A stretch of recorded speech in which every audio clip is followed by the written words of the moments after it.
The Cycle, a fantasy action adventure. Book 2 in the Riven Trilogy. Written by A.R. Knight. Dedicated to Justin. Chapter 1. Family Dynamics. Selena hacked the dead man with her cleaver. The spirit was young, cloaked in hospital rags, and vicious. Blue flames poured from the edges of Selena's weapon and curled around the spirit's snarling body. His eyes glazed over into blank nothing. My lash whipped forward and snagged the outstretched arm of another spirit reaching for Selena's neck. Gnarled hands betraying the spirit's own mind, her perception of herself as she crossed to Riven, an old woman. Also wearing a hospital gown. As were all the spirits in the courtyard, near the large palace where Alec and I had fought a ghoul not too many nights ago. "Behind," I said, and Selena whirled, going low with her cleaver while I held the spirit back. Selena made contact, and the spirit howled her rage before the pale fire burned it away. "You can't forget that," I said. "Your back is always vulnerable." "Not when you're around," Selena said, giving me a quick smile. Not much time for talking. More spirits climbed out of the breach, a glowing pit on the flagstones in front of us that, like a pond reflecting the sky, showed a hospital ward on the other side. A containment unit housing so many dying from the disease. They called it the flu, and it was wrecking the world. It would wreck this one too if we didn't close the breaches fast enough. To my right, a pair of spirits worked together to annihilate their brethren. Graham, looking like an outsized carnival barker and sporting a spiked hammer, swept raging spirits aside with long swings. That gave space for Catherine to work, her hooked batons carving up and propelling her from one spirit to the next, wrapping each one in blue flame as she moved. "It's almost ready," Anna said from my left. She held a tablet with a blue sapphire in the middle. A device centuries older than I was, a product of unknown creation that had been passed from guide to guide and now found itself in the hands of a former sneak. "On it," I said, grabbing my large crossbow from its holster on my back. With Selena providing cover, I clicked the lever on the left side of the stock to load up bolts tinged with blue, and then turned the right crank. Slotted one, aimed and shot a spirit just as it turned toward us, its eyes awash with the same blue glow as our calming fire. The bolt hit the spirit in the chest and fire burst out, matching its eyes. But when the fire finished crawling over its body, the spirit's eyes were plain, blank. Ready for the cycle. Fired again and a third time. Each bolt wrangled a spirit with blue fire. Each one bought us a bit of time. Brought us one step closer. "It's ready," Anna said. "I'm going for it." I pushed the lever on the crossbow, switching to the normal, hard-hitting metal bolts. I tracked Anna as she ran towards the center of the glowing breach and fired at any spirits that came close. Each bolt slammed into and shoved away a pair of outstretched hands, wild and crazy eyes and gnashing teeth. "Back up," I yelled to Graham and Catherine. Selena caught the words too, ran behind me and kept going. They had to get out of range. Anna reached the center of the breach and pressed in on the sapphire. It sank into the tablet, slick blue lines shooting out in all directions, tendrils reaching for the edges of the glowing portal. They lanced through any spirits, enveloping them in that same blue glow. The raging ones in hospital rags turned to simple bodies, standing there without a thought left in their heads. Other tendrils grabbed the edges and pulled them closed, shrinking the portal against the flagstones, until seconds later, there was nothing more than the hard gray rock of the courtyard beneath our feet. Another breach closed. "It gets easier every time," Selena said as she walked back to my side. "These spirits were sick," I replied. "Patients that weren't strong. Some breaches are harder than others." "Oh, come on," Selena said. "Can you at least say I did a good job?" "You're getting better. Still have to watch your back. If I wasn't there, you'd have been caught." "Who cares?" Selena said. "I'm already dead." I shook my head. Didn't have a good comeback for that one. Just because Selena was a spirit and couldn't actually die again, didn't mean she couldn't get hurt. Didn't mean she couldn't wind up broken and weak and waiting to recover.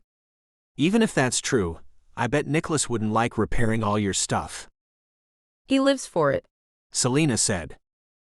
That cockiness. That was a new one.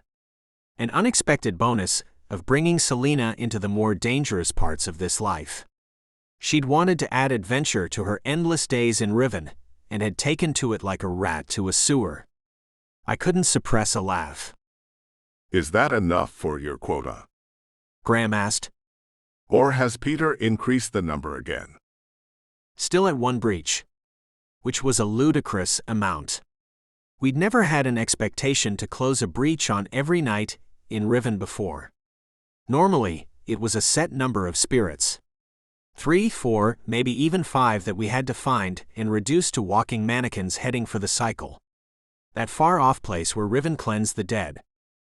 It's not getting any better, Catherine said, panning a slow look around the courtyard.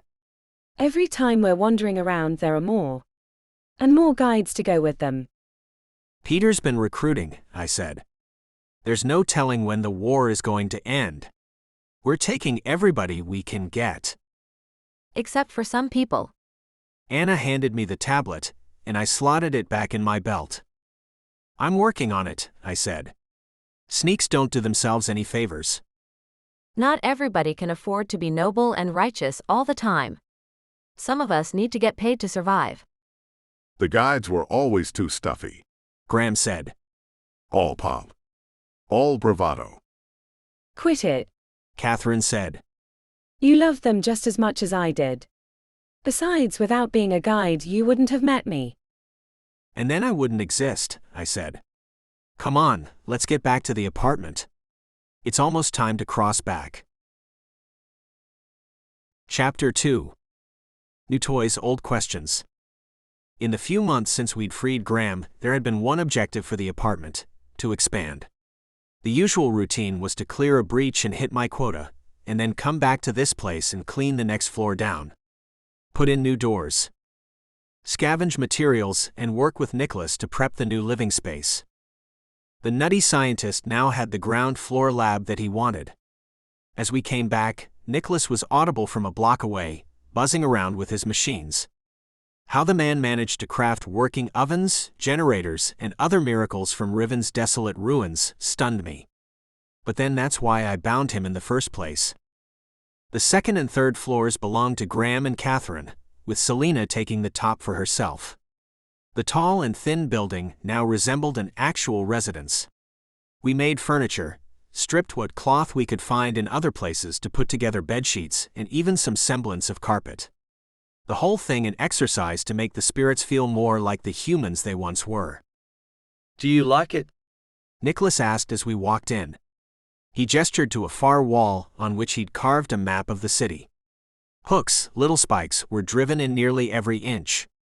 On some of those hooks hung glowing blue dots. Each one is a breach. The stones work like your resonators. The breaches pulse a certain signature. A wavelength that I can catch with these little gadgets. The scientist held up what looked like a pair of beads, fused together with a wire running around them. Next to the map, Nicholas kept a bent metal barrel full of the things, with a thick lid on top. Nicholas led us over to it, continuing his explanation. I leave one out, and when it picks up a signal, because every single breach is slightly different, the wire vibrates and the beads glow blue. Then I measure the frequency to determine the distance, and that tells me roughly where it is. One of the dots on the map faded. And that tells me when a breach has been sealed. Genius, right? You never cease to amaze, I said. So does this tell us where we should be going? Anna asked. Or where other guides are more likely to be? Nicholas stared at her for a moment. Then hummed, tapping his lips. I suppose I haven't thought of that. Perhaps that's the next thing. Find a way to track where the guides are going. Now if you could do that, I said, then you and the others would be safe. The guides would be safe, you mean? Graham said. The spirit wasn't wrong. That spiked hammer of his could probably take care of most of the guides we had. With Catherine beside him, I would pity any poor guide that tried to wrangle them. All the same, Catherine said. It's best if we avoid each other. I love it, Nicholas. Anna said, and the scientist beamed at her. Keep going. And speaking of guides, it's time for me to check out. Anna, I said. Come by Ezra's in the morning. I've got something for you. Anna nodded. Her exit prompted the rest of us to make our own. I went with Selena to the 4th floor, the top. I thought it funny how we'd filled the apartment with furniture. Things absolutely meaningless to a spirit in Riven. Selena didn't need to sleep. She didn't need to eat. She never, barring injury, became tired. No day to shade and night to light, in the perpetually gray monotone of this world. When you walked into her place, it felt like a home in a world that needed none. You're bringing her to Ezra's? Selena said as soon as we shut the door behind us. She doesn't know yet, I said, but Peter approved the application. She's going to be inducted as a guide. She already is, more or less, right? If guides caught her in Riven with a weapon that could wrangle, they'd probably try to blind her. Sometimes I wonder if that would be so bad. Selena said. Never having to come back to this place again? I followed Selena through the living room, back to normal after Nicholas moved down below. Selena covered the walls with her black and white drawings, mostly cityscapes that Selena could see out from the balcony. Where we went now. Off in the distance, over the gray tops of buildings, the occasional shower of colored sparks flew through the air. Guides communicating their positions to one another. Riven looked the same as it always did. Full of buildings with no real architectural pattern. Some bearing the pointed, targeted stone of centuries ago, while others had the sheer walls and multi-story design of more modern cities. Though no one could recall ever seeing a building come up in Riven, the variety made it hard for me to accept that it had all been created at once. One certainty though, Riven was falling apart. Walking the streets was a tour through disaster. Some buildings crumbling in their entirety, others only in pieces. A floor collapsed here, a wall knocked over there. The decay continued to spread through Riven. Partly due to the fighting, the endless waves of angry spirits trashing things in their fury until a guide put them to rest. Partly due to the mysterious, gradual decline of this place. A dying world. I glanced up at the gray sky, a permanent mist blunting the white light above. Ash flakes filtered down around us, a constant presence floating along on a breeze that came from nowhere. Like snow that never melted, that wasn't cold. It's a gift, I said. Everyone else has to sleep. Has to dream. I get to spend these hours here with you. You're such a sap sometimes, Carver. Selena said, but I caught her smile. It's much better now than it used to be. Thanks for taking me along. You're getting good with that thing. I nodded to the cleaver locked into a holster on her belt. The jackets we wore, long trench coats that provided protection, weren't always the easiest to fight in. They were heavy. The long sleeves and flapping cloth could get in the way. But Selena learned fast, and she came on all of our raids. I wasn't sure if my girlfriend being a murderous expert with a cleaver was comforting or not, but it fit that she'd learned to use the weapon that killed her. I want to go with you, Selena said. when you go after him. We don't even know where he is. Who he is, I said. I've only heard him called the Master. We found your mother. Selena said. We can find him too. So long as he doesn't find us first. If he does, we'll be ready, Selena replied with all the confidence of one who couldn't die. Chapter 3. Guide about town. I jerked awake in Chicago. I would fall asleep in my bed in Riven's clock tower, the base from which our Chicago guides operated, and wake up in a world full of color. With whirring machines and outside the window, swarms of drifting zeppelins. The war burned abroad, and Chicago's industries changed to suit the country's needs. I glanced over at the growing pile of mail underneath my vacuum tube. A funnel that sucked letters up from the street and shot them into my apartment. The latest paper sat on top. Above the fold ran a piece by my most and least liked reporter, a guy by the name of Opperman. Death by disease or war, the headline ran. I skimmed the article, wincing at the endless hyperbole Opperman employed. Every battle, a glorious victory or horrendous defeat. Every death multiplied to the 1,000th in its cost to humanity. Every outbreak of sniffles the next doomed to sweep the land. I used to laugh at pieces like these. The ridiculous notion that I lived in the world described by these pages. Not anymore. The articles weren't all embellishment. They weren't proved false by the facts at play. Opperman had finally found a world that suited him. One that brought more disaster every day. I slipped on my mask, a black and gold number that hid my face, that combined with my coat to announce to the world what I was. A guide. A special kind of creature, worthy of both respect and fear. Living proof of a place nobody wanted to know. Which gave me plenty of room on the crowded streets, and even earned me a mechanical nod of deference from a passing pilot in his mech. The giant two-legged things, 20 feet tall, were everywhere these days. Their twin smokestacks looming above the metal barrels of their guns, belching hot black into the air. Stomping around and making sure their dire threat brought peace to the streets. As times went, there had been better. Crowds filled the train downtown, as ever. Life churned on, and so the throngs of businessmen, scientists, and everyone that supported them continued making their treks to their respective parts of the city. Suits to soot, stained coats to mechanics in greasy overalls, all the classes came together in common movement. I always had my own seat. My own space. At first I'd been troubled by the fear that came over everyone's eyes when they saw me, that nervous look that shaded their glances. A reminder of a nightmare they never wanted to believe. Now I enjoyed stretching my legs. Ezra's defined classic. A fixture that made itself known to anyone passing by. The gold letters on the outside, and that deep crimson veneer that said a trip into this bar had the potential to change your life. At least for a drink or two. For me, at 8:30 in the morning, coffee would be that drink. I slipped inside the door, and stood for a minute in the purification area. Dirty air, that musty grime of Chicago's, filtered out as purified sweet stuff came in. I pulled off the mask, its respirator no longer necessary, and went inside my favorite place in the city. "You are here. I was beginning to have my doubts, Alec," said to me as I walked in. He sat at our usual table, a circle big enough to sit 6, though the two of us were often its only occupants, now that my mentor, friend, and former leader Bryce had slipped away to a quiet life with his family. Alec already had a pot of coffee sitting there, this time with 3 mugs instead of 2. "I don't think Anna is used to getting up early," I said. "I'm usually the first to cross back by a long shot."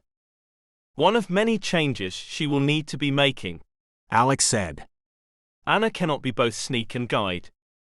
"Once we start paying her, she'll be able to afford to leave that life behind." We spent the wait swapping stories. I told Alec about closing the breach last night, our team of 5 wiping through spirits and sending them to the cycle. Alec did what he usually preferred, running around alone, picking off angry spirits when they didn't see him coming. Of course, our current quota made that harder. It would be suicide to try and close a breach by yourself. "I join up," Alec said. "It hurts, but I need to make friends anyway. Find a different group every night, help them close a breach, and then I go do what I want." "Look at you," I said. "A team player. Never thought I'd see the day." "These days are full of surprises," Alec said, nodding back to the door. Anna stood there, in her usual working woman's attire, looking lost. Of any place in Chicago to go, a sneak would find Ezra's the least accommodating. It had been a guide meeting place for centuries. And sneaks, people that were able to cross into Riven and did so without approval or training from the guides, were definitely not welcome. "Anna," I said. "We're over here." She flashed a grateful smile and took a seat. I slid across a mug full of coffee to her and she stared at it, then looked up. I'm more of a tea person. "Oh, the first error already," Alex said. "Carver, I think we made a mistake." "We can't all be perfect," I said. "She'll just have to work harder to make up for it." Sorry, Anna said. I thought I heard you needed more guides. I don't think now is the time to get picky. Truth, I said. Which brings us to why you're here. I nodded to the bartender, and the gentleman brought out from behind the bar a crate and carried it to the table. From his waist, bartender took out a small device, an opener, and slotted it into the lock in the center top of the crate. The bartender turned his wrist and moved the opener in a circle, winding the gears on the crate and eventually popping the thing open, its flaps falling to the side and revealing the contents. A new mask, white and silver and looking like curled smoke. A card with her name. Beneath both of those, an official coat. Long and thick, and emblazoned with the circle and bars that declared its wearer a guide.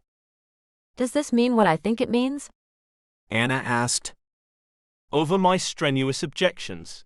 Alex said, disarming the comment with a wink. We'd like to make you an official guide, I said. If you accept. Is there any doubt? Anna replied. Why wouldn't I? You have to give it up, I said. You can't do both. A sneak can't be a guide. Anna passed her eyes between Alec and I, thinking. Then she nodded. Riven is getting too dangerous for sneaks anyway. If I can help make it safer, then it would be the right thing to do. She's a noble one, Alex said. This is the worst idea. Be quiet, Alec, I said. Welcome to the guides, Anna. We're happy to have you. If we're going to have to take her on, Alex said, then the only way I accept is if we celebrate. He looked at Anna's full coffee cup. Please tell me you're okay with beer. Now that I enjoy, Anna said, and Alec gave an exaggerated sigh of relief.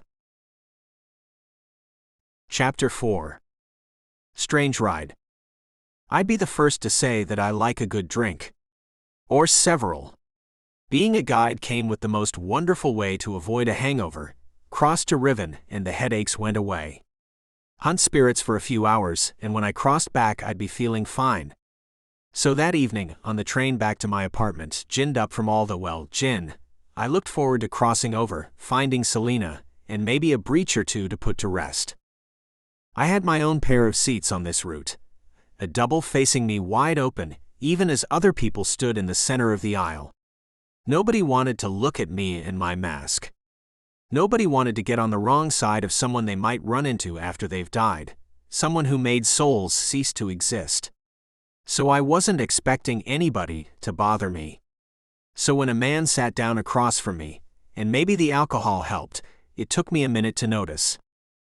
He didn't say anything, just stared at me and out the window at the passing cityscape. I gave him the once-over. He wore a cheap mask, not carved metal like my own, but one made of cloth and rough edges. No style. That could be said for the rest of his clothes. A workman's vest and a ratty jacket, trousers stained and worn. I couldn't quite make out his eyes beneath that mask, but the man's slouch suggested they would be tired. Funny how no one likes to sit across from a guide, the man said by way of a greeting. Took me a second to compose a reply. I'd settled into the silent stupor that so often takes travelers on trains, rising back to consciousness only when their stop is called. I don't mind. It's like being afraid of your destiny, the man said. His words, the leaden tones in his voice, shook me out of my boozy haze. People didn't usually say lines like that, much less to someone they didn't know. Even less to a guide. I suppose you could say that, I said. But not everyone needs a guide to get where they're going. Especially not one like you, the man said. I straightened up. What was that again? Carver Reed, the man said. I've been trying to find you. Riding these trains back and forth most days for the last week. If I'd been sleepily sobering up before, I woke up now. I'd been hunted before, in Riven, by the kind of spirits you don't want to go up against. Here in Chicago, in the real world, people didn't know my name. Not unless they were a guide, or I knew them personally. I didn't advertise. Now, the man continued, I see you're getting a little bit nervous. I'll contend that you ought not to be. And also contend that you ought to stay seated. The man shifted his jacket enough so that I saw, hanging from a shoulder holster, the dull bronze of a pistol. When the man saw that I'd noticed, he closed the jacket again, but left his right hand on the weapon. Is this how you always make friends? I asked. Only the ones I want to keep. The man said. I feel like it's only fair, as I know yours, that you know mine. Inman. He extended his left hand across the gap between our seats. I wanted to spit on it. Or slap it away. But I wasn't armed. My weapons lived on the other side. So I gripped his hand with mine, and we shook in a single pump. Well, Inman, you've come onto my train. You've made a subtle threat. You going to explain why? I will. Inman said. But before I do, we're going to get off this train. We were not at my stop. In fact, we were coming up on a switch point. A station where, if you wanted, you could jump to trains heading farther west, out of the city and into the country. The station itself was a snarl of stairs and platforms, trains running in and out in a constant blare of whistles. Chaos or perfect efficiency, depending on your perspective. Inman gestured for me to get up as the train slowed to a stop, and I didn't argue.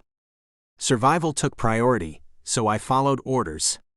I didn't really want to get shot, or start a fight with the guy on the train. Also, I had questions.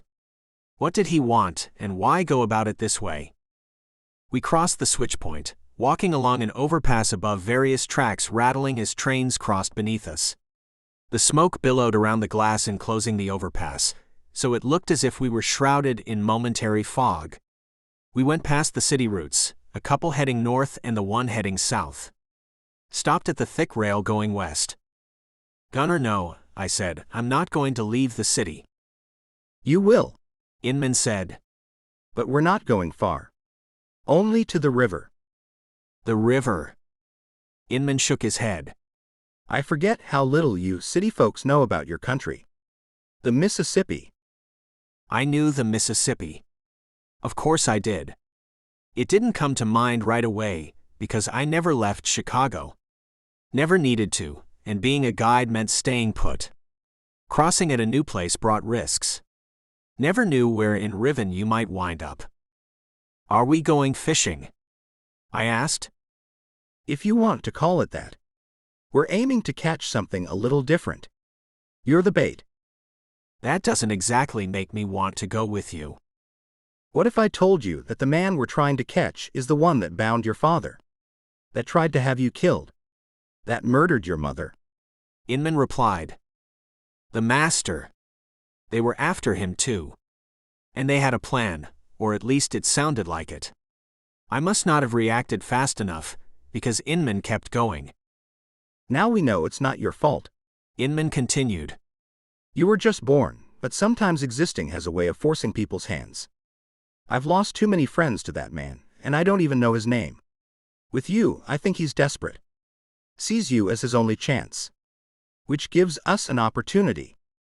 2 hours of slight conversation later, the train pulled into the station, doors sliding open in front of us. This time when Inman waved me forward, I didn't hesitate. If they wanted to catch the master, if they wanted to kill the man that had brought my family so much pain, I'd be their bait.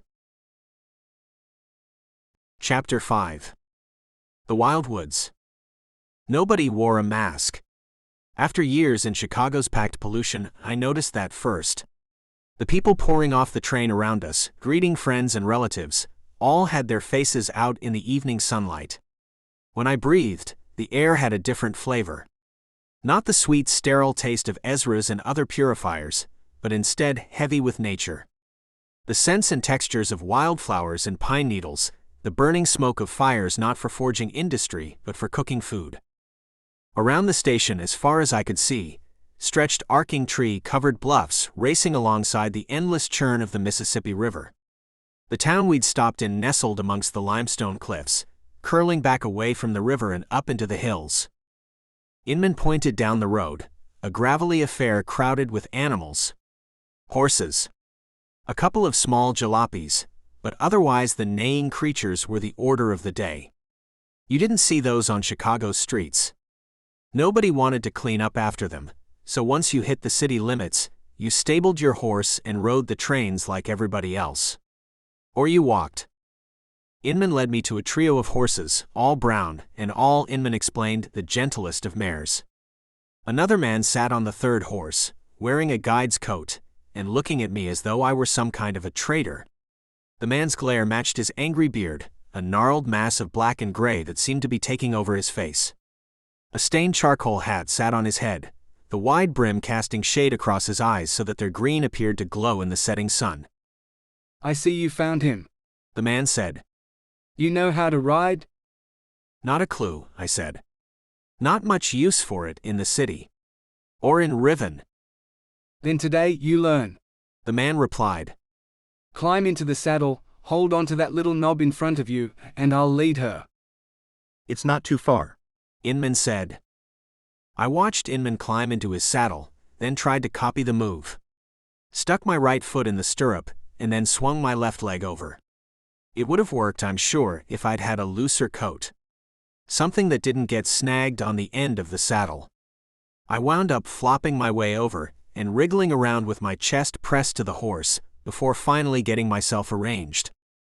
When I sat up, I saw Inman repressing a chuckle and the other guy shaking his head. The crowd joined in. Claps and whistles. Nothing like a little humiliation to keep your ego in check. This is Mead, Inman said, as we started moving along. You might have noticed he was a guide. I bounced around on the horse, trying to adjust to the constant motion. I slid back and forth in the saddle and tried to keep hold of the knob in front of me, alternating between that and a death grip on the horse's hair. For her part, the mare didn't seem to give a crap about whatever I did. She followed Mead in his guiding hand on the rope tied around her bridle without complaint. I might have, I said when it felt safe to talk, to take a bit of my attention away from staying in the saddle. You might have noticed that he doesn't much care for you, Inman said. I might have. Mostly because you buried his friend beneath a tower of rubble, Inman said. Which is how we know about you at all. Barth? That spirit had been another one working for the master. Barth had performed murderous experiments in hopes of finding a way out of Riven. He'd murdered guides in his tower and with each failure, enslaved the subject to join his bound spirit army. All in the hopes of finding a way back to life he once had. Then Barth picked the wrong fight with Alec. Bryce and I tried to bring his own tower down on top of us and wound up caught in it. That's the one, Inman said. We'd been preparing our own move on the tower. We wanted to try to free him. Send him to the cycle. Then you took care of it for us. Sounds like I did you a favor. We turned up out of the town onto a winding trail to the bluffs. The narrow pathway curled beneath leafy trees, adding the sound of songbirds to the crunch of hooves on dirt and rock. I think Barth deserved what he got, Inman said. But some of us thought he could be saved. Some of us thought that if we'd been able to get him back, Barth would have told us where to find the master. Now all we've got is you. How did you even find me? I asked. I didn't see anyone there after the tower fell. Spirits talk plenty once you bind them, Mead grumbled up front. We found some of Barth's old spirits standing around the remnants of his tower, Inman replied. So now you understand. You owe Mead, really. It was his right to be the one to help his friend. His right? Sure. Barth had been doing his experiments for years by the time we took care of him. Mead hadn't been in a hurry.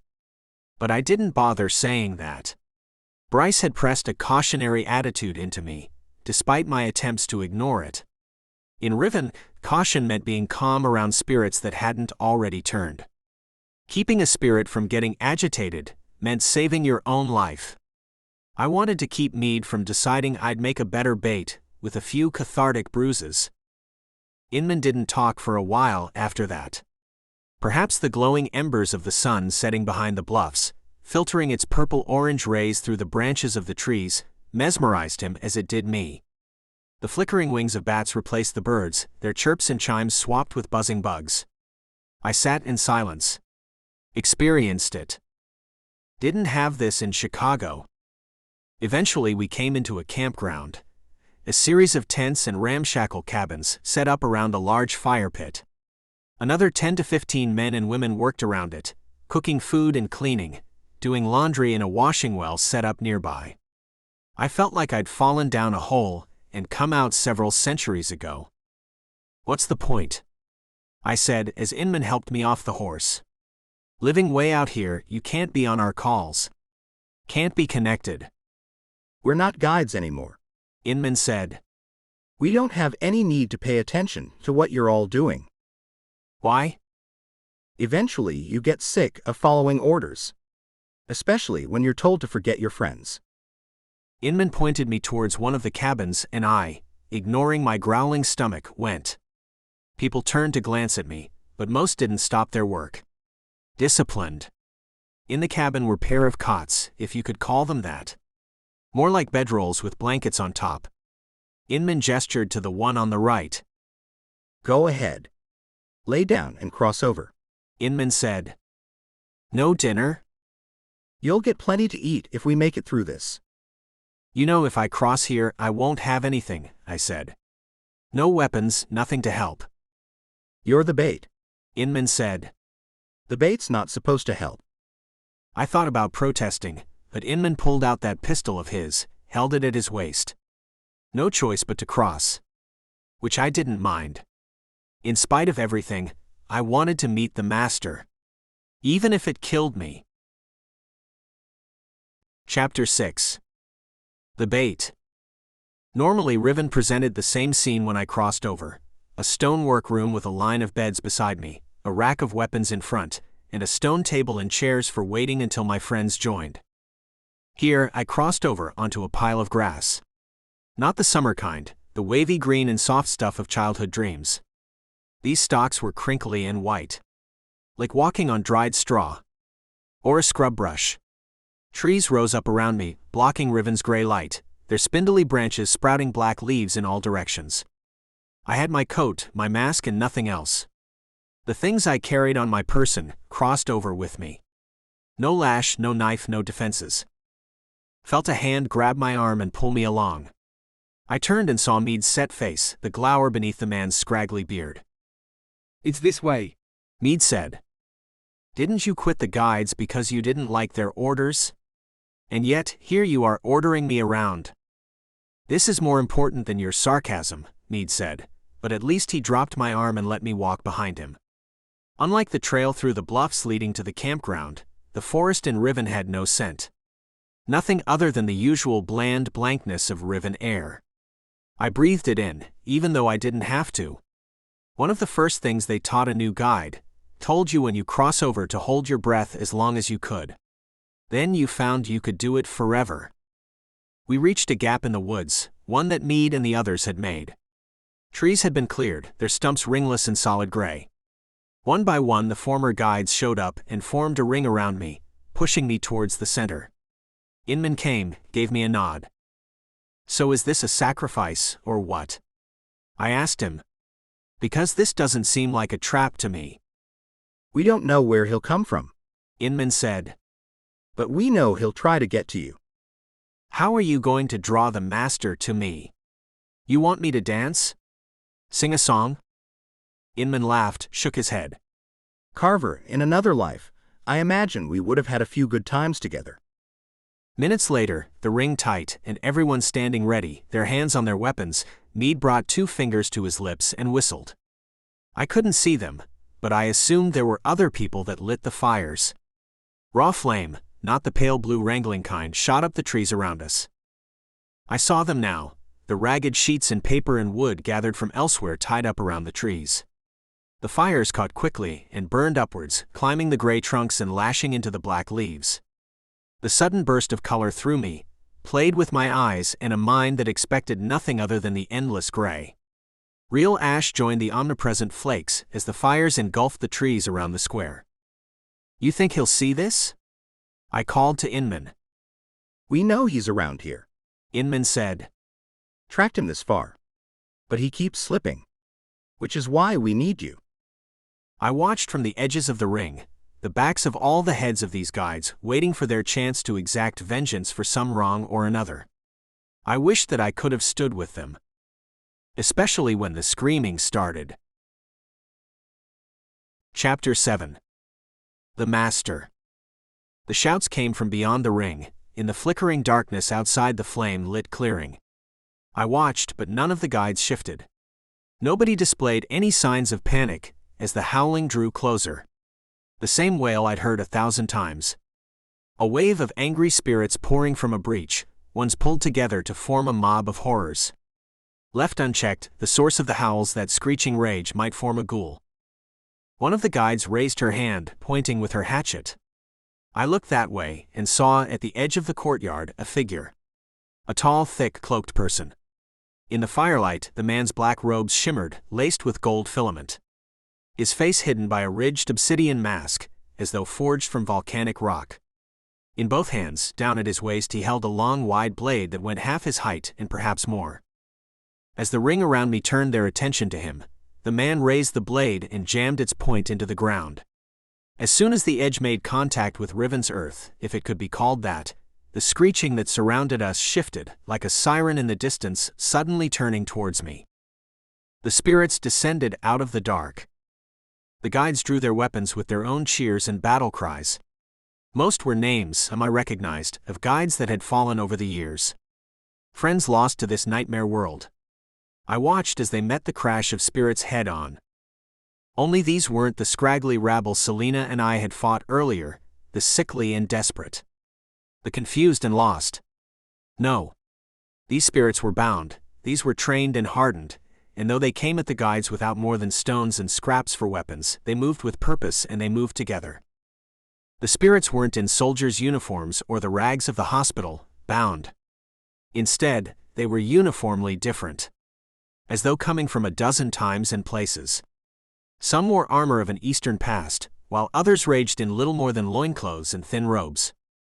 I watched a guide swing at one with a pair of long knives, blitzing slashes and weaves only to see the spirit backpedal out of reach, and, after a near-miss thrust, a second spirit dove from the dark at the guide, rending and tearing at his face.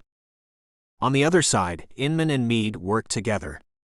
The latter using a pair of short spears to stab and withdraw, sending one spirit after another away with blue fire. Inman complimented the man with a pair of pistols, weapons I hadn't seen much of in Riven. You never knew how many spirits might be around the next corner, and running out of ammunition meant running out of your life.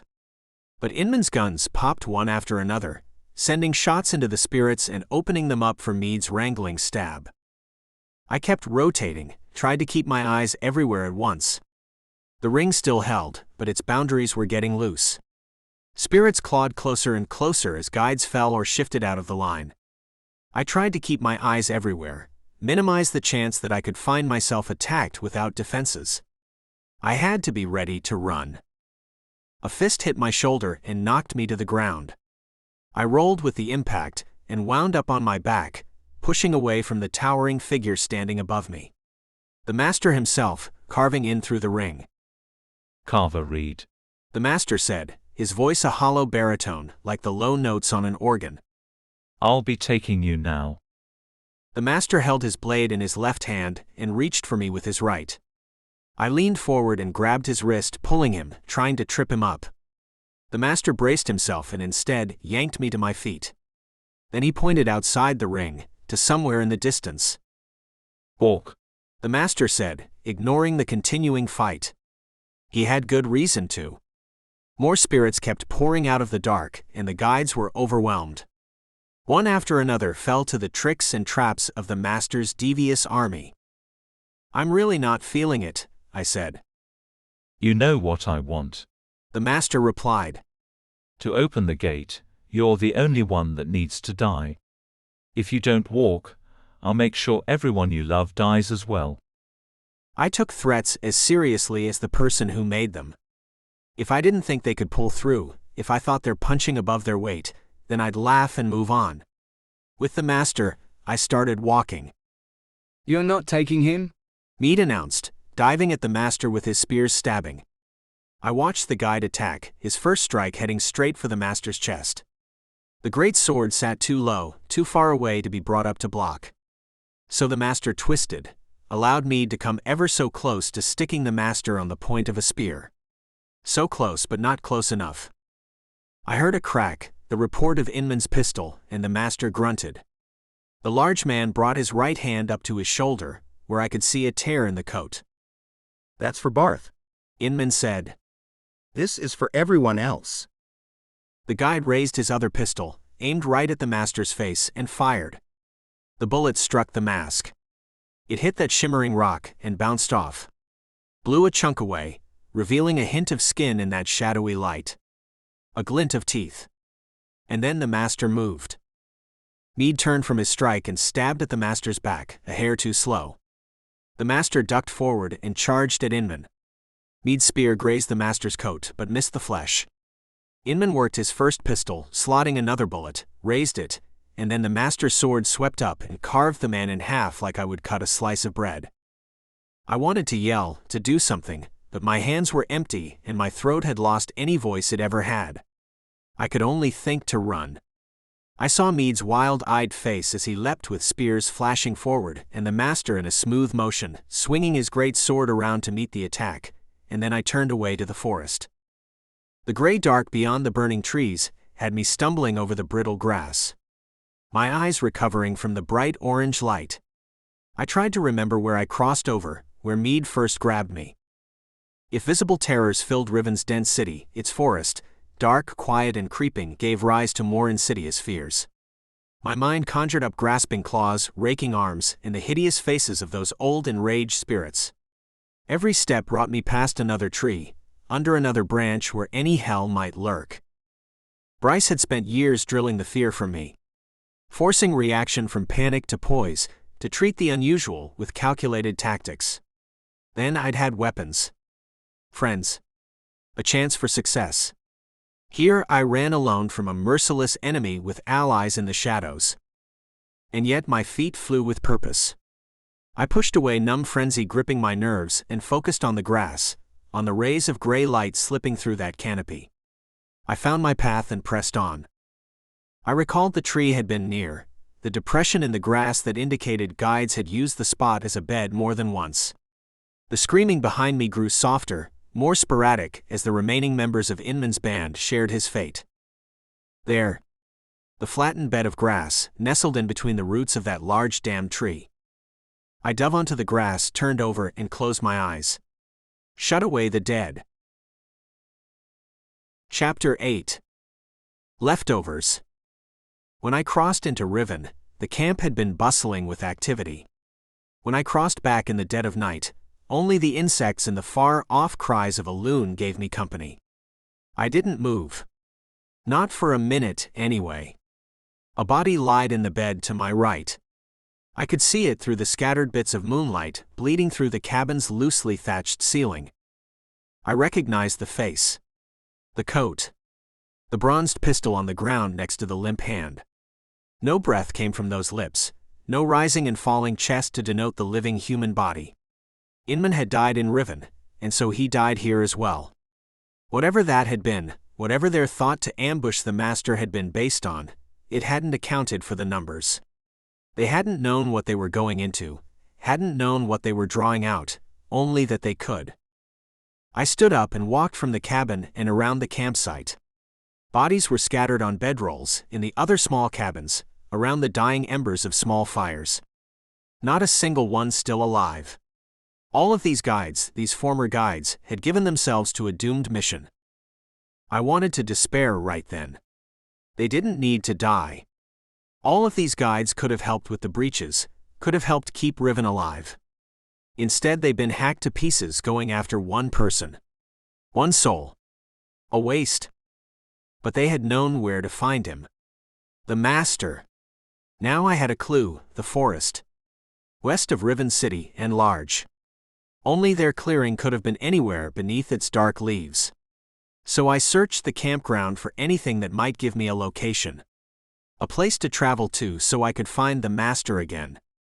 Anything that might help me avenge my brothers and sisters. I knew that if I hadn't been on that train, that if Inman hadn't found me, then tonight wouldn't have happened. All these people would still be here. Or if we'd found the master sooner. If Graham, Catherine, Alec and I had downed that monster, then these people would still be alive. Selena would be shaking her head at me right now. I could hear her voice, telling me that I couldn't take responsibility for other people's actions. That everyone is who they want to be. That Meade and Inman and the rest of the guides knew what they were doing, and accepted whatever fate their actions would bring them. Dwelling on death wasn't a luxury of our lives. I found the map in the last cabin, pinned to the wall above Meade's motionless body. His spears hadn't struck home, apparently. Or if they had, the master had taken Meade down with him. With nobody else in the camp moving, I didn't think it likely. In the silver wisps of light, Meade's beard and emerald eyes, which had propped themselves wide open in the hideous state of the dead, struck me with a strange fear. A wild man meeting his wild fate. Would I too, one day look like that? Alone and frozen in perpetual struggle against an unseen end? I shook my head. Stay in the present, Carver. You're not dead yet. I tore my eyes from Meade's visage to the wall above him. The drawing. Like Anna's maps in her hideout beneath the construction site in Chicago, the large sheet of paper held a crude drawing of Riven City, coupled with a more intricate mapping of the forest. Lines indicated routes that had been walked, pathways from a circle I assumed to be the clearing, and whether or not, marked with red X's, they'd encountered hostile forces. Words next to each of the X's denoted the number of spirits found, whether those spirits, if captured, mentioned the master. Towards the upper left part of the map, the forest cut off into a swooping line. 2 words written explained the shape. The mountain. Below those words, on the edge of the line, written in jagged handwriting, he lives here. The map fell off the wall when I pulled on it, rolled it up, and shoved it into my coat pocket. Went back to the cabin with Inman's body, and took the pistol. Robbing the dead might seem disrespectful, but good weapons were valuable. I had a feeling Inman would rather see it used than lying there moldering away on the bluff. Patted down his pockets and found a smattering of bullets. Inman had left his pistol loaded too. If he'd had to shoot me, Inman had been ready. I went over to the horses, the whole group of them in various states of sleep and nervous wakefulness as I approached. The thought of trying to ride one back to the train station in the dark almost made me laugh. Almost broke the mood. Instead, I opened the gate to their pen and walked away. Who knew when, if anyone would come here? No reason to sentence the horses to a starving prisoner's fate. Eerie shadows and illusions drifted along with me on my walk back to the town. I kept drifting into recollection, playing back the fight, and then the snap of a twig or an animal's surprised cry would jerk me back to the present. The short crossing to Riven and back didn't help. My muscles ached, my head, eyes, and throat dry and itching, my bones bleached and weary from the stress and the climb to the campsite. So I held to the one positive. The one thing that made all of this misery worth it. I knew where to find him. The master wouldn't be hiding much longer. Chapter 9. Not good news. I made it to the station by dawn, and bought a ticket for the first train back to Chicago. Grabbed a newspaper and a stiff coffee for the ride, and stood on the platform with a ragged band of commuters. They and I shared that quiet bond of a common destination, communicated by avoiding each other's eyes and keeping any words to absolute necessities. The train roared in from the west, a great hulking mass of steel and burning coal. Black smoke pitched out through a series of thick stacks. Whistles announced the boarding time, and spindly metal gates shunted aside to let us climb on. Again I found myself left alone, my own corner of a car isolated as passengers clustered elsewhere. I unfolded the paper, my companion for the ride, and I fell into its conversation. Yesterday, Opperman had the prime headline, and today his bold name plastered across the paper's front again. We joined the war in Europe. Whole bands of Zeppelins crashing into each other above men and mechs, blasting away in the trenches.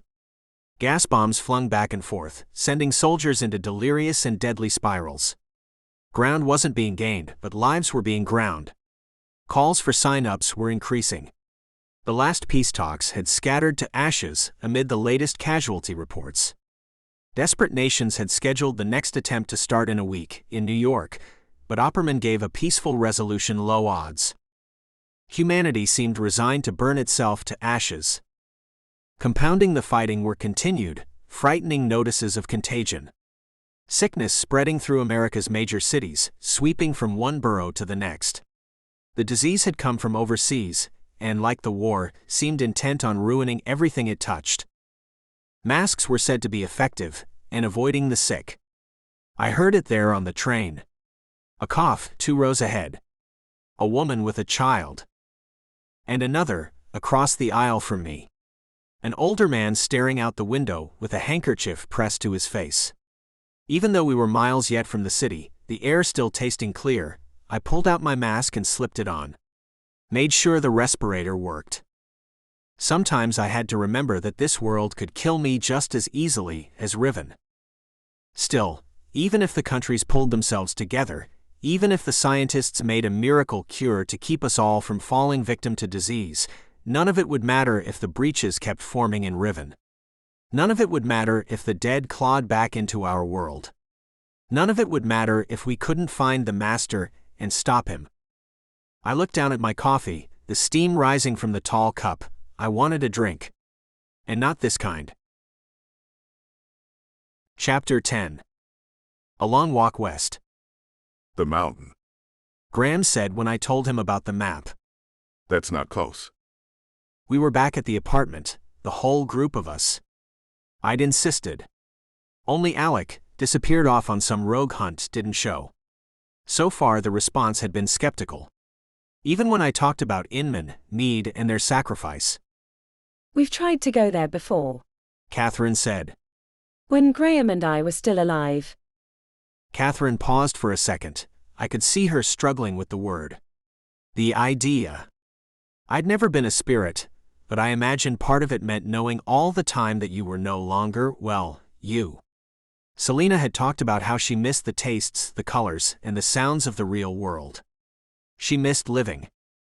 What I'm trying to say, Catherine continued, is that you can't make it there in one night. It takes days. You'll have to cross back before we get there. Then we'll try, I said. I'll go as far as I can. At least to the border of the city. Once you get beyond that, there won't be other guides in your way. The forest doesn't need guides to be deadly.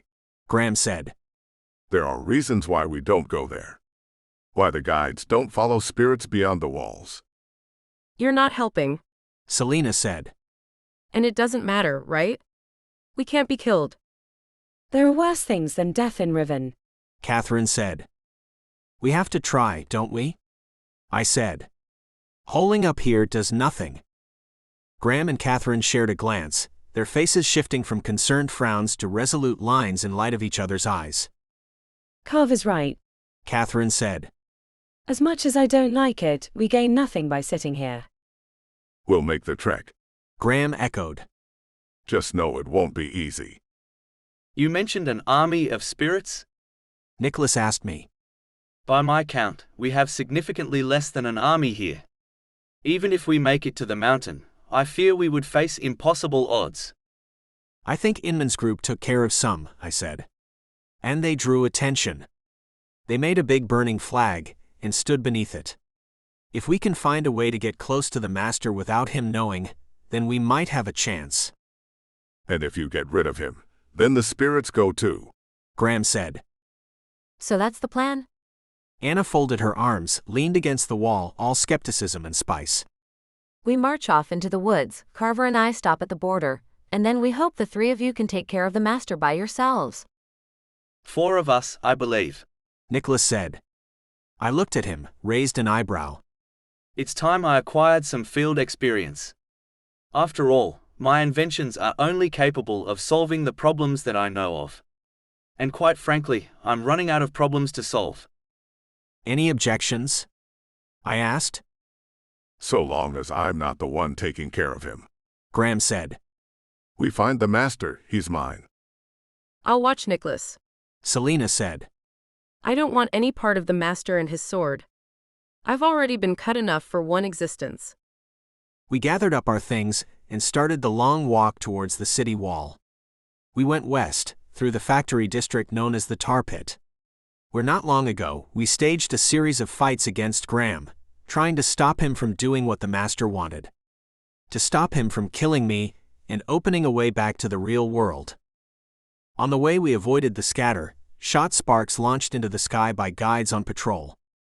Avoided breaches and their angry spirits when we could. Graham and his hammer, Catherine and her batons, Alina and her cleaver, Anna and her mace, and my lash. Nicholas, behind us, carried a large pack holding gadgets that I didn't understand. He called them his experiments, and told us to be patient whenever we asked what one did. After several hours we reached the border, the long wall that circled the outside of Riven City. Unlike the crumbling buildings, it stood strong and solid, several stories high. Kept intact through some force of will that none of us understood. The gate was open, a wide archway beckoning us to the forest beyond. I could keep going, but if we stayed in Riven too long, our bodies back in the real world would deteriorate from hunger or dehydration. Like sleeping for days. There had been more than one guide that had spent too long in Riven and found themselves unable to cross back, their body desiccated and dead back home. Straight west for another day or two and then curl north, I said. You should be able to see the mountain and then find his tunnels. Find the master and end it. We won't fail, Graham said. Always confident. Catherine sighed. Life's more fun that way, Graham replied. Says the man who wound up enslaved to the guy we're trying to kill, I said. Try to make it back alive, all right? Alive. Carver, we're well past that. My mother gave me a wink. Behind us, Nicholas exploded. I saw it in my mother's eyes, the sudden burst of color over my shoulder. The lights arcing up into the sky and then breaking again and again. Nicholas threw the bursting device onto the street. The rest of us ran to the sides for cover as the device, a small cylinder, eventually stopped spitting the sparks into the air. I'm sorry. It's all my fault. Nicholas exclaimed, running over to us. It's my panic button. Useful if we were ever under grievous attack. It copies the same spark pattern of a group of guards under assault. I noticed, I said. That means all of you had better run. Run, Anna said. Nicholas called every guide within miles to the spot, I said. If they're still here, we'll have to explain why we've got a bunch about spirits armed to the teeth marching out of the city. I'd be interested to hear that explanation, called a voice from down the block. I looked, heart sinking, and saw a squad of 5 guides staring at us. Because breaking our laws means a blinding or worse. Chapter 11. Friendly Fire. I stepped out in front of my friends and held my arms wide so the other guides could see I wasn't hiding anything. We're taking them to the cycle. Taking them? The leader of the squad said. The 5 of them spread out to cover the avenue, their leader front and center, holding a pair of vicious serrated blades. He stared at me from behind his mask, vibrant red with blue flecks. I didn't think we were in the escort business. These spirits are special, I said. Too dangerous to let go. Is that why we saw the panic sparks? An accident, I said. Nothing more. I heard movement behind me. Not good. If Graham or Catherine decided to get hot-headed, then guides would lose their lives. Lives we couldn't afford to waste. So you've bound a few spirits? The guide said. Breaking one rule. Now you're allowing them to draw arms against other guides, a violation of another. And you've called us off our quota to come save you from nothing at all. You're taking this a bit too seriously, don't you think? Graham said from behind me. We're going about our own business. Business that's nothing to do with you and yours. Graham, shut it, I said. Your spirit has a mouth on him, the guide said, then pointed at Graham. How about we strike a deal? You wrangle that spirit right here now. Then we let you go and don't report this. That's not going to happen, I said. For your own good, turn around and don't look back. We heard rumors of guides falling away, the leader said, shaking his red mask back and forth. Enslaving spirits and doing terrible things. I never thought those rumors were true until now. Carver, I don't think he's going to let us go, Anna whispered. I didn't want this. We should be fighting the master, not other guides. But I had to choose, and the master took precedence. I couldn't let this unlucky band of guides stand in our way. "Don't kill them," I said. Loudly. I rushed the leader. Took 3 steps, pulled out my lash and snapped it forward as I came within range. The guy brought his serrated swords in line, catching the lash in one and trying to hack at it with the other, but I pulled the lash back, yanked the sword out of his hand and flung it to the other side of the street. On my left, I saw Anna and Selena shape up against another guide, holding a thin rapier to go with an arm, coating thick cloth. Meant to take the brunt of a scrambling spirit's attack and facilitate a quick counter. Graham and Catherine lined up against the other 3. Standing between them and Nicholas. "This isn't your fight," I said. The guide in front of me shifted into a stance, leaning forward with both hands around his remaining sword. It is now. The guide spat, and then he charged. I cracked the lash again, this time slipping it between his legs and wrapping around an ankle, sending the guide sprawling. He tried to roll out of the fall, but I yanked the lash back, tightening the grip around the ankle and sending his roll out of control, leaving him sprawled at my feet. I looked down at him. "End it," I said. "You won't win." The guide growled at me and made a grab for my ankle, tried to sweep my leg out and send me crashing to the ground. Only I'd seen that move a time or 3. Back stepped out of reach. He started to get up, and then I pressed the point of my long knife to the top of his head. He froze. The first good sense he'd shown. I glanced left, keeping the point of my knife steady, and watched Selena and Anna go through their awkward tango with the rapier-wielding guide. Selena's cleaver didn't give her the reach to get close, but she moved to the guide's side, drew her attention from Anna circling the other way with her mace. "Why would you do this?" The pinned guide said. "With all the problems we're facing? Why now?" Anna charged at the back of the rapier, wielding guide with her mace. It looked good until, as Anna swung her weapon, the guide rotated and shoved her shielded arm in the way. At the same time, the guide stabbed towards Selena with the rapier, forcing her back. Or at least, that's what I expected to happen. Selena, her left hand empty, reached out and grabbed the rapier and yanked it by the blade out of the guide's hand. Selena's palm bore a brutal gash, but the guide, weaponless, held up her hands. If I were human, a cut like that would have hurt, would have ended my ability to use that hand until it healed. For Selena, the cut would vanish in an hour. An annoyance and nothing more. "What we're doing," I said, "is trying to stop Riven from becoming worse. You have to believe me." On my other side, I saw Catherine and Graham dispatching their guides. Using the hammer, the blunt side rather than the spike, Graham kept 2 of the guides at bay, while Catherine blitzed the 3rd with a dizzying array of jabs and swipes. Too much for the man's large axe to handle. 3 swift strikes to the man's stomach, and Catherine swept her legs low, tripped him and knocked the guide over. The axe clattered to the ground. "I have to believe you," the guide said, a low laugh bubbling up through his lips. "I don't have a choice, do I? If I resist, you'll kill me. You'll kill all of us." "We're not going to kill you. We just want you to leave us alone." Before Catherine could get to his side, the 2 guides facing Graham charged. One, a burly man with a large metal spear, came in point first. His partner, a lithe figure bristling with knives, feinted in.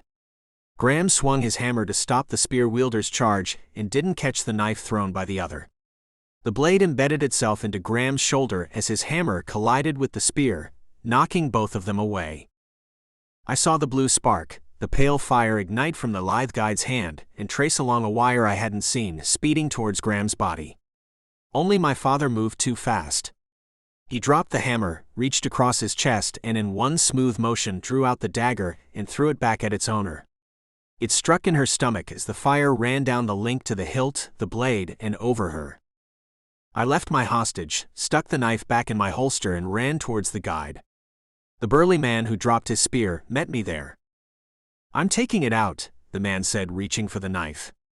The blade still glowed with the fire, the blue burning along her body.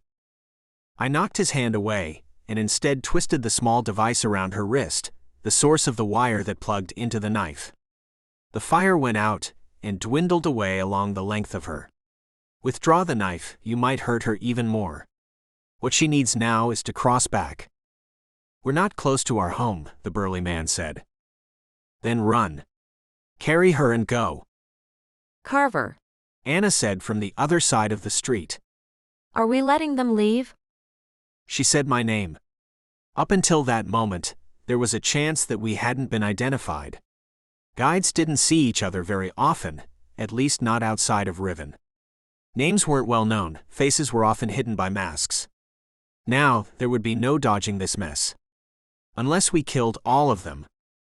Let them leave, I said, banishing that dark thought. We're not here to kill guides. The burly man didn't hesitate, grabbed his fallen friend, hefted her in his arms and ran away down the street.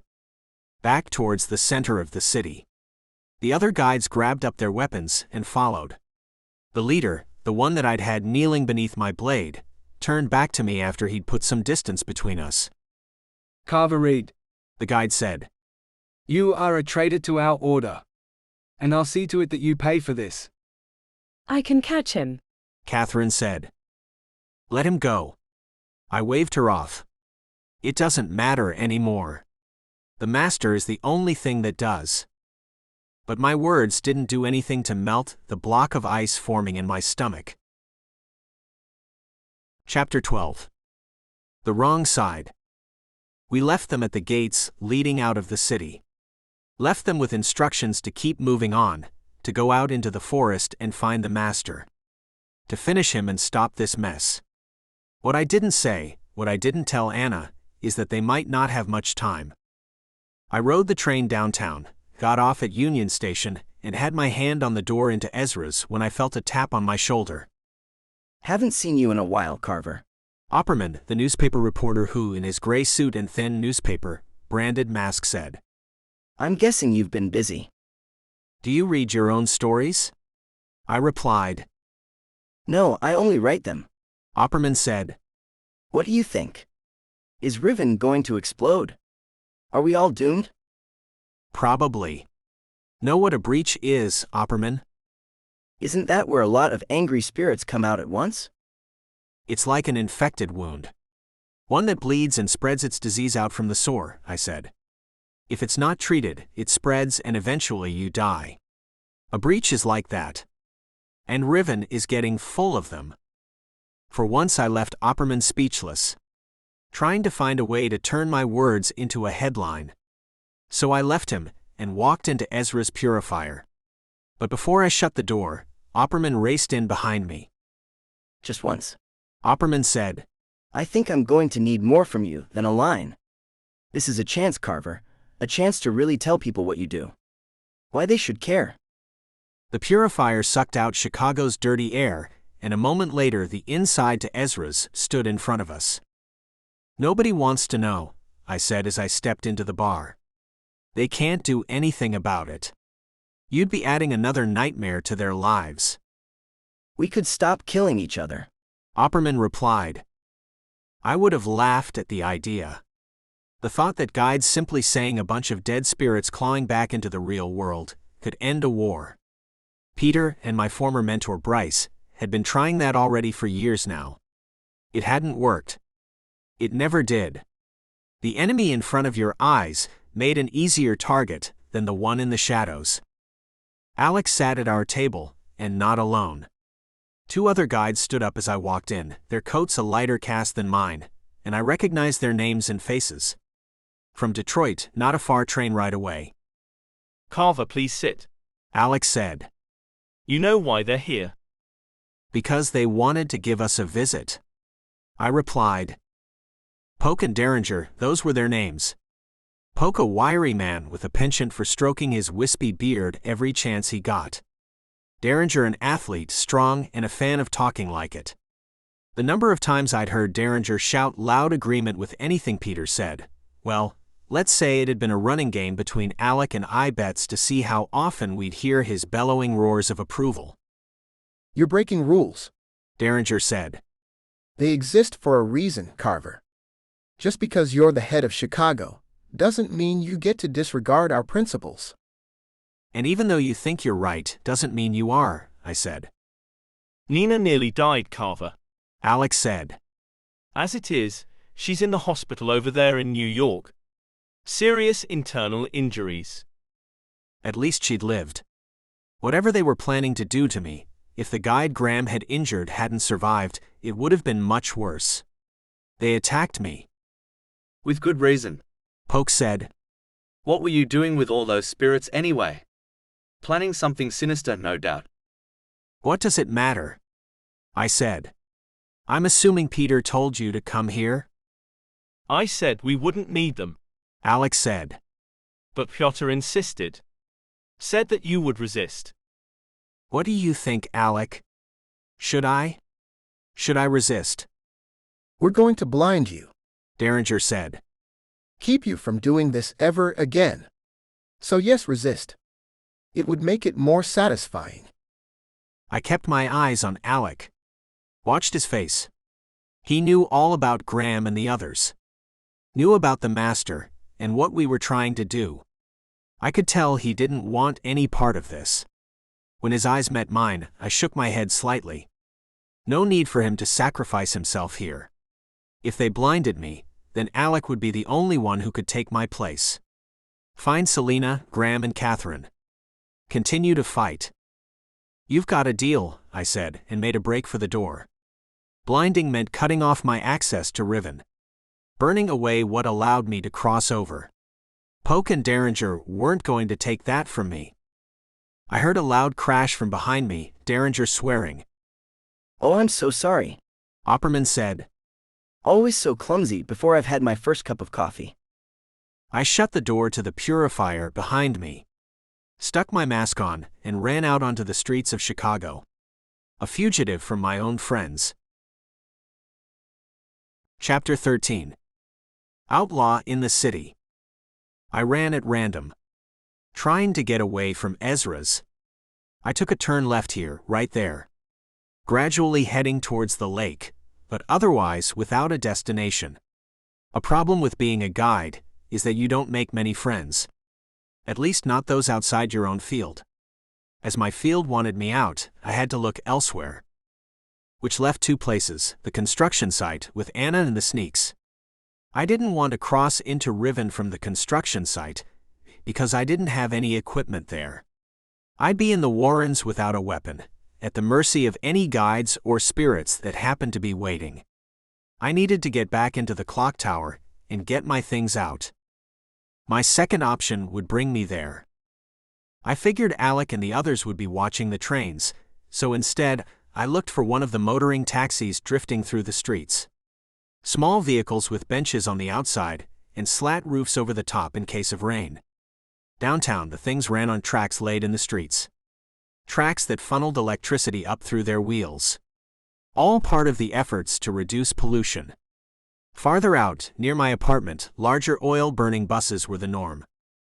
As a taxi trundled past, with only one other person on the opposite side, I took 3 steps, reached out and grabbed a pole and hauled myself into a seat. Leaned over the long console in the middle of the taxi, and plugged in my stop by setting a green pin into the map of downtown Chicago. The map's edges were the limits of the taxi's coverage. My pin would be the second one on the taxi's journey. I'd been lucky. The other passenger had placed his destination in the same direction. His black pin marked the first stop, and only blocks from my target. I sat back and thought. It would take Alec, Poke, and Derringer time to cross over. Time to let everyone know that I had fled their attempted capture. Alec would doubtless be given my position as Chicago's lead guide. They might give Anna a pass, as she'd been inducted less than a day. The other guides we fought wouldn't even have known who she was. I hoped Alec wouldn't go after her either. I had to keep the other guides from blinding me. So long as I could cross to Riven, my binding on Catherine and Selena would stay. Keep their spirits sane. I needed to evade capture long enough for my parents to take care of the master. After that, well, I could take it one problem at a time. Go into hiding and find a better plan. Maybe I'd turn out like Inman and the others, living outside the city and crossing over on my own vigilante efforts. Help the guides from the shadows. It would mean losing some comforts, sure, but I would still have Selena. there would still be us. It took an hour, but the taxi eventually trembled to a stop on the street corner I'd been waiting for. I got off, looked up and down the block. Didn't see anything. The sidewalks their usual deserted. The small yards left to their own scraggly weeds. Whatever could grow in the grime. Nobody would be outside at this time of the morning. Everyone either at work or indoors, anywhere you weren't breathing in the terrible air. I had tried it once on a bet from Bryce. The goal being that I could take more than 3 breaths without coughing. I had lasted 1. Drinking in the air around here felt like inhaling dry mud. Thick, grainy and tasting of a million disgusting things. So I kept my mask on, and its respirator did its job. I knocked on the door, a deep brown oak number in front of a 2-story house. Brick and quaint. Squashed between a pair of similar buildings. The kind of home I wouldn't have minded owning one day, assuming I lived that long. I expected to hear the patter of feet, the yelps of children, but there weren't any. Right. School. When the door opened, I saw my mentor's tired face. Sad and bent. "Get inside," Bryce said to me. As I stepped by him, he peeked out the door and looked up and down the block. "You weren't followed?" "I don't think so," I said. I moved fast, and I don't think Alec really wanted to catch me. "I don't know," Bryce said. He shut the door, and the house's purifiers kicked into action. "He came by this morning. Earlier. Told me what happened. He thinks you've gone too far." "Too far?" "He was there. He fought Graham." "He won't risk his life for you. Here, take off your mask. Let's get you downstairs. Where you can't be seen."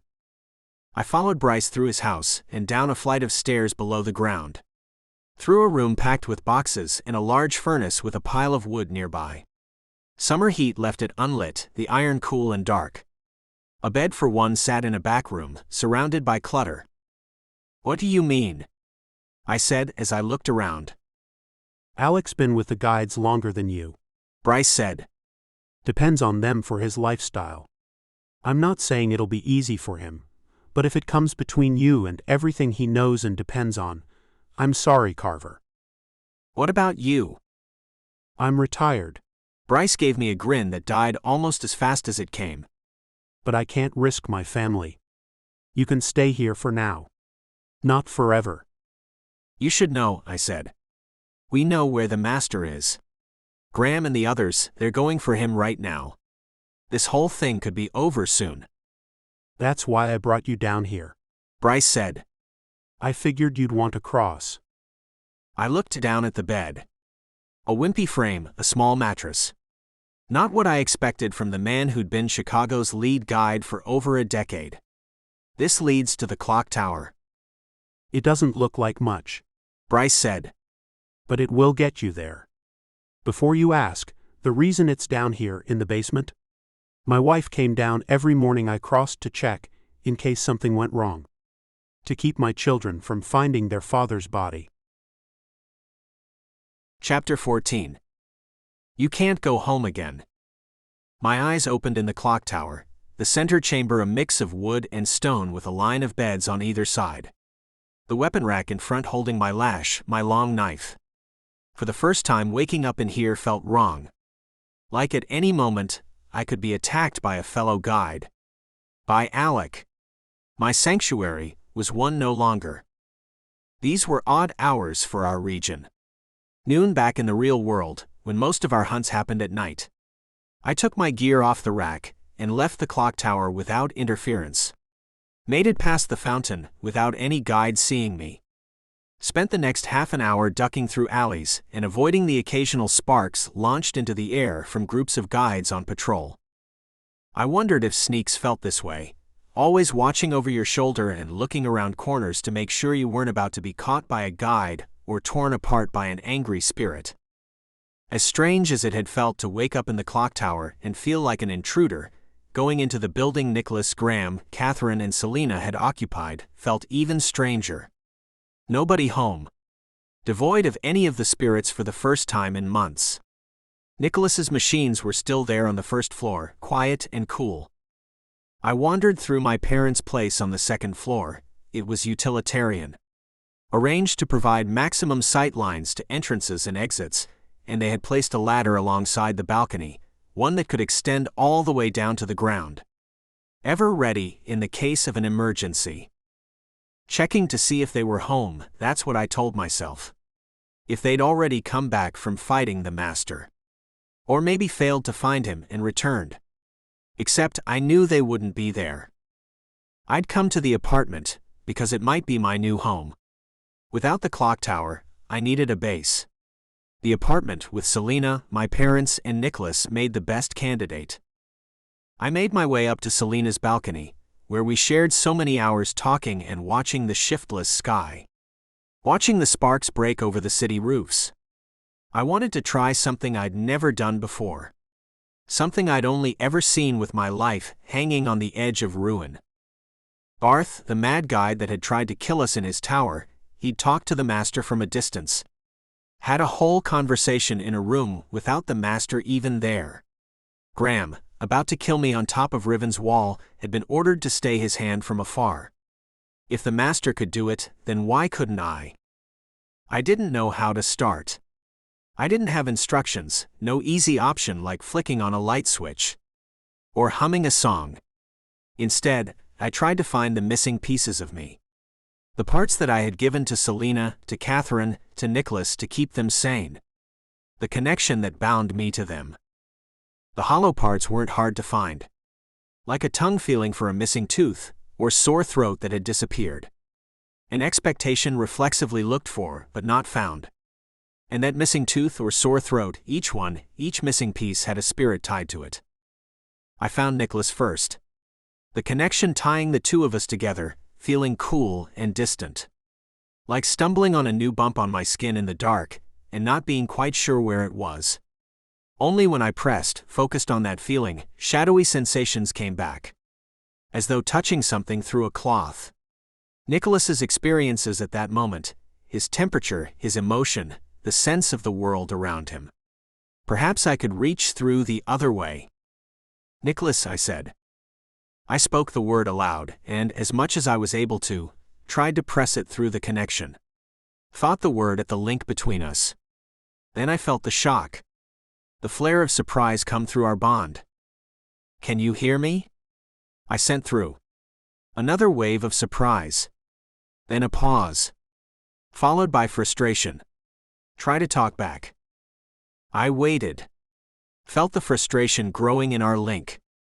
And then it died away entirely, faded to a calm. What was he doing?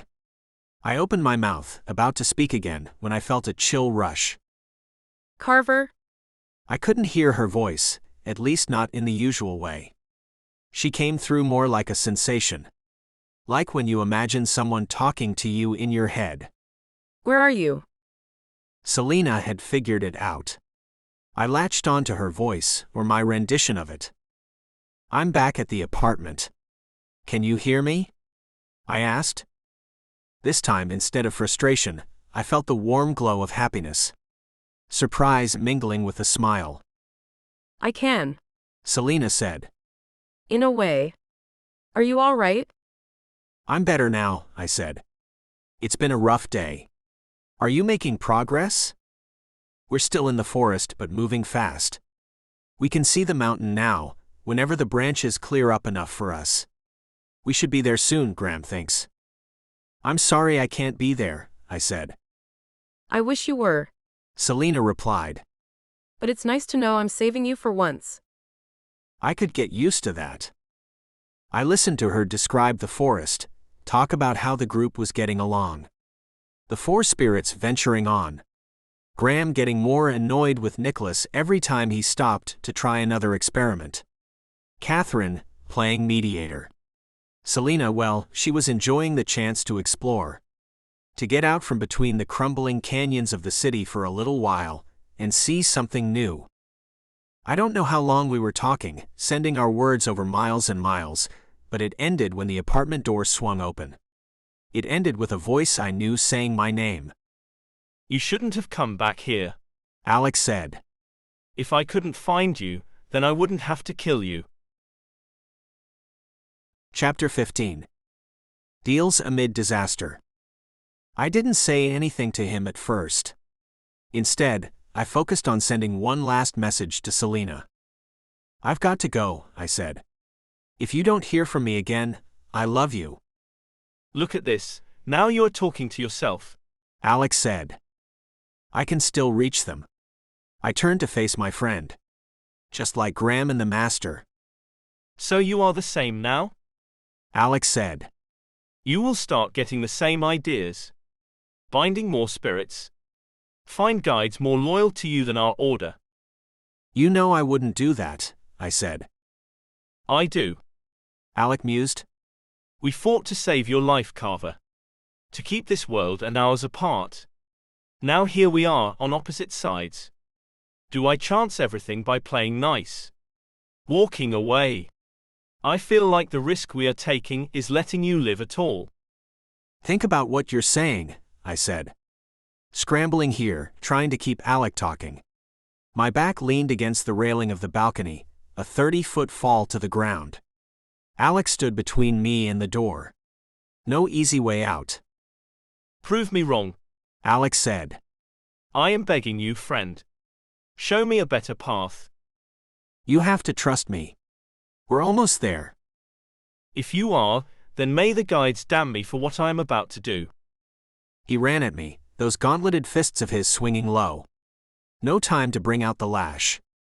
I grabbed the knife and stabbed forward as Alec closed. But the guide jumped, grabbed the frame of the balcony opening, and swung his feet at me as my knife stabbed air beneath. The kick knocked me into the railing, almost threw me off. I ducked as Alec swung for my head. He missed with that one, but the right hook was just a feint for a left. Alec's metal fist connected with my kidney, an organ that didn't exist in Riven, but that hurt all the same. Alec grabbed me as I started to fall back over the railing, and threw me into the apartment. I bounced off Selena's table and landed hard against the wall. Every time my back hit something, I felt the pressure along my spine as the crossbow shaft jammed against it. This time that jarring ache gave me an idea. Alec walked in towards me, slow. I do not love this, Alec said. This is not fun. Great, I was real worried, I muttered. My right hand grabbed the hilt of my lash. I stood up, stared Alec straight in the eye. Ignored the nausea coming up from my rollicking stomach, the bruising ache from my back. I promise you, Alec said. After this, I will continue your hunt for the master. Aren't you a regular saint? I raised the lash, and Alec flipped the table towards me. Launched it with both arms. I shifted my shoulder to block it, and the table pressed me to the wall. Alec came after. A series of quick jabs into my side. I rolled away, and Alec let me escape, let me get some distance. If I'd been a spirit, or someone he truly hated, those gauntlets would have kept pounding me until I was nothing more than mush. Who told you? I asked. Who gave the order to blind me? Poke and Derringer were at Ezra's when I arrived, Alec said. They told me it came from Piotr. Hours earlier. Peter didn't want to talk. I once again had my back to the balcony, Alec advancing towards me. He is a busy man, Alec said. Enough of this, Carver. It's time to go. Alec darted forward, the same run up to a punch that I'd seen him do 100 times. I flicked the lash towards his feet to the left.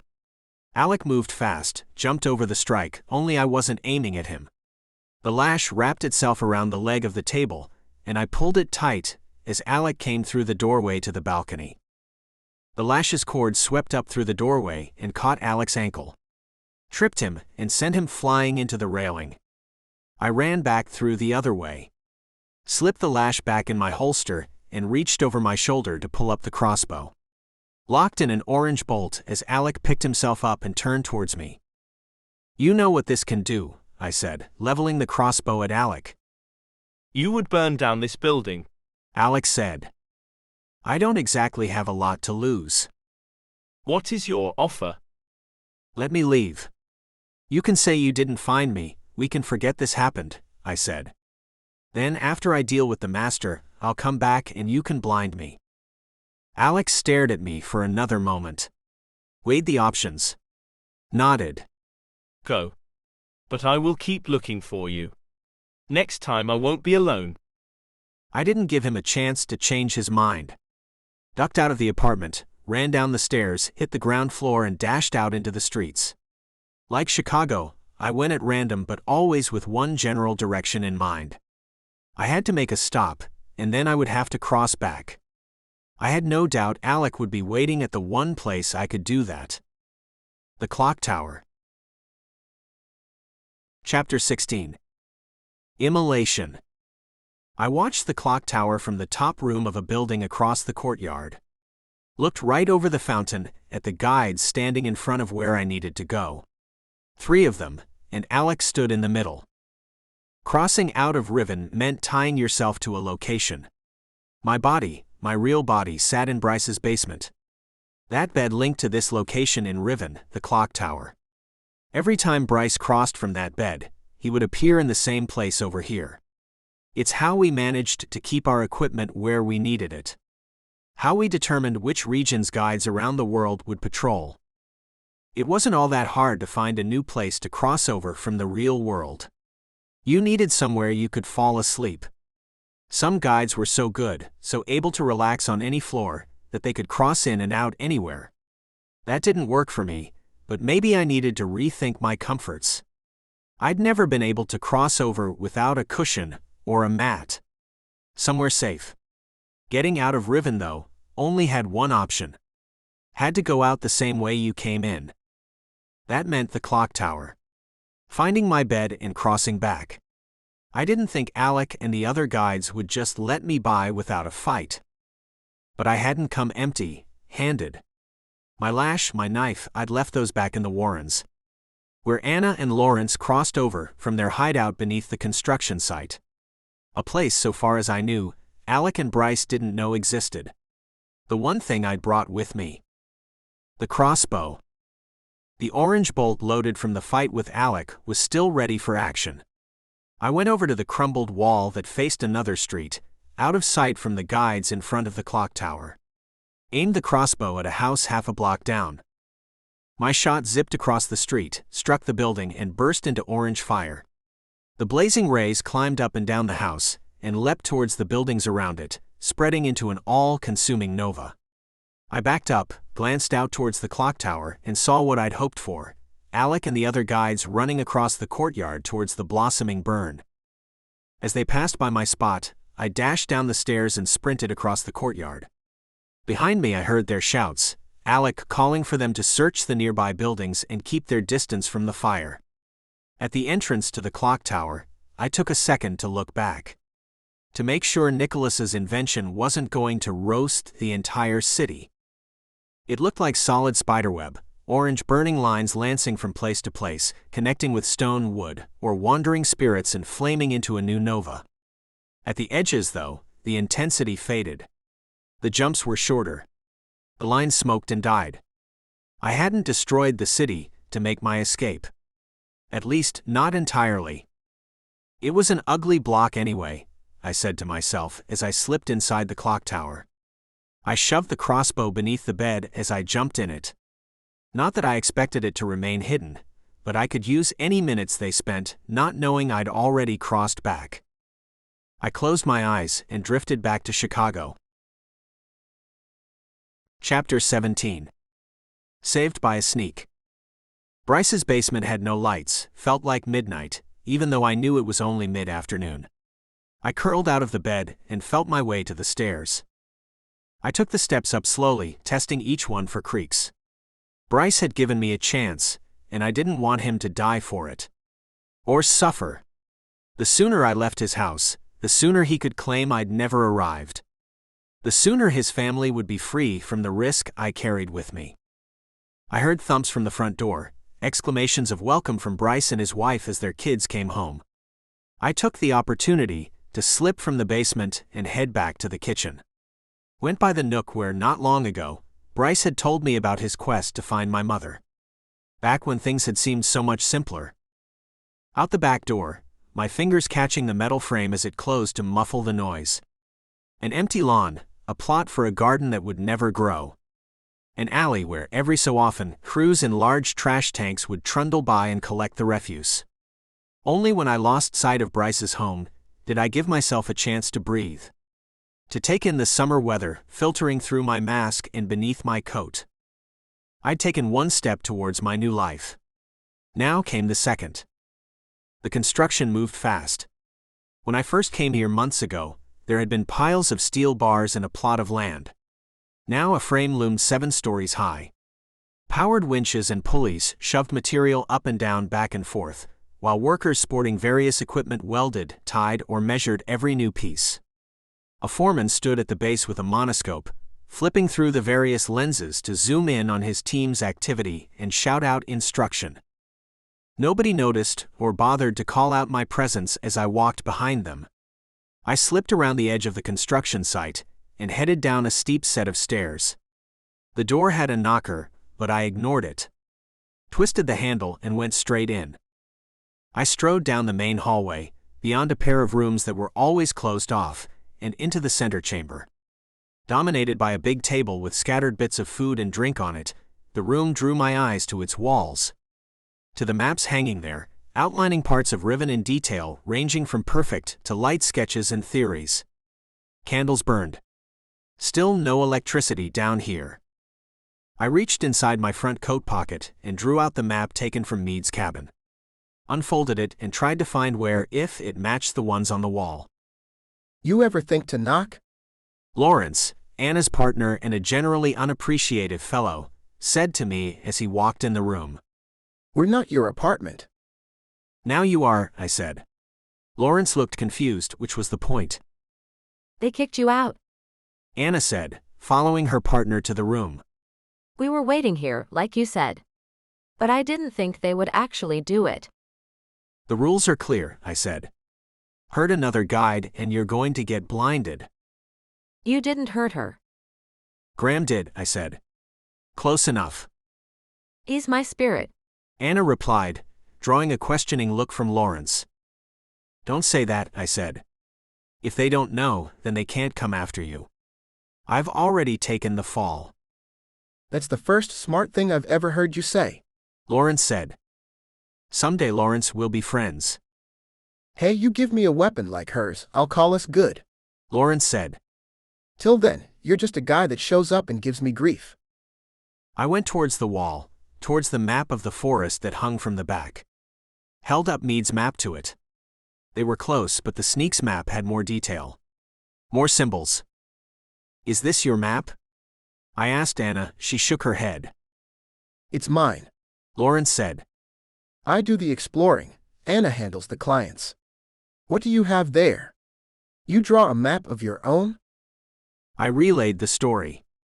The kidnapping on the train, the ambush attempt on the master. Anna had heard most of it before, but it was worth taking the time just to see Lawrence's eyes bug out. On my way back, I found this map. That's how we know where the master is, I said. You've got more on your version. Like this one spot here. I pointed to the large red circle, directly on the path between the city and the mountain. Shaded in with the words "avoid at all cost" next to it. Lawrence came close, put his finger on it, humming to himself. Yeah, I remember what that is. Lawrence said. It's a ghoul. A real old nasty one. I studied it for a while, kept out of sight. Seems to stick to that area, which is why I drew the circle. It's right on the path. Anna said. They might walk right into it. The path to the cycle. Lawrence said. Because that's the route you're looking at. It's why I think the ghoul's there in the first place. Plenty of spirits walking by, and it snaps them up. Wait, I said. You're saying the cycle is in the mountain? I mean, I've never seen it. Lawrence said. But I've come close. Tracked enough spirits to see them go into those caves and never come back out. It could be on the other side, I offered, and Lawrence shrugged. Maybe. I'll tell you right now, you go anywhere near that ghoul, you better be ready. It's not normal. We have to warn them, I said to Anna. How? Anna replied. I've got a new trick to show you, I said. Let's cross. Chapter 18. Cut off. The Warrens. A miserable mess of sprawling apartments, crumbling buildings, and lost spirits.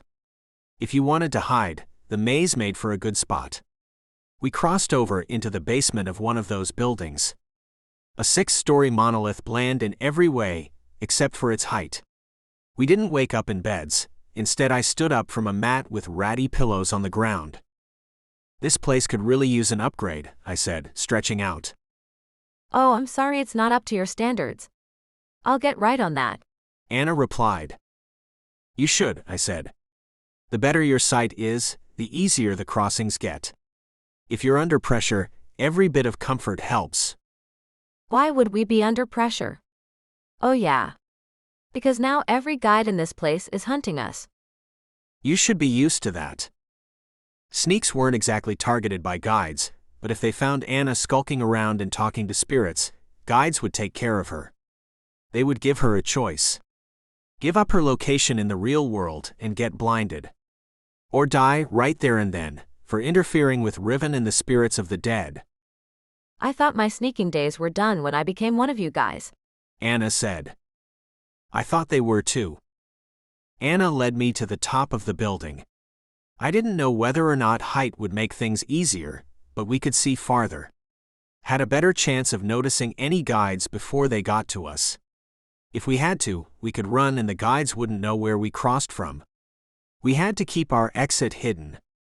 I didn't have a crossbow anymore, didn't have a good way to create a distraction so we could dash by and cross over to the other side. Anna watched as I reached into myself and felt for those missing pieces. As I tried to open the channel between Selena and I. Last time, I'd felt the wave of emotions coming back through. The rush of feeling and sensation, like a breeze on a dead wind day. Only now I felt nothing. As though my mind ran into a hard wall. I tried Nicholas, my mother, and they were the same. I'm not getting them, I said. Try Graham. I walked her through it, and Anna closed her eyes and concentrated. A minute later opened them, shaking her head. Nothing. Anna said. I can feel where he should be, that part of me that isn't there, but when I tried to connect with it, I couldn't feel anything. I don't know what that means, I said. They might be dead. Cycled. Or maybe a guide found them, and they've been wrangled apart from us. Wouldn't that give us back the parts of ourselves? Anna asked. I nodded. The sneak had a point. Those parts of me were still missing, which meant Selena and Catherine and Nicholas were out there still. Stuck in that forest somewhere. The forest. A place we couldn't get to. Unless. I have an idea, I said. We're going to have to take a little trip. Chapter 19. To the rails. For the second time in years, I rode on a train heading outside of Chicago. This time, nobody pointed a gun at me. Much nicer sitting with Anna and watching as the city trailed off into grain-filled fields. Have you ever been out here? I asked her. Plenty of times. Anna said. Sometimes clients write me. Or wrote me, I suppose. They didn't want to come in the city, so I would go out to them. Quite the service, I said. We charged them for it. Did you ever feel bad? I asked. Taking advantage of people's grief? Do you ever feel bad sending people to oblivion? I didn't ask for this, I said. But no, it's my job, and it's a necessary one. That's how I felt too. If people want closure and I can give it to them, then why shouldn't I? Another time I would have pushed her on that point. I would have made an argument about how it's harder for people to move on if they think about the one they lost, wandering in that desolate wasteland. Hard to get over disaster if they think they could still, maybe, have one last conversation with that person. But I didn't. I stayed quiet and let Anna have her moment out the window. Who was I to define right and wrong?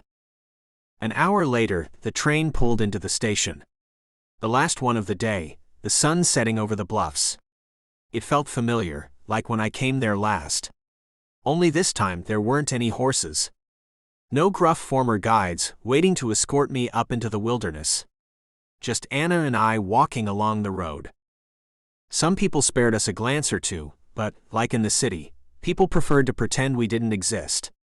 Carriages called out to other passengers to ask if they wanted rides and ignored us. Even some of the horses shied away as we walked past the posts. Once we were away from the station and walking the path that led towards the bluff, I pulled off my mask. Anna followed suit. I wondered when you were going to do that, Anna said. I feared I'd forgotten some rule. The air is better out here, I said. But if you've been reading the papers, listening to the people, there's a lot of disease. We're not immune to that. You're paranoid. Cautious, I replied. We continued up the path, going up and around rocks and underneath the wide trees. I kept scanning the canopies for the bats, those funny creatures flitting in the twilight. So unlike birds with their spastic patterns. Carver, Anna said, her voice in a whisper. I think there's someone up there. I followed her pointing finger. There were lights ahead. Not the flickering of a campfire, but electric. Plenty of them. I nodded towards the side, and Anna went with me into the brush. We moved slow, stepping over ferns and between the scraggly branches of newly grown trees, but if anything came up or down that path they would have a hard time seeing us. At least 8 uniformed policemen and their horses stood in the campground, poking around and loading the rigid bodies into carts. I don't know why I didn't think of it. Of course, a massive die-off out here in the woods would attract attention. I reached in my coat and felt the hilt, the metal of Inman's pistol. Not that I had any kind of experience with these things, but I worked with the weapons I had. You're not going to fight them, Anna said. I don't want to, I said. I think if we wait, they won't stay all night. You want to just sit here? I don't see any other option. We hunkered down beneath a large bush, bugs swirling around our heads, and watched as the officers continued digging around, calling to each other whenever they found something interesting. I laid my head on my hands and watched as the sun finished its descent and plunged the forest into night. Hey, Anna whispered. I think they're gone. I opened my eyes, stunned for a moment. I'd actually fallen asleep, taken a nap, probably for the first time in years. The lights were still there, electric lamps set up and plugged into a large boxy battery. The lights illuminated a sign that said "Keep Out, Active Investigation." Beyond that, beyond the ever-present wildlife, there were no noises. Keep your eyes on the ground, Anna said as we moved closer. They'll have triggers to keep animals away. You've done this before? Not everything we get paid for happens in Riven, Anna said. I learned how to get around. Remind me to stop underestimating you. We made our way to the campground and over to the cabin where I crossed over not 2 nights ago, where Inman's body had been. The police had replaced it with a chalk mark, a small note saying a body had been here. This is it, I said. If we cross over here, we'll be in the forest. I told her to take the bed that I'd gone in. I slipped into Inman's. I didn't know precisely where I'd cross over, but I figured we'd be able to find each other. Either that or we'd be arriving alone, without weapons, into a forest full of danger. Chapter 20. Where the Spirits Walk. I awoke under the gray, grim trees. Those black leaves shaded the pale light, casting dark shadows all along the dead ground. The breeze blew, rippling through the branches, adding a lifeless chime to the place. There were some marks on the ground, flattened parts of broken stems leading towards the clearing. I followed them, hoping Anna would do the same. Before long I'd return to the same spot where I'd seen Inman carved in two, where so many former guides had fallen. The scars were there. The black lines running up and down the trees, weapons scattered about, along with the occasional bit of cloth. Pieces torn from guide coats and masks. Otherwise, there were no bodies. Riven didn't have those. Not for long, anyway. I'd seen it happen before. A guide falls and in the aftermath, their bodies slowly disappear. Their spirits awaken elsewhere in Riven. Or sometimes right on top of their corpse. As the energy faded, so did the body, and the spirit started its walk to the cycle. You weren't lying, Anna said, as she stepped into the clearing and looked around. You thought I was? No. Anna said. I guess not, but your story sounded strange. A bunch of guides massacred by an army of spirits and a crazy villain wielding a giant sword. For Riven? That's almost every day. For you, maybe. At least now we have weapons, Anna said. The sneak had a point. We had crossed over empty-handed, all of our gear far away in the warrens. There were plenty of weapons scattered around the clearing, and I didn't think their former owners would mind us taking them. We both fished around for something we knew how to use. In the middle of the clearing, I found Inman's 2 pistols, his long knife, and a pile of spare bullets. Not my favorite weapons, but the guns were small enough to take along. I slipped them into my pockets, took the knife, and then found a longer sword on another body. No lash, but I could use the edged weapons. Check this out, Anna said. I looked her way, and saw her holding what looked like a long chain with handles on either end. Along the length of the links were tiny spikes, serrated edges meant for cutting. What do you think? That doesn't look easy to use, I said. And tonight is not the time to learn on the fly. Anna shrugged. I'm going to take it. I helped Anna find another couple of knives to slot in her belt, and then we looked around. There weren't a lot of markers for where to go. If I remembered Meade's map correctly, then the mountain stood northwest of here. The path the others had taken would be straight north. I agree, Anna said. How can you tell directions? There are no stars.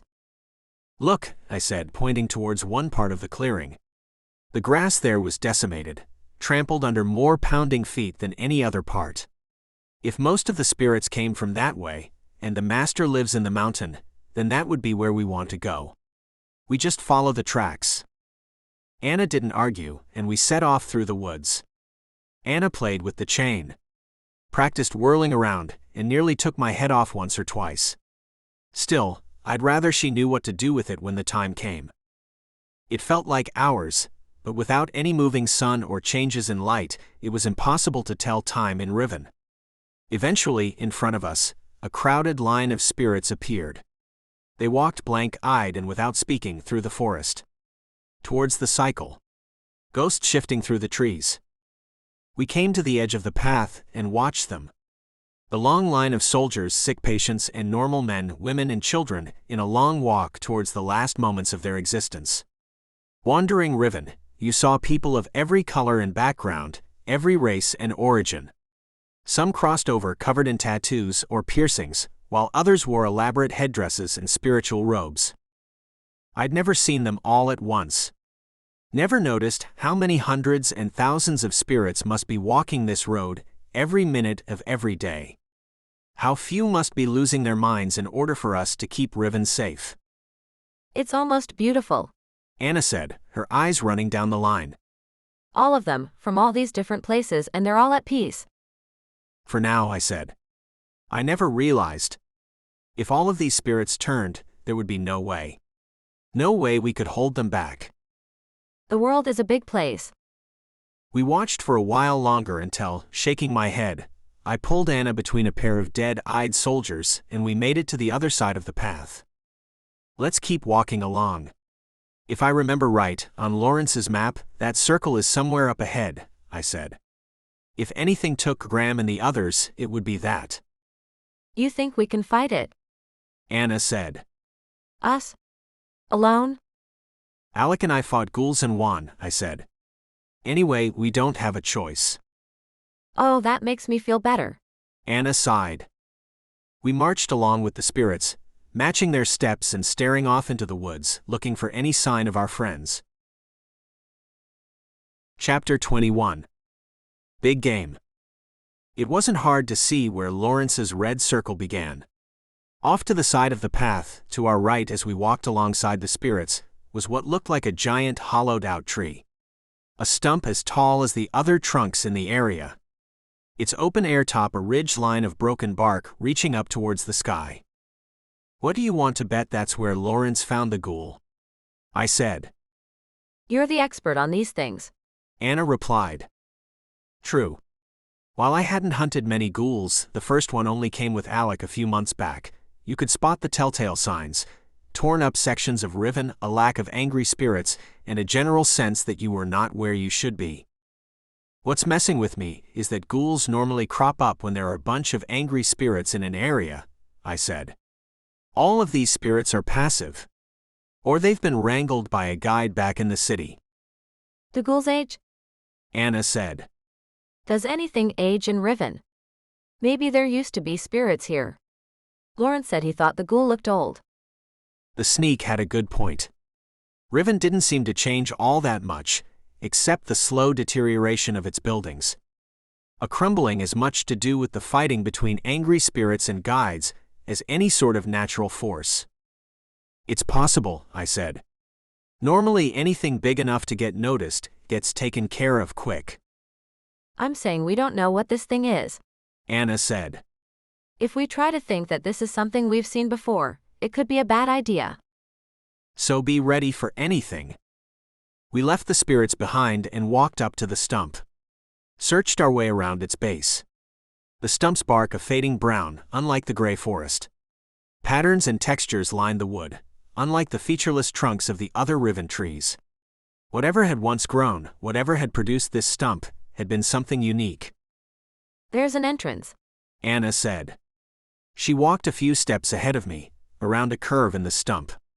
I followed and looked. Saw something less an entrance than a torn hole. Jagged edges and splintered chunks of bark surrounded a space 20 feet wide. Light vanished into that hole, bending into the ground. This seems ominous, I said.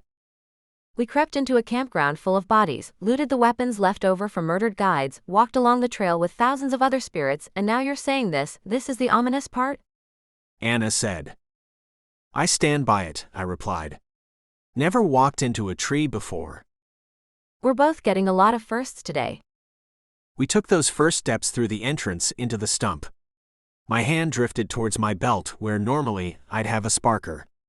Something to shoot light out in front of me. Without one, we descended into the dark with only the faintest glimmer of reflected gray following us. The air changed as we went down, thickening and growing pungent with the smell of rot.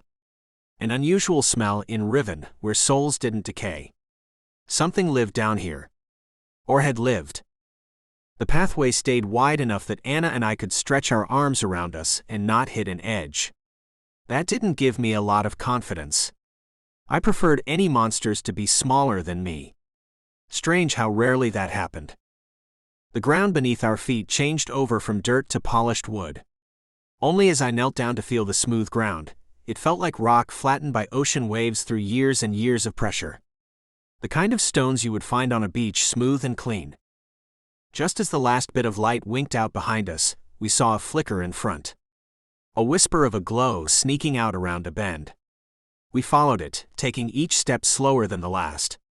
Noises, the shifting growls and grumbles of a large creature making the most of its next meal echoed their way down to us. I didn't think ghouls had to eat, Anna said. I don't think this is just a ghoul. When we turned the corner, I wasn't thrilled to see I was right. In front of us, bathed in the light from a hole in the stump's roof overhead, hung a gnarled mass of roots, plants, and bodies. Spirits ensnared in vines and branches, a roiling ball linking to the outsides of the stump through veins of wood and pulsing green stems. The sphere sat suspended in the center of the stump, like a marble caught in a spider's web. As we watched, the thing moved and shifted. Morphed and sent bits of itself crawling up and down the stems, arms and legs reaching out and being drawn back. Occasionally a face appeared, small and rough in the mass, but always with its mouth open in a wide and silent scream. Of all the horrors in Riven, I said, I've never seen one like this. Lawrence wasn't lying, Anna said, her voice devoid of feeling, in total shock. I don't even know what to call this. What it is. Wait, look closer. I could see along the sphere, along the stems that held the ball up, there were cuts. Deep gashes and burns. Wounds suffered in a fight, and some of them still dripped bits of phosphorescent goo onto the ground. It's hurt. Graham. Anna straightened, looked at me. I feel it. The part of me that I lost. I followed her words. Felt for my own connections, that piece of myself long since given to Selena. And found it. For the first time in years, my body and soul were whole. Which meant... They're gone. Anna said. That's the only way the binding breaks, right? I nodded. Selena, I couldn't feel her anymore. She'd given that part back to me. Or had it ripped from her. I gripped the sword I'd taken from the guide's body, and drew it from my belt. There's only one way to get them back, I said. Chapter 22. Two-person job. I took the lead, running into the central chamber with the sword in my right hand, and one of Inman's pistols, loaded and ready to fire, in my left. I almost fell. My legs moved faster than before. My muscles felt stronger, lighter. Even my eyes were sharper. I caught the changes in the flickering gray as the beast shifted its tendrils and limbs around, picked out the numerous wounds delivered by our friends. I was whole. Not that the ghoul cared. I didn't see any eyes, but it noticed us. With snapping, crackling noises, the ghoul withdrew its connections to the stump. Ripped off the branches and veins until its mass slammed into the stump's floor. Those whipping, swirling tendrils slithered into an array around the ghoul's body, pointing at us. That's not good, Anna said. I liked it more when it was sitting still. I'm feeling it's just getting started, I said. You take your chain and see if you can keep it busy. I'll go for the kill. Not that I had any idea of the best way to do that. Figured a headlong rush at the center would do. Sink the sword in, twist the hilt, and let the blue fire do its work. I heard Anna shout as she sprinted away to my right, that bladed chain waving through the air. The ghoul turned, the sound of its body grinding against the ground as its waving brown and green mass shifted towards Anna. I took the opportunity to charge. The ghoul's main body, framed by pulsing emerald tendrils, sat in front of me. The round surface looked like a ball, perfectly round except for where the tendrils emerged. Beneath the surface I could see the shifting faces, arms, and legs as they twisted and turned within. After seeing the master's dark cloak and his huge sword, a normal nightmare seemed refreshing. I made it 10 steps before the first tendril swatted at me, a thin vine swiping down from above and looking to flatten me into the floor. I saw it cracking down, twisted and slashed upward with the blade as the vine came streaking towards my head. My sword cut into the attack, but did nothing to stop it. The vine crashed me to the ground and coated me in goop running from the cut I'd made. The stuff felt warm, sticky. Unpleasant. I felt the vine wrap itself around my chest, and with my left hand I raised Inman's pistol. Aimed right at the ghoul's center mass, a target too big to miss. And pulled the trigger. The gun went off with a roar. The shot popped into the monster's ball, scattering a chunk of ghostly flesh off of the thing. Otherwise, the ghoul didn't seem to care. As the vine lifted me up, I noticed the ghoul didn't cry. No roar coming from the beast. No angry howl. Only the gravelly crackle and whistling wind as its body shifted and moved. Could use some help? I yelled as the vine dragged me through the air. Smaller tendrils branched off of the vine, threading their way between my arms and legs. The plant squeezed, my limbs going numb. My right hand, weaponless, was pinned to my body. I couldn't exactly reload the pistol either. If something didn't change soon, the ghoul would squash me into pulp. I saw the chain whipping by my face, wrapping around the vine. The chain's edges bit in and cut all the way through, severing the ghoul's tendril and sending me back down to the ground. The vine cushioned my blow, hitting first and bursting into a sticky pile of ichor. I blinked away the slime, amazed to discover that I did in fact still live. Now it's your turn, Anna yelped from across the chamber. I looked and saw her beating away a pair of vines with her knives, stabbing them as they came close. Above her a branch shifted into position, straight and hard. On my mark, roll left, I said, my hands scrambling to reload the pistol as I came up to a crouch. Now. Anna dove to her left as I fired the pistol. The branch swung to follow, which took it right into the path of my shot. The bullet exploded into the wood and scattered chunks all over the place. The main body of the branch fell down and landed on the twisting vines, turning to chase Anna, trapping them onto the floor. Nice shot, Anna said. I'll take it. I holstered the pistol and drew my knife, grabbing the sword off the ground as I ran back towards the ghoul. 2 more vines arced towards me, but now I knew how fast they moved and dodged. I sidestepped their grasp, then planted my foot on the end of one and swiped down with the sword, cutting it off. The vine flailed around, twitching and leaking the same blue glowing goo as the other parts. Every time I thought Riven had run out of ways to be disgusting and horrific, it proved me wrong. The ceiling shook. The stump rumbled, and it took me a second to see why. The ghoul's other branches had rotated up and bashed at the hole, letting in more light, and sending chunks of wood taller than me raining down to the ground. What's it doing?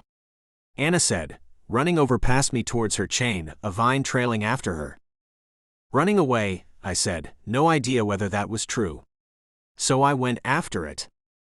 I closed within a few feet of the ball and leapt towards it. As I jumped, wood chunks raining down around me, the ghoul lifted itself towards its new wider opening. I swung the sword and felt it bite into the ghoul's skin, or whatever it was, and found myself hanging by my own blade. The stump's ground fell away beneath me, and with a yell, I swung my left arm up with the knife. I stabbed the knife into the ghoul, giving me a second handhold. The ghoul rose up above the stump, its vines and branches breaking out into the sky and smashing through the canopies of nearby trees. I clung to my blades, keeping my grip tight. I wouldn't be able to hold forever, and if I fell from here, well, Anna would be cleaning up my splattered remains. The ghoul moved off the stump, shifting over the forest floor, using its branches to stab into the ground and move itself along in lurches. I tried to twist the handle on the sword, to activate the fire, but I didn't have the leverage. Even trying to cut free might cause me to plummet to the surface. My arms burned. I needed to move.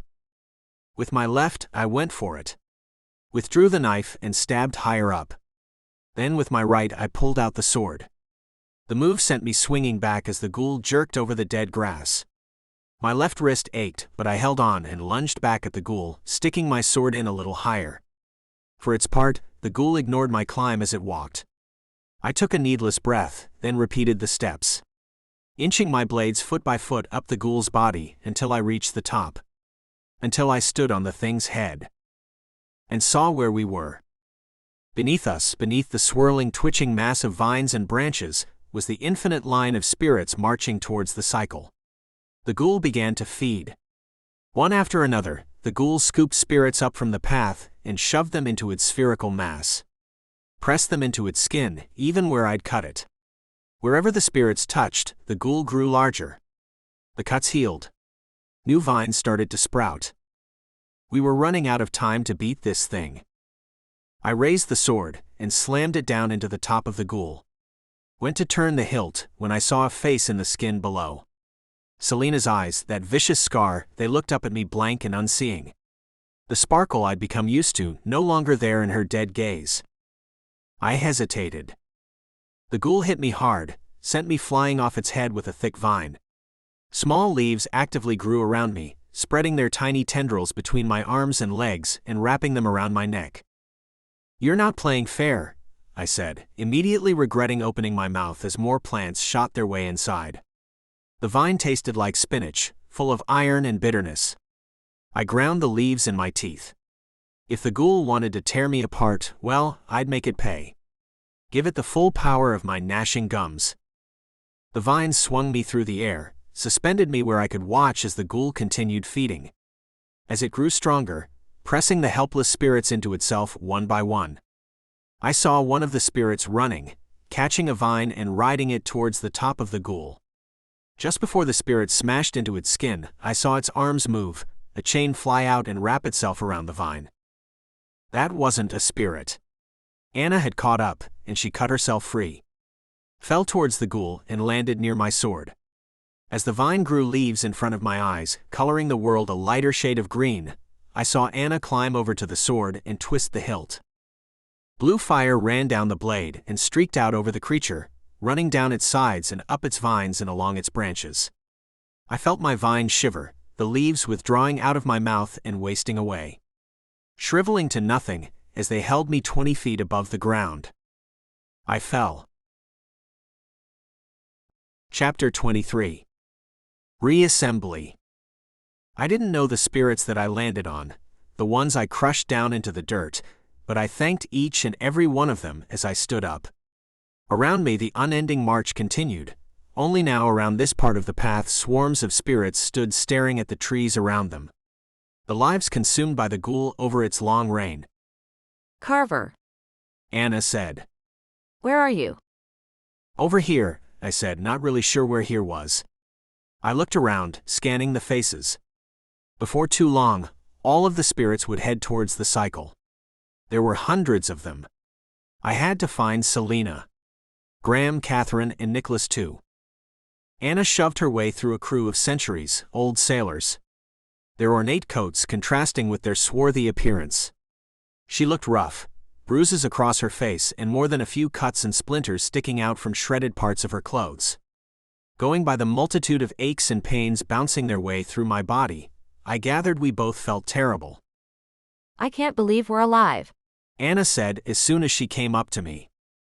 Why? We're guides. This is what we do. Stop it. This is not what guides do. Guides handle one or two angry spirits in a back alley in the city. They don't attack a giant creature that's covered in whirling death vines and then act all cocky about it when they luck their way into victory. I don't know what you're talking about, I said. I left the sword there for you. I knew you'd get to it. Anna stared at me, mouth open and her head shaking. If my hand didn't have at least 3 splinters in it, I'd smack you right now. Have to save your energy anyway, I said. We still have to find the rest, bind them again, and then cross so we can put ourselves back together. No. You wait 1 second, Anna said. She stared me in the eye, her face fierce. We did something incredible. You're going to take 1 sentence. At least 1 sentence and acknowledge that. She was right. The ghoul we defeated, who knows how long that thing had been here? How many spirits it had feasted on? We knew it had bested Graham and Catherine, up to this point, the deadliest duo of guides I'd ever seen. Anna and I, and let's be honest, mostly Anna had beat the creature through a combination of luck, skill, and determination. I felt bad about doubting her, about insulting her abilities, because she had proved herself one of the finest guides I'd ever seen. Any time now, Anna said, picking a splinter from her shoulder. Fine. You are amazing. That was incredible. I'm glad we're not dead. Can we go now? I said. I guess that's all I'm going to get. You guessed correctly. We spent a long time sifting through the souls, wandering through crowds of spirits and inspecting their faces, hunting for familiar outfits. We eventually found them, all 4 together, beginning to walk at the edge of the crowd. If you've ever seen someone you loved look at you like you don't exist, then you would understand what I felt seeing Selena. I walked up to her, and she turned to look at me. Her eyes met mine, and I saw none of her in them. No recognition, no thought. When I had released Graham from his binding to the master, he'd retained some of that personality. He'd still been, to some degree, himself. Ghouls were different. They devoured spirits, crushed them into nothing. I didn't know if I could ever get her back. I had to try. Anna watched as I took Selena's hand and felt for that pinprick. Felt for that connection to bring us together there in that gray forest. When I found it, I poured myself into her. My body wilted as my energy sapped through our touch, as what gave me life passed through into her. It found a home, and I felt the bond grow. A tether between our souls formed out of mine. Carver. Selena's voice poured like chill water on my face. I hadn't realized I'd shut my eyes, but I opened them and saw her looking back at me. Not the dead-eyed spirit, but Selena herself. You're back. It feels good. Selena replied, looking down at her hands gripping tightly. I don't remember any of it. Nothing after the ghoul attacked us. Now here you are. I'm sorry I wasn't there. It's not your fault. Selena smiled. I think we almost had it. Graham and Catherine were keeping it distracted while I protected Nicholas. He prepared something that exploded. Or that meant to explode. But we didn't see all the vines. It had a lot of those, I said, and they tasted awful. Selena raised an eyebrow. Never mind. I bound Nicholas and Catherine again, waking them from their slumber. Anna did the same to Graham, and after replaying the fights and the challenges to each other, all of us went back to the stump to retrieve their weapons. It felt strange, giving up those parts of myself again. I'd grown so used to being without them, always being slower than I should be. Tiring faster. Being my full self had felt good. Maybe someday, I'd have that again. Carver. Anna said, as everyone stood assembled. We should probably go. Crossback. We've been over here for a long time. Can you keep going? I asked my parents, Selena and Nicholas. They nodded.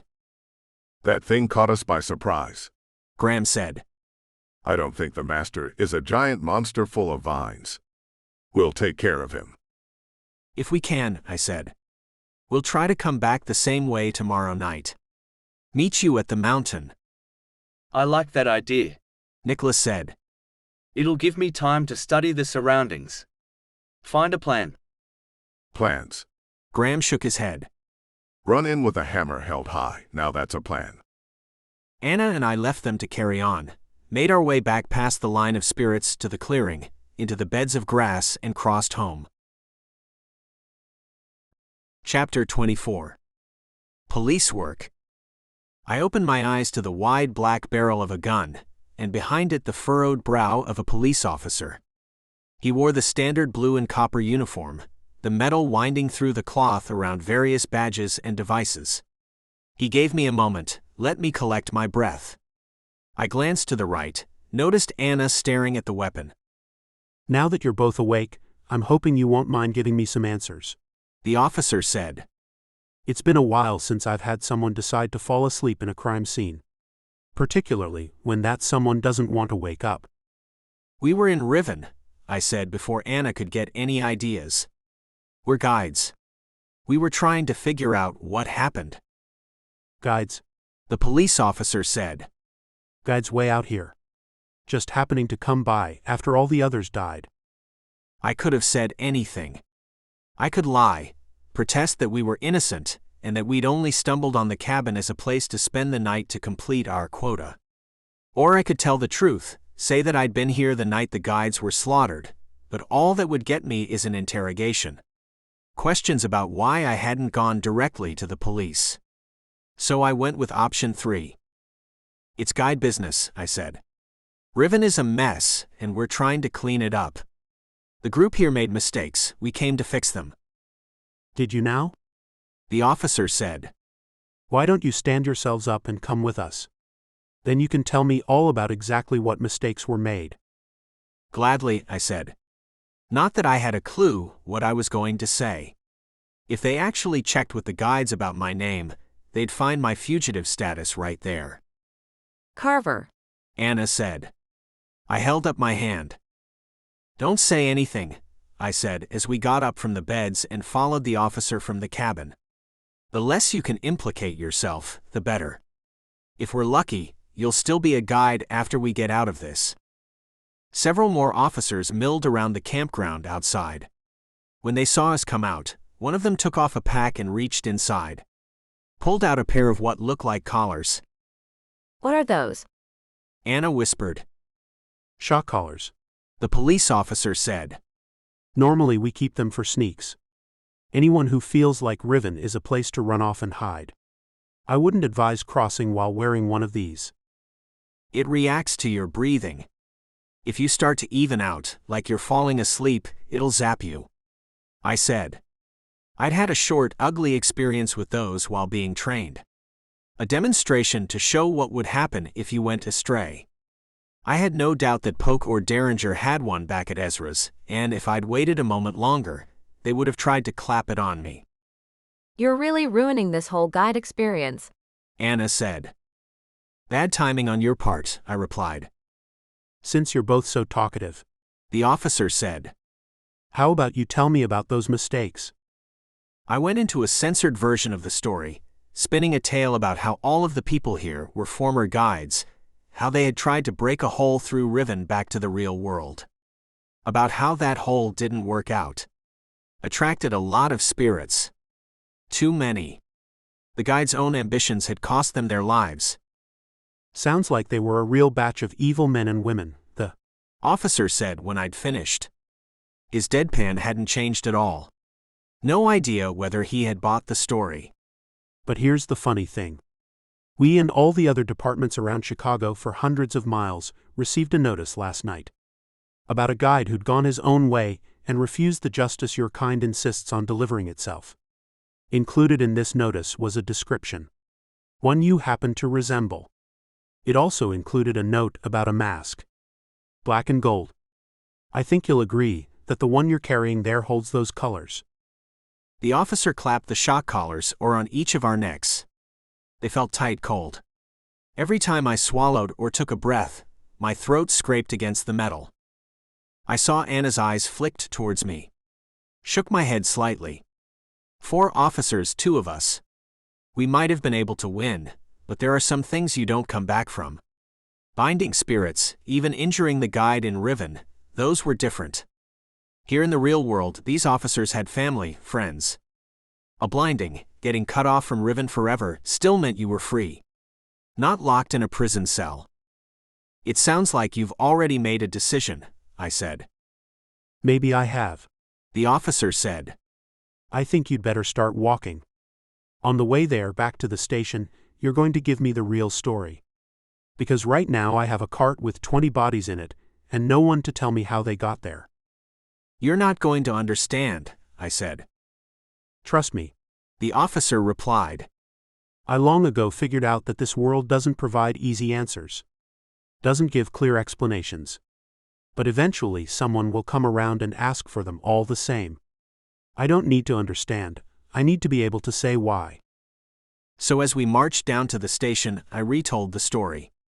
Told him about the man in the cloak with the big sword, and the army of spirits that slaughtered those that had made the camp. The officer took it all without interrupting, and finally nodded when I was done. Now that is a story I can believe, the officer said, as we walked up to the train station. Not because it sounds believable, but because the way you said it proved that you believed it. Waiting at the top of the station steps were Poke and Derringer, their eyes bearing a deadly glint.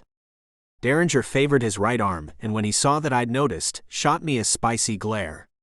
They would be the escorts. Lovely. We'll take these 2 from here, officer. Poke said. You should know they've both been cooperative. For fugitives, the best company. Even helped me clean up my investigation. We'll take it into account. Poke said.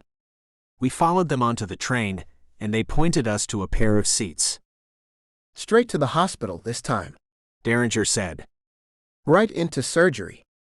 Your game is done, Carver. Then he turned to Anna. Too bad he dragged you into this. I heard you had potential.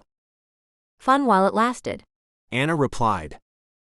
The train blew its horn and started rumbling off, back towards the city. To the knives that would cut away Riven forever. Chapter 25. Cuffed. Poke and Derringer sat on a bench across from us, staring at me with narrow, suspicious eyes. Their mouths twitched. Derringer coughed once into his wrist, then returned to his glare. As though they wanted to ask me a question, but were waiting for me to do something first. Me with a shock collar around my neck and cuffs on my hands. Guess I'd better get started. Seems like a lot of effort for one wounded guide, I said. They're pulling 2 of you from your quota just for this? Derringer glanced to Poke, giving me their order of operations. Poke could play the lead and Derringer would be the muscle. The ease with which they slid into their roles had me wondering how often they'd done this. Were they Peter's go-to handlers whenever a guide stepped outside the lines? You know what's funny, Carver? Poke said. We were in Detroit. We were filling our quota. Then Derringer and we went to our normal meet-up spot. Like that bar you've got in Chicago. Ezra's? I nodded. Poke spoke with a bad affliction, a habit of emphasizing the wrong syllables. Like an actor learning how to talk by watching silent films. Like that one. Only when we got there, Piotr was sitting at the table. Waiting for us. Now I don't know when last time was you saw him. But to me, to Derringer here, Piotr looked old. Poke widened his eyes, made a helpless shrug. Looked tired. Like he'd been in a lot of fights. Had a lot of nights in Riven, and a lot of days back here battling for the survival of all of us. You know what Piotr says? You know what he tells us as Derringer and I sit down? That you're doing a swell job? He tells us that there's this new kid, this guy he thought would make one heck of a guide, would make such a good guide, that even though he's only been part of us for a few years he deserves to run Chicago. Derringer and we're looking at each other like, hey, we've both been doing our work for more than a decade, and we're not getting anything. But we're quiet. We take it. Because that's what loyal guides do. I could see Poke start to shake. His forearms trembled, hands gripped the bench. Derringer put a palm on Poke's shoulder. So when Piotr tells us it's the guide that he thought was the next big thing, that the man who's helping us dig out of these dark times tells us that this wonder kid has gone and hurt one of our own, has broken our rules, we didn't take long to jump on the train. You didn't even ask him why, did you? Why he thought I was doing this? Oh no. Poke said. Should we have interrogated him? Tried to question the man who single-handedly keeps our order alive? Or do you give him this one? Seeing as all the evidence is on his side.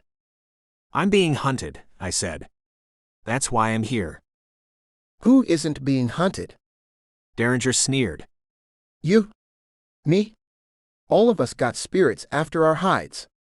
All of us are dealing with one terror after another every night. You understand, Anna said. The people coming after Carver aren't like the spirits. They're trying to find him. Just him. Why is that? Derringer said. What makes you so special? Part of me wanted to spill the beans. To say to them that I, by an accident of birth, could be the end of everything. But then why would they believe me? Why would it matter? If they were going to take me in anyway, then who cared? Let's say that I'm not just a guide, I said. Because of my parents, I can be used by someone else. Ain't that mysterious? Poke said. Aren't you special? Hear that, Poke? Derringer said.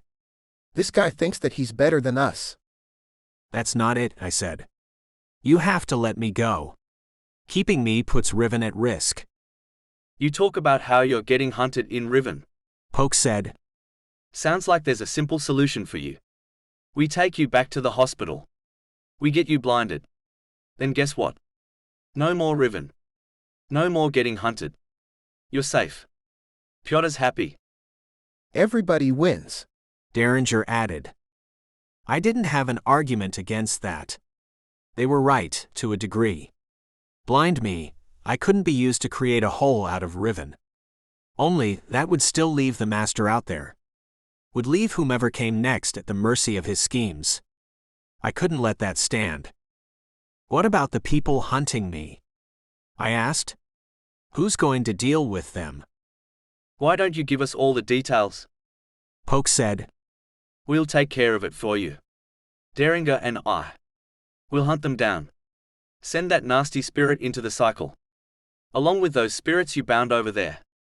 Poke, don't take any offense, but you two wouldn't stand a chance against my friends, I said. If you do blind me, the best thing you could do would be to stay out of Riven for a while. Because they'll find out who cut me off, and they won't be happy. Poke laughed. Threats? You're something else, Carver. Not a threat, I said. It's a certainty. Poke sat forward on the bench, his elbows on his knees. Know what? Alec? He says he knows all about where you've holed up your pals. Soon as we blind you, we're crossing over and taking care of them. I don't care how good you think your spirits are, they'll be outnumbered. Outclassed. You broke the rules, Carver, Derringer said. It's what you deserve. Outside the windows, the fields began to pepper with buildings. Streets broke between the yellow and green acres of early summer. Sunlight washed the world in gold. I wanted to go back to Riven's gray. Chapter 26. Simple Operation. Dr. Barrington Farth looked the same, staring down at me, preparing to cut me off from Riven, as he had when he told me how my mother died. Clinical, distant, methodical. Alec had strapped me down into the hospital bed, Anna similarly confined next to me. They called it surgery, but the blinding really amounted to a small incision under the temple, snipping part of the brain. There were potential side effects. It used to be that we would hit you on the side of the head particularly hard, Barrington explained. As you might imagine, this led to some unfortunate trauma. A higher likelihood of death. This way is rather pleasant. You're really selling it, I said. Carver, be quiet, Alex said. He stood in the corner near the door, supervising, to make sure Anna and I didn't try something weird. We still wore the shock collars, ready to zap us if we tried to escape by going to the other world. First you'll be feeling a slight prick as I numb you, Barrington continued. Then the actual procedure will only take a moment. Simple slice, a few stitches, and you'll be free of your burden. You think this is fair, I said to Alec. It's not my position. Not my decision to make, Alex said. I'll let them know. He meant Selena, Graham and Catherine, Nicholas. That only applied if he could get to them fast enough. If Alec could cross to Riven in time to tell my parents what had happened before, freed of their binding, they journeyed to the cycle and disappeared forever. Barrington turned to a small table and loaded a syringe, sticking the needle into a small vial and filling it up with clear liquid. I should have felt panic, dread. Instead, my mind fogged with the malaise of the inevitable. I tried and I'd failed. I only hoped it would take long enough so that the others could finish their mission. Find the master and eliminate him before the blinding set them free. Hey Alec. Poe called from the hall. Bryce is here. Says he wants to talk to you. I thought you'd retired? Derringer asked, his loud voice carrying into the room. I didn't hear Bryce's reply. Alec caught my eyes and shook his head. He shouldn't have come for you. Alec stepped out of the room, and I heard their voices back and forth. Poke and Derringer interjecting as Bryce protested the treatment. The injustice of my sentencing, that Anna had no right to be included in it. Poe countering that Peter made the call, and as guides, they had to obey his orders. That's when I heard the punch. A thud in the hallway. Poke's muffled groans echoed into the room. Barrington turned at the sound, holding the syringe in the air like a weapon, and then the doctor shrugged and backed into the corner of the room. Another pair of strong hits and a yelp from a nurse, and I heard another body hit the floor. Bryce walked in, rubbing his knuckles. These new guides never learn how to fight outside of Riven, he said to me as he reached over the bed and undid the straps. They've got their fancy toys over there, but ask them to engage in an old-fashioned brawl and they fall apart. What are you doing? Alec told me what was going on, Bryce said. I objected to it. There are more important things right now than punishing a guide for a little injury. They won't let you walk away from this. I didn't want to face my family every day, knowing I'd let this happen to the son of the best guide I've ever known, Bryce said. It's worth the risk. Bryce pressed the latches on either side of the shock collar, held them down for a full 10 seconds. The collar ground as its gears turned. It popped off, one side opening to let my neck slip out. I could have held the release down myself. Shock collars normally paired with handcuffs, and the time for the collar's gears to unlock gave guards ample opportunity to intervene. I'm gathering there won't be a procedure today, Barrington muttered from the corner. You gather correctly, I said, getting out of the bed and pulling on my coat. You'll need to leave the city, Bryce said as he unshackled Anna. If you stay here, they'll find you. My guess is, after this, they forget about the blinding and go for more permanent solutions. We walked from the room and headed down the hallway, past the unconscious forms of Poke and Derringer, Alec watched us, arms folded, as we went by. I expected him to say something, maybe a threat or jeer. Some measure of acknowledgement. But whatever war Alec waged went on inside his head, and he stayed silent. Outside the hospital, Anna and I turned towards the train station. The quickest way out of the city. Bryce didn't move with us. He looked north back towards his house. You're not coming with? Anna asked. I'm not leaving my family. Bryce replied. If they choose to blind me, I don't care. I'm done with Riven anyway. I held out my hand, and when Bryce took it, I pulled him into a tight hug. Thank you for everything. Don't go wasting my gesture, Bryce said. Leave. We left my former mentor and ran through the streets. Towards the train station and hopefully, a way out of town. While not as big as Union Station, the trains near the hospital had some options. One went south towards St. Louis and others wrapped east towards Detroit. I kept my mask off, breathing the harsh air and drawing stares, but if there'd been any sort of release about me, then going without the black and gold mask would buy me some cover. You there, shouted one of the station's policemen, gesturing at me with his baton. What's your name? I glanced around, pushing Anna away from me. Trying to get her some cover. I walked out of the line for the tickets, pretending not to hear. The policeman repeated his question, and I kept moving. His whistle blew and I ran. Back up the steps and out onto the sidewalk. I coughed, my rapid breathing pulling too much harsh air from my lungs to cope with. I jammed on the mask, started the respirator. The officer lunged at my back, and I felt him grab my coat. I twisted with the move and shrugged him off, sending the officer tumbling to the ground. 3 more were heading my direction, pounding up the station steps. So I took off. The streets around the station showed signs of a new age for Chicago. Wooden stores and offices were being torn apart to make room for forged metal. Ever-present construction. Small zeppelins carrying materials bobbed overhead, guiding people and beams to their proper places.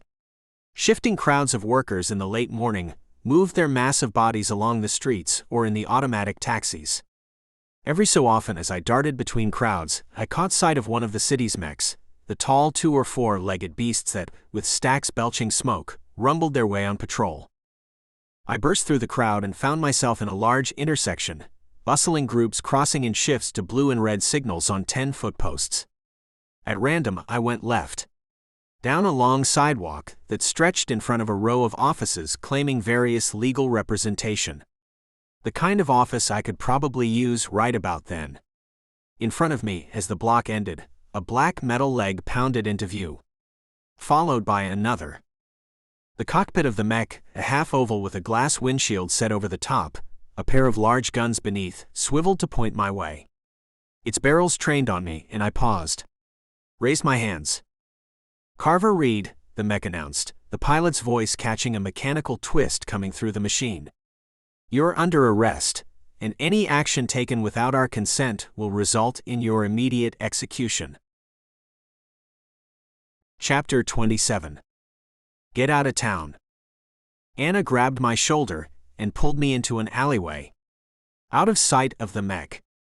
Then she continued, yanking me further with a vice-like grip on my wrist. I can run on my own, I said, trying to break my hand out of her grasp. Then do it, Anna said, but she let me go. Anna kept moving, taking a right at the next break between the buildings and bursting out onto the street behind the mech. Running across the road, darting between a pair of taxis and into another alleyway. I followed, wheezing through my respirator. To say I didn't go on too many runs was an understatement. Exercise came in fits and starts. Workout sessions to hone techniques with Bryce. Push-ups on the floor of my apartment. There weren't other options. Where are we going? I asked when Anna finally took a second to breathe. the airfield, Anna said. I thought you were getting train tickets. They were watching the trains, Anna said. The officers had pictures of us. There was no way would we get on one. Oh, but a Zeppelin's going to be so much easier. if we're lucky. Anna took off again. We broke onto a large thoroughfare heading west. A wide street with multiple taxis, surging crowds, and plenty of police hunting for us, their blue and copper masks bobbing between more common outfits. Anna kept her head down and ducked between groups, trying to stay out of the open. I followed suit, except there were some things the shorter, smaller girl could do that I could not. Like be inconspicuous. "I've got them." A voice bellowed behind me. "You're the worst," Anna said. "You could have just left me there," I replied as we broke into another run. As mechs turned to track us and the officers chased, we kept swerving in and out of people, trying to prevent any clear shots. It worked, at least for a while. We made it 3 blocks up, before the constant whistles and cries of alarm cleared the streets. When a mech spools up its gun, it sounds like a strobing whine. A clear signal, you're about to be torn to a million tiny pieces. I caught up to Anna, grabbed her, and jumped into a storefront. Smashed through the glass windows as the sidewalk blew up in gunfire. Sparks flared behind us, bullets bouncing into the street and through the window that we'd crashed to pieces. One advantage of being covered with a coat and mask is that the glass didn't manage to cut us. Some new scratches on our clothes, but no blood. "That's a neat trick," Anna said. "Adding vandalism to our charges?" "We're still alive, aren't we?" "Can't argue with that," Anna said, and we took off towards the back of the store. It was full of dresses and shirts, blouses, and pants. The people inside ran behind the sales counter or ducked in the racks of clothes. Anything to get them out of sight of the 2 crazed people fleeing through their store. Behind us, officers came in through the door, yelling and blowing their whistles. We blew through the rear, past rows and rows of clothes that didn't make it to the front of the store. Clerks stared at us as we went by, and I repressed the urge to wave. Not the best time. We went out the back door, into another alley. "This way," Anna said, turning right and running parallel to the wide street we'd nearly been killed on earlier. Another block down the alleyway, and I heard officers behind us catching up. We did our running in Riven. These guys did it here in the real world, where their muscles gave them one heck of an advantage. "Need a new strategy," I gasped as our feet pounded pavement. "Here," Anna said. She cut into the back of a restaurant, right to the kitchen where serving staff and chefs were prepping for dinner meals. I followed, banging against pans and pushing people out of the way. I thought I muttered apologies, but I couldn't be sure. Chaos navigated by instinct, trying not to die. We ran out through the front of the restaurant and onto a smaller street. Anna swung left, then dove in between a pair of buildings heading back the way we came. Anna slowed, crept to a crawl as we went down the alley, hid behind a large bin for trash and watched as groups of officers ran by, chasing after our trail. "Won't they think we're heading for the airfield?" I said. "Given that's where we were going?" "We weren't," Anna said. "The main airfield's that way. The one we're going to? It's much smaller. South." I'd heard of that one. A few flights a day to major cities.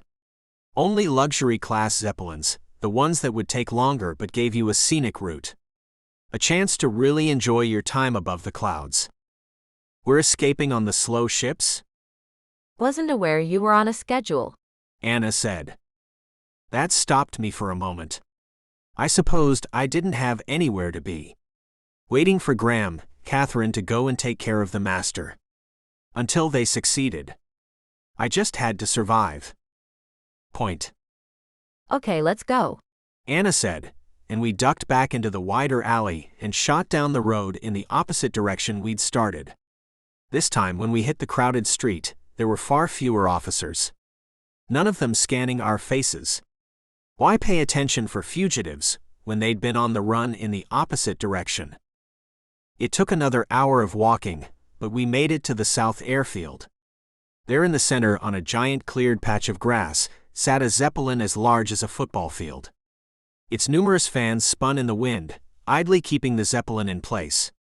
Long ropes tied the craft to the ground as people boarded. They walked up a long stair connected to a platform with wheels at the base. A series of uniformed officials took tickets and welcomed everyone on. "So I'm guessing you have the money for this?" I asked Anna. Because I didn't plan on buying cross-country air tickets today. "We won't need it," Anna said. She made a beeline for the ticket counter, for one line in particular. One man who looked at her with beady eyes when she stepped up in front of him, and smiled. "Calling in the favor?" the man asked. "Time to get out of Chicago for a while," Anna said. "You have room for 2 of us?" With the war, there's plenty of space.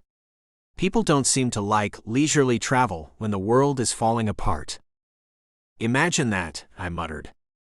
The man stamped out a pair of tickets and handed them to Anna. Wished us a pleasant trip. I waited until we passed the pair of officials checking tickets, until we walked on the aircraft, to ask what that whole conversation was about.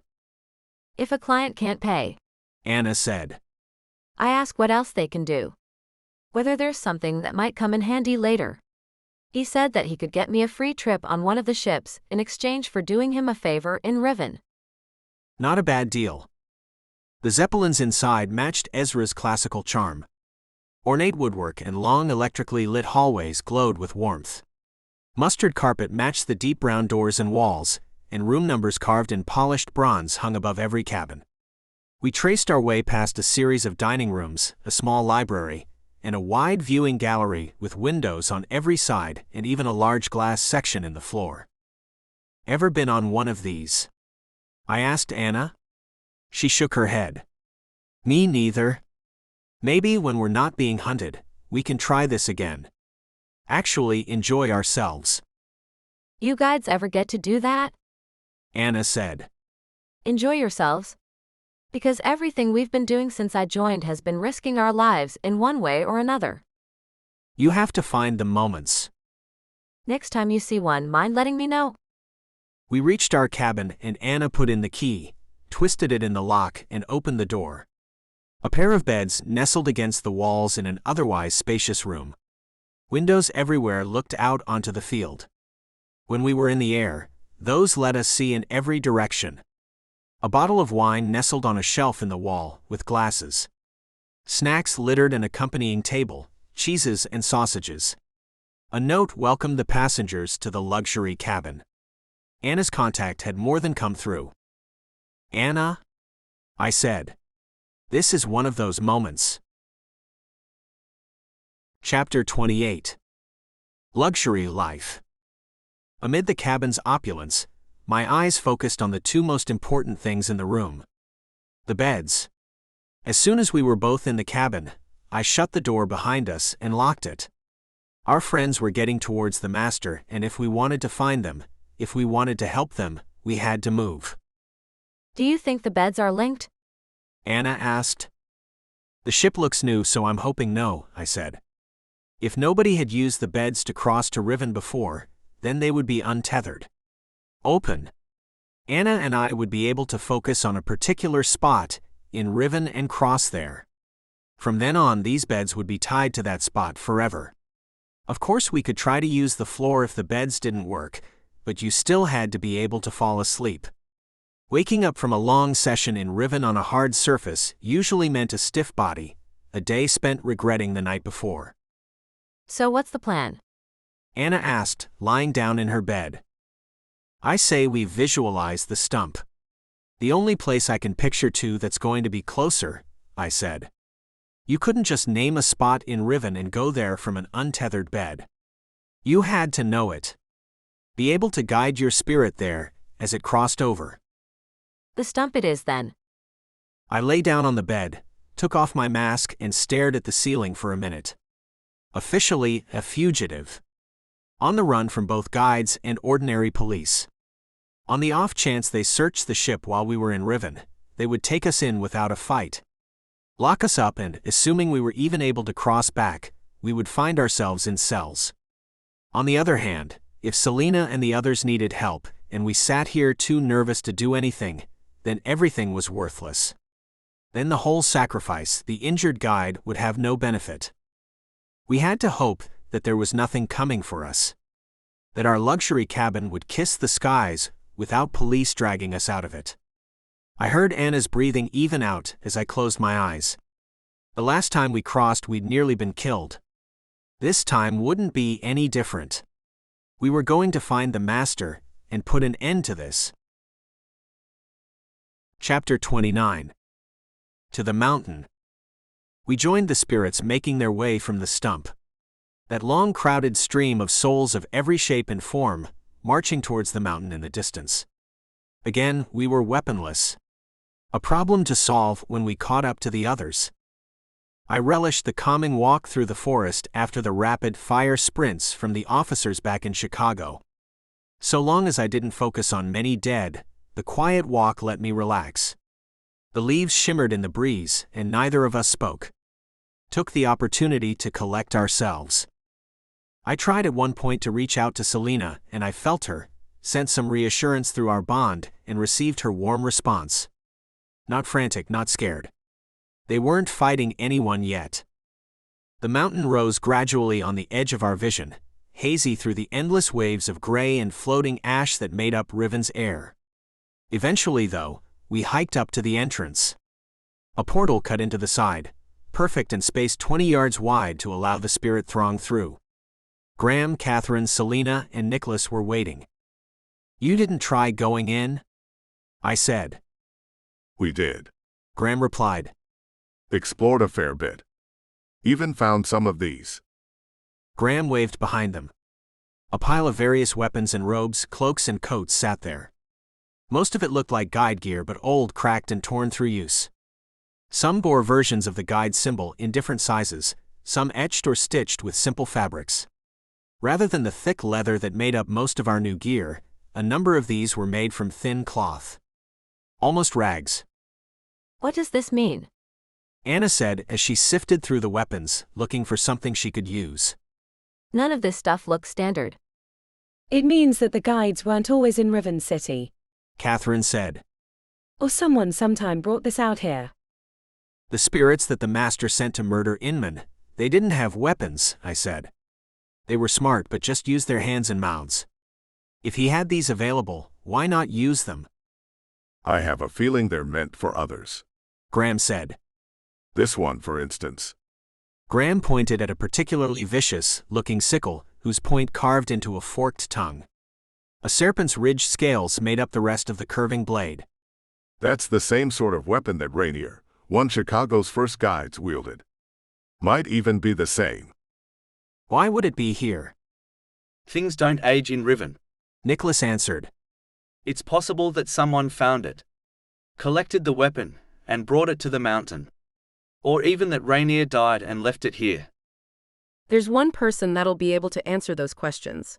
Selena said. Selena makes a point. Graham said. We're here. We're ready. Let's do the job. I picked up the sickle and a shorter sword. Longer than the knives and broader, but the two felt good in my hands. Anna, for her part, found a simple mace with spikes jutting out of its head. Similar to what Nicholas had made for her. Then, with me in the lead, we joined the line of spirits and headed down into the mountain to find the Master. And end him. Chapter 30. The Old Ones. We hiked through the opening into the mountain, the yawning gray rock closing around us and blocking out the sky. Deep down the tunnel, past the ends of Riven's gray light, blue flickered on the walls. The same pale cast that burned in the eyes of angry spirits and lit up our weapons when we attempted to send that anger into oblivion. Where do you think it's coming from? Anna asked, nodding down the tunnel. Spirits shuffled by us, continuing on their journey towards the cycle. Take a look around you, I said. It's coming from where they're going. This would be the proper location for the cycle, Nicholas said. If the cycle is indeed in the base of the mountain, then that makes the mountain and all of its rock the only thing holding the cycle at bay. If the cycle is something that can actually be held, Catherine said. I've never seen it. You might get your chance, I said, and then kept walking. I'd never been in a cave before. At least not the natural kind. Chicago had plenty of underground paths, but they were made of metal and stone. Weren't traveled by an endless mass of spirits.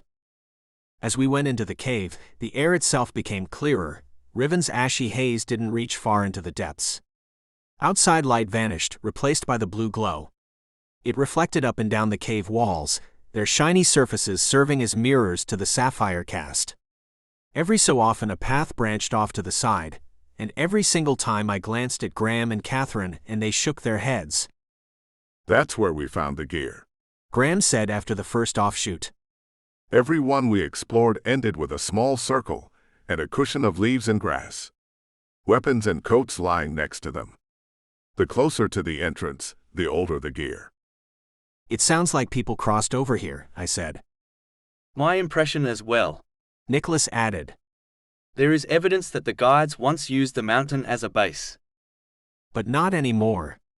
No guide I know has ever been here. Most probably don't even realize it exists. Why would you need to? Graham said. All the fun is back in the city. These spirits are long past needing our help. Eventually the cave opened into a large chamber with a central flat, rocky space. Around that circle, the spirits continued walking a sloping stair into the depths. The circle held one thing that made me pause. Towards the back against a wall sat a makeshift bed, scattered sheets and a ragged pillow. The great sword I'd seen the master wield hung behind the bed, a pair of spikes pounded into the rock serving as a rest for the sword's hilt. Next to the bed on the ground lay his same hooded cloak. I think we found him, I said. Except he's not here. Selena replied. Only, why would a spirit need a bed? It means the master is not just a spirit. We surrounded the bed. For being such a deadly figure, the master didn't live in luxury. The clock tower I'd used for years in Chicago stood in gilded contrast to this Spartan existence. So, what do we do now? Graham asked. Wait. I almost said yes. Almost said that we ought to stand with our weapons drawn so that when the master crossed over, we could strike before he had a chance to blink. But the scraping noise of a sword drawn from its sheath drew our attention. Had us turning as a group towards the downward stair, and on it, a spirit wearing nothing more than a ragged robe, holding a long blade I recognized from other guides on the opposite side of the world, a katana. Those weapons do not belong to you, the spirit said. You are. I replied. Takeda, the spirit said. Former leader of the guides. And destroyer of thieves. Then Takeda, destroyer of thieves, ran. Dashed down deeper into the cave, pushing past spirits and disappearing. You remember your history? Graham asked. Takeda lived 2 centuries ago, I said.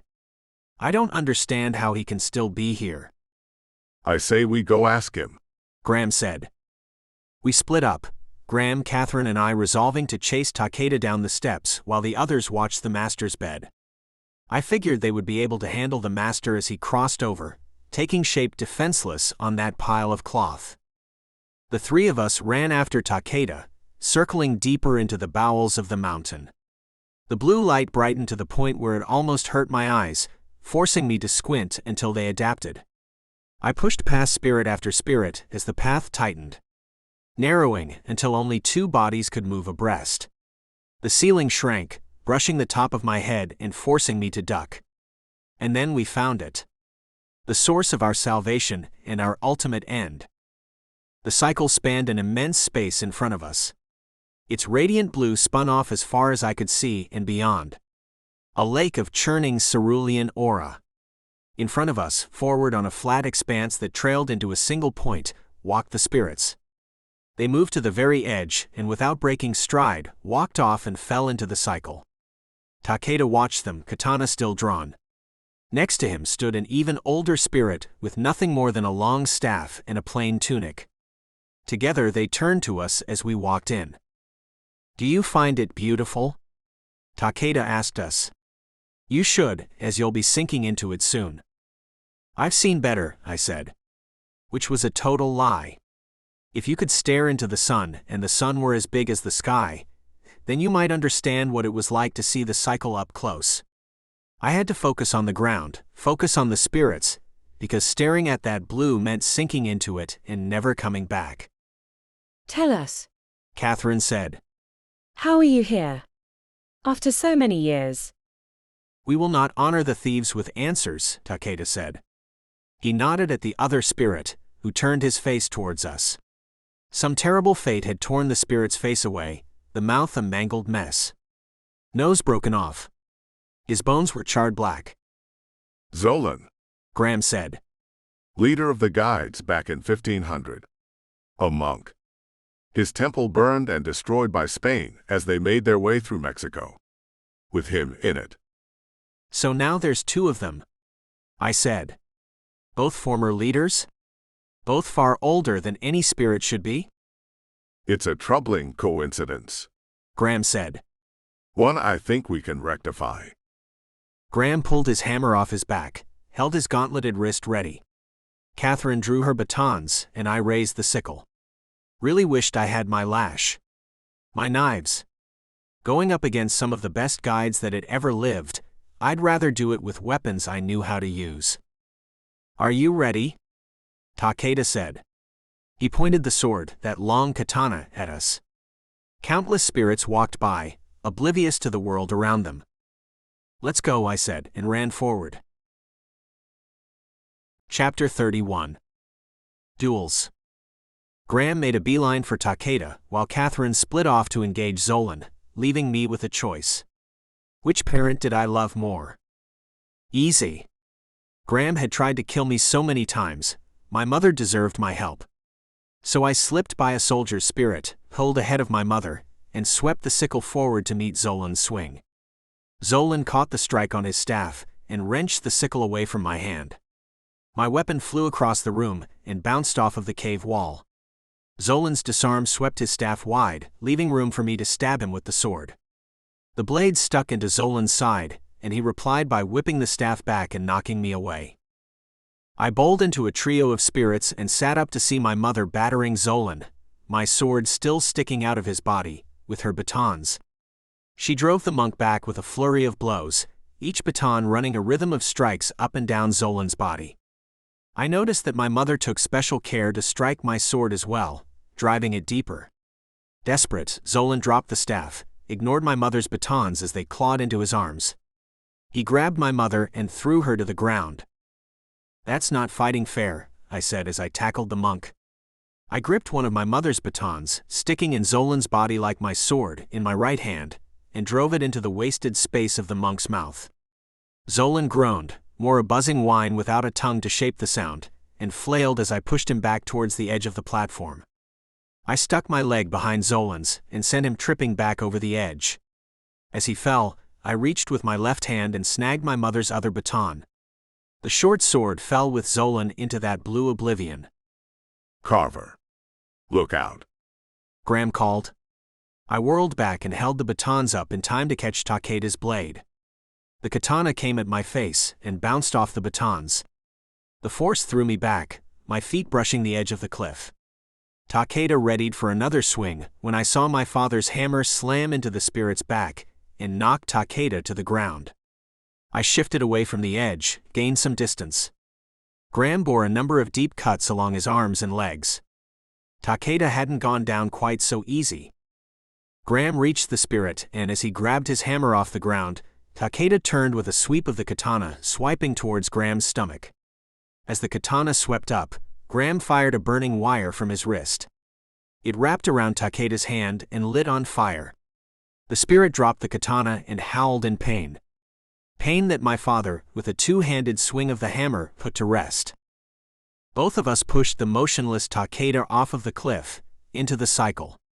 2 guide legends erased, and neither one gave us any answers. Disappointing, isn't it? Said a voice behind us. A voice I knew. Cloaked and holding his sword at his waist point touching the ground, stood the master. His obsidian mask shone in the cycle's blue light, still chipped from Inman's desperate shot. They've been down here for so long that they've lost their edge. Nothing more than pitiful memories. How did you get here? I asked, trying to shrug off the dark scenarios flashing through my mind. The master being here meant he'd crossed over, and none of the others had stopped him. Which meant Selena, Anna, and Nicholas were either dead or captured. You've already found the spirits here. Leaders of the guides from centuries ago. How many more do you think there are? The master said. More than your friends can handle, at least.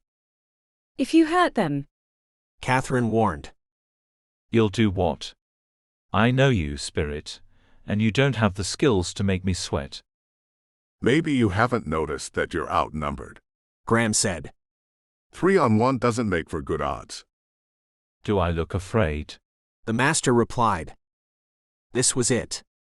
I could almost feel it, as though destiny were pulling us into this one fight. One chance to get rid of the person behind the danger and death that had followed me for so long. Except I couldn't get Selena out of my head. I needed to know she was okay. Needed to make sure Selena and Anna and Nicholas weren't dead. Or about to be. So I charged the master, holding my sickle in one hand and Zolan's long staff in the other. Not an ideal combination, but this wasn't a time for perfection. The master turned the sword, holding the blade straight behind him, and then stepped forward and swung it to meet my attack. As I closed, I planted the staff into the ground and pushed, jumped and swung my feet forward. I felt the sword swish beneath me, felt it take a part of my coat, as I kicked the master in the chest. I hit the ground, looked to see the master picking himself up. I rolled forward and dove at him, tackling the man and bringing him to the floor with me. Go, I said. Save the others and then come back for me. Would my parents listen, or would they try to exact their own vengeance? Either way, I couldn't pay attention. The master knocked my hands away, and somehow lifted me up and threw me to the side. I caught myself on the wall, glancing towards the stair to see Catherine and Graham vanishing up it. It doesn't matter. The master said, following my look. They're running into a trap. What, that army of spirits you had before? Those aren't any spirits, they're all guides. Or they used to be. The master said. He picked his sword up off the ground and turned to face me. My sickle looked awfully small in comparison. Many of them so old that they didn't even have weapons. Or the ones they used have broken over the ages, leaving them with nothing more than what they can scrounge. Why are they still here? I asked. Part of me wanted to attack straight away. Part of me wanted to throw everything against the master. The other part of me knew I held a small sickle, and with that sword, the master could cleave me in half without thinking about it. I had to hope that Graham and Catherine, that the others would come back and together we could overwhelm the master.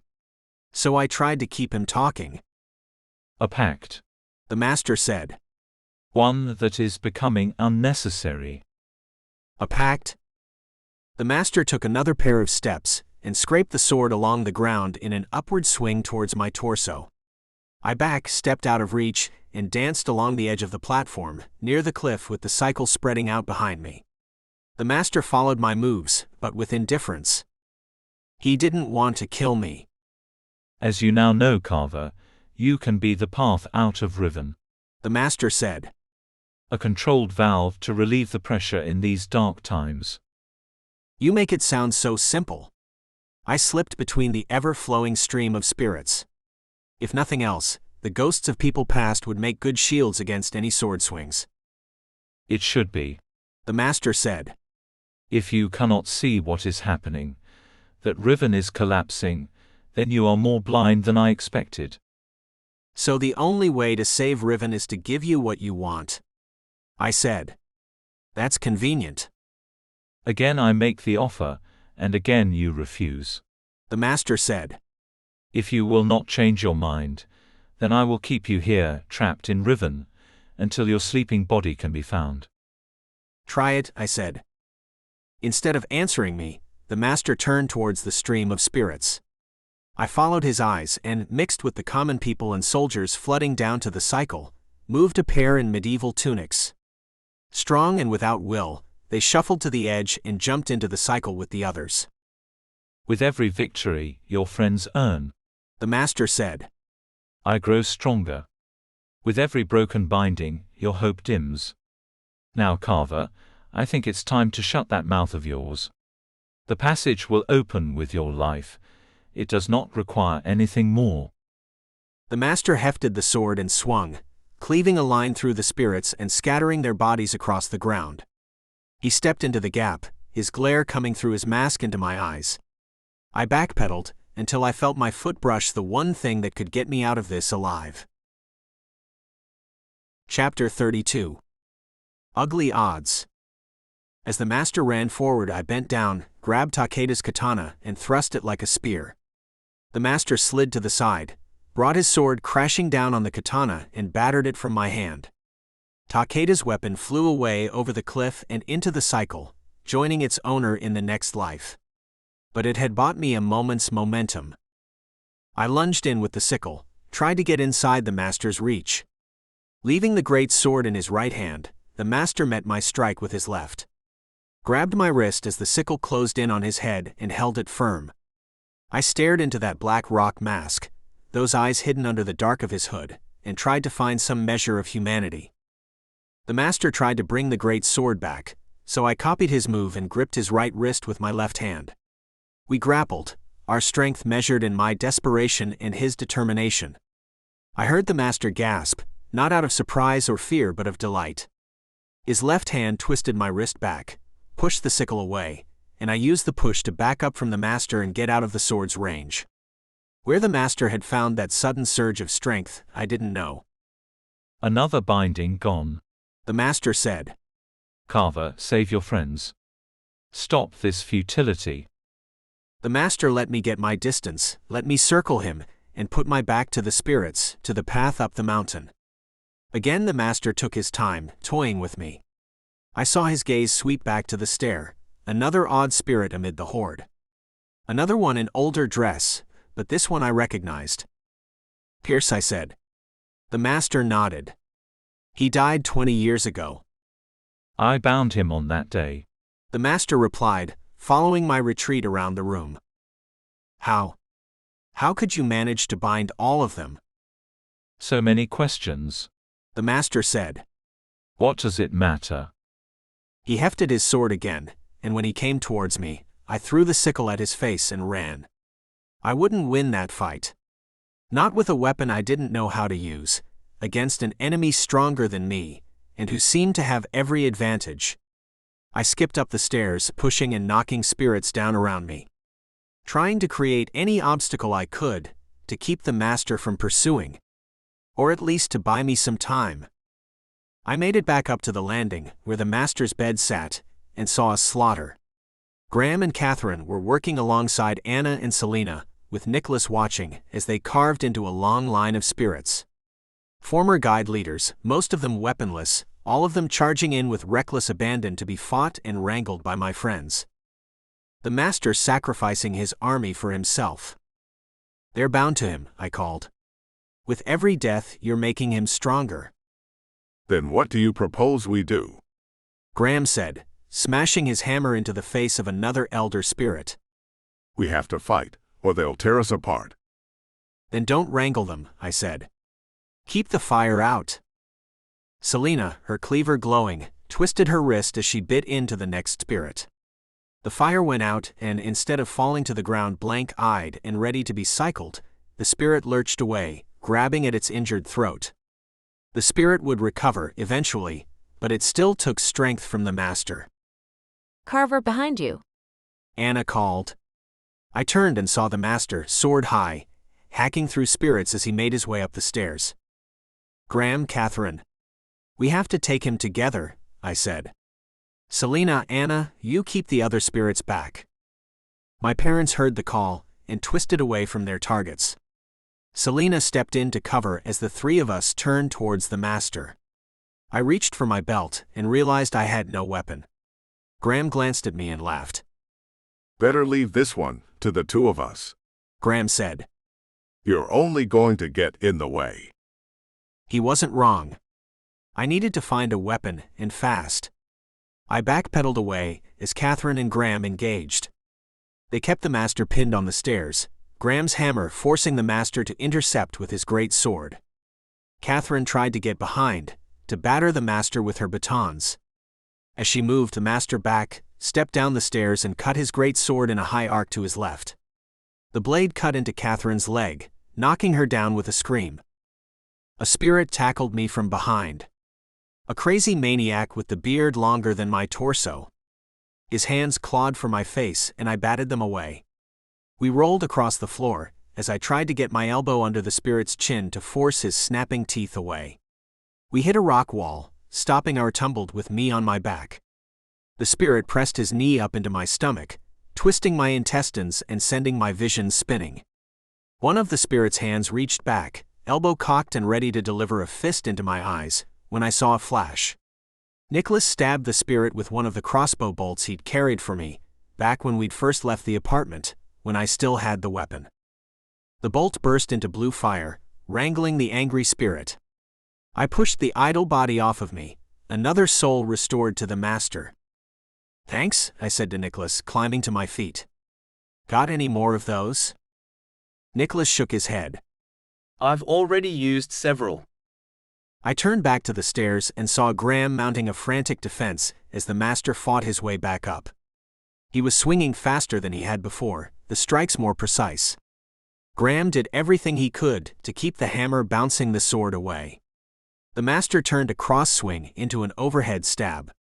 Graham swung the hammer up from the ground and deflected the blow, but the master wheeled with the momentum, bringing the great sword back around faster than Graham could halt his own hammer swing.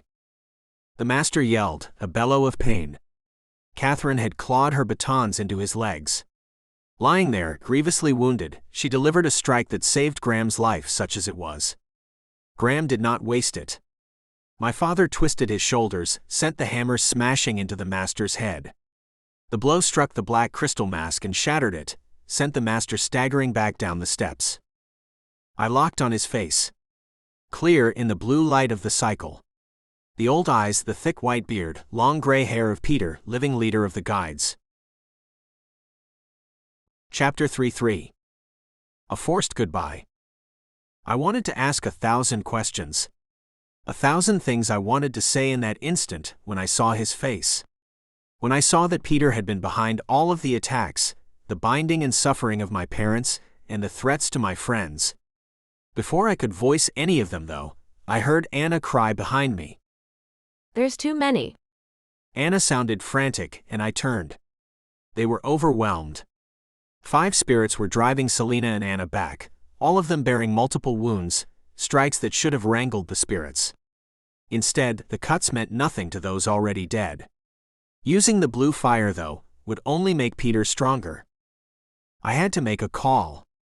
If we stayed and didn't finish Peter in a minute, we'd be overwhelmed. If we left, assuming we made it out, who knew when we'd make it back here? Behind me, Graham continued his desperate defense, Peter's toothy smile growing with every swing. In front of me, Selena yelped as a spirit raked her forearm. We couldn't win. "We have to run," I said. "Use the fire." Selena and Anna didn't hesitate, once more cloaking their weapons in blue flame and slashing their way through the spirits. I pushed Nicholas after them. "Carver," I heard my father yell. "Get them out of here." "Working on it," I replied. Not that I was doing much. What I wouldn't have given for my lash. For those knives right now. Selena and Anna, they were doing work. Ducking underneath scratching nails and sidestepping shoulder charges to deliver stabs and jabs with scavenged weapons, sending one spirit after another to blue burning doom. I followed Selena, Anna, and Nicholas up the stairs towards the exit. Glanced back to my parents, still holding Peter on the stairwell. Peter looked like he was playing, testing the reach of the hammer. My mother was on the floor, holding her injured leg. Unable to move. Unable to run. "Keep going," I said to Nicholas and the others. "Keep running until you're outside, and then keep running still." What are you doing? Selena asked, turning back. "I can't leave them," I said. I can help you. "Protect Nicholas," I said. "He'll need you." Selena nodded, then reached inside her coat and pulled out her long knife. It seemed pitifully small next to the great sword, but I counted one weapon better than none. So when she tossed it my way, I caught it and called my thanks. Remember Carver. Selena said. We need you too. I took the comment and started back down the steps. I didn't have any intention of dying here. I didn't plan to let my parents die either. Back in the circle, Graham and Peter engaged in a deadly dance. As I stepped into the clearing, I saw my mother make another move. Darting with her remaining baton, dragging her left leg, she lunged at Peter's back. The strike a second slower than she used to be.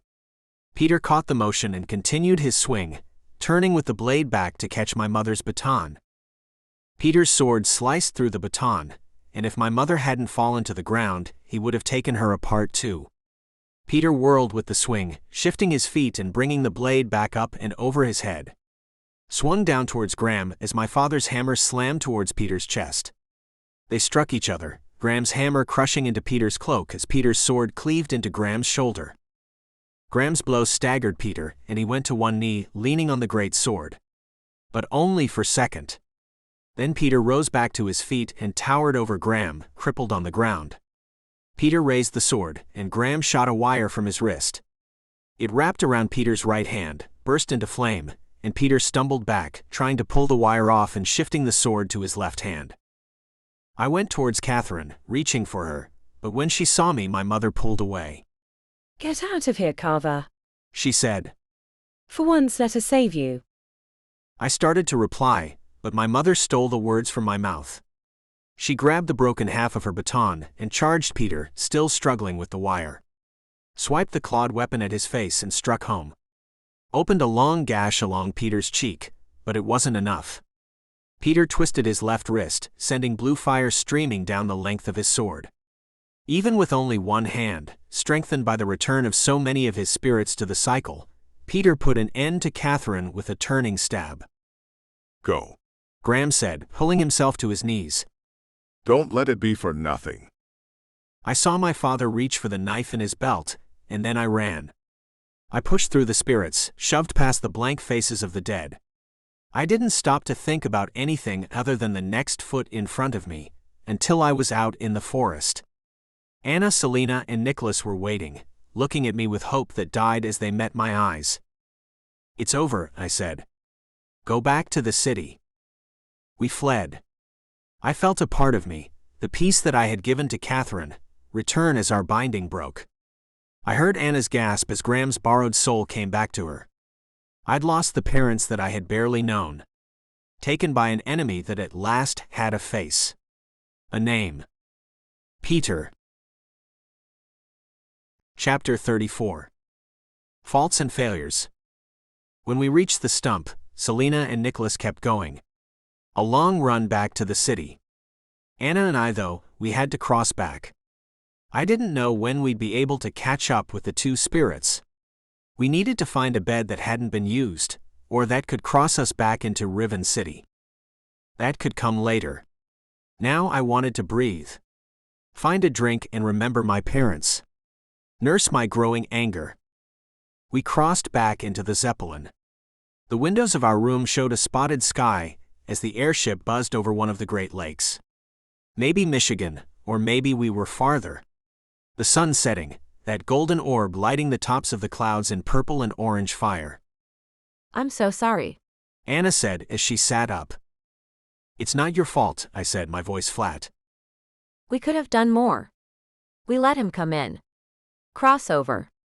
There were so many spirits that we didn't notice. We didn't know, I said, standing up.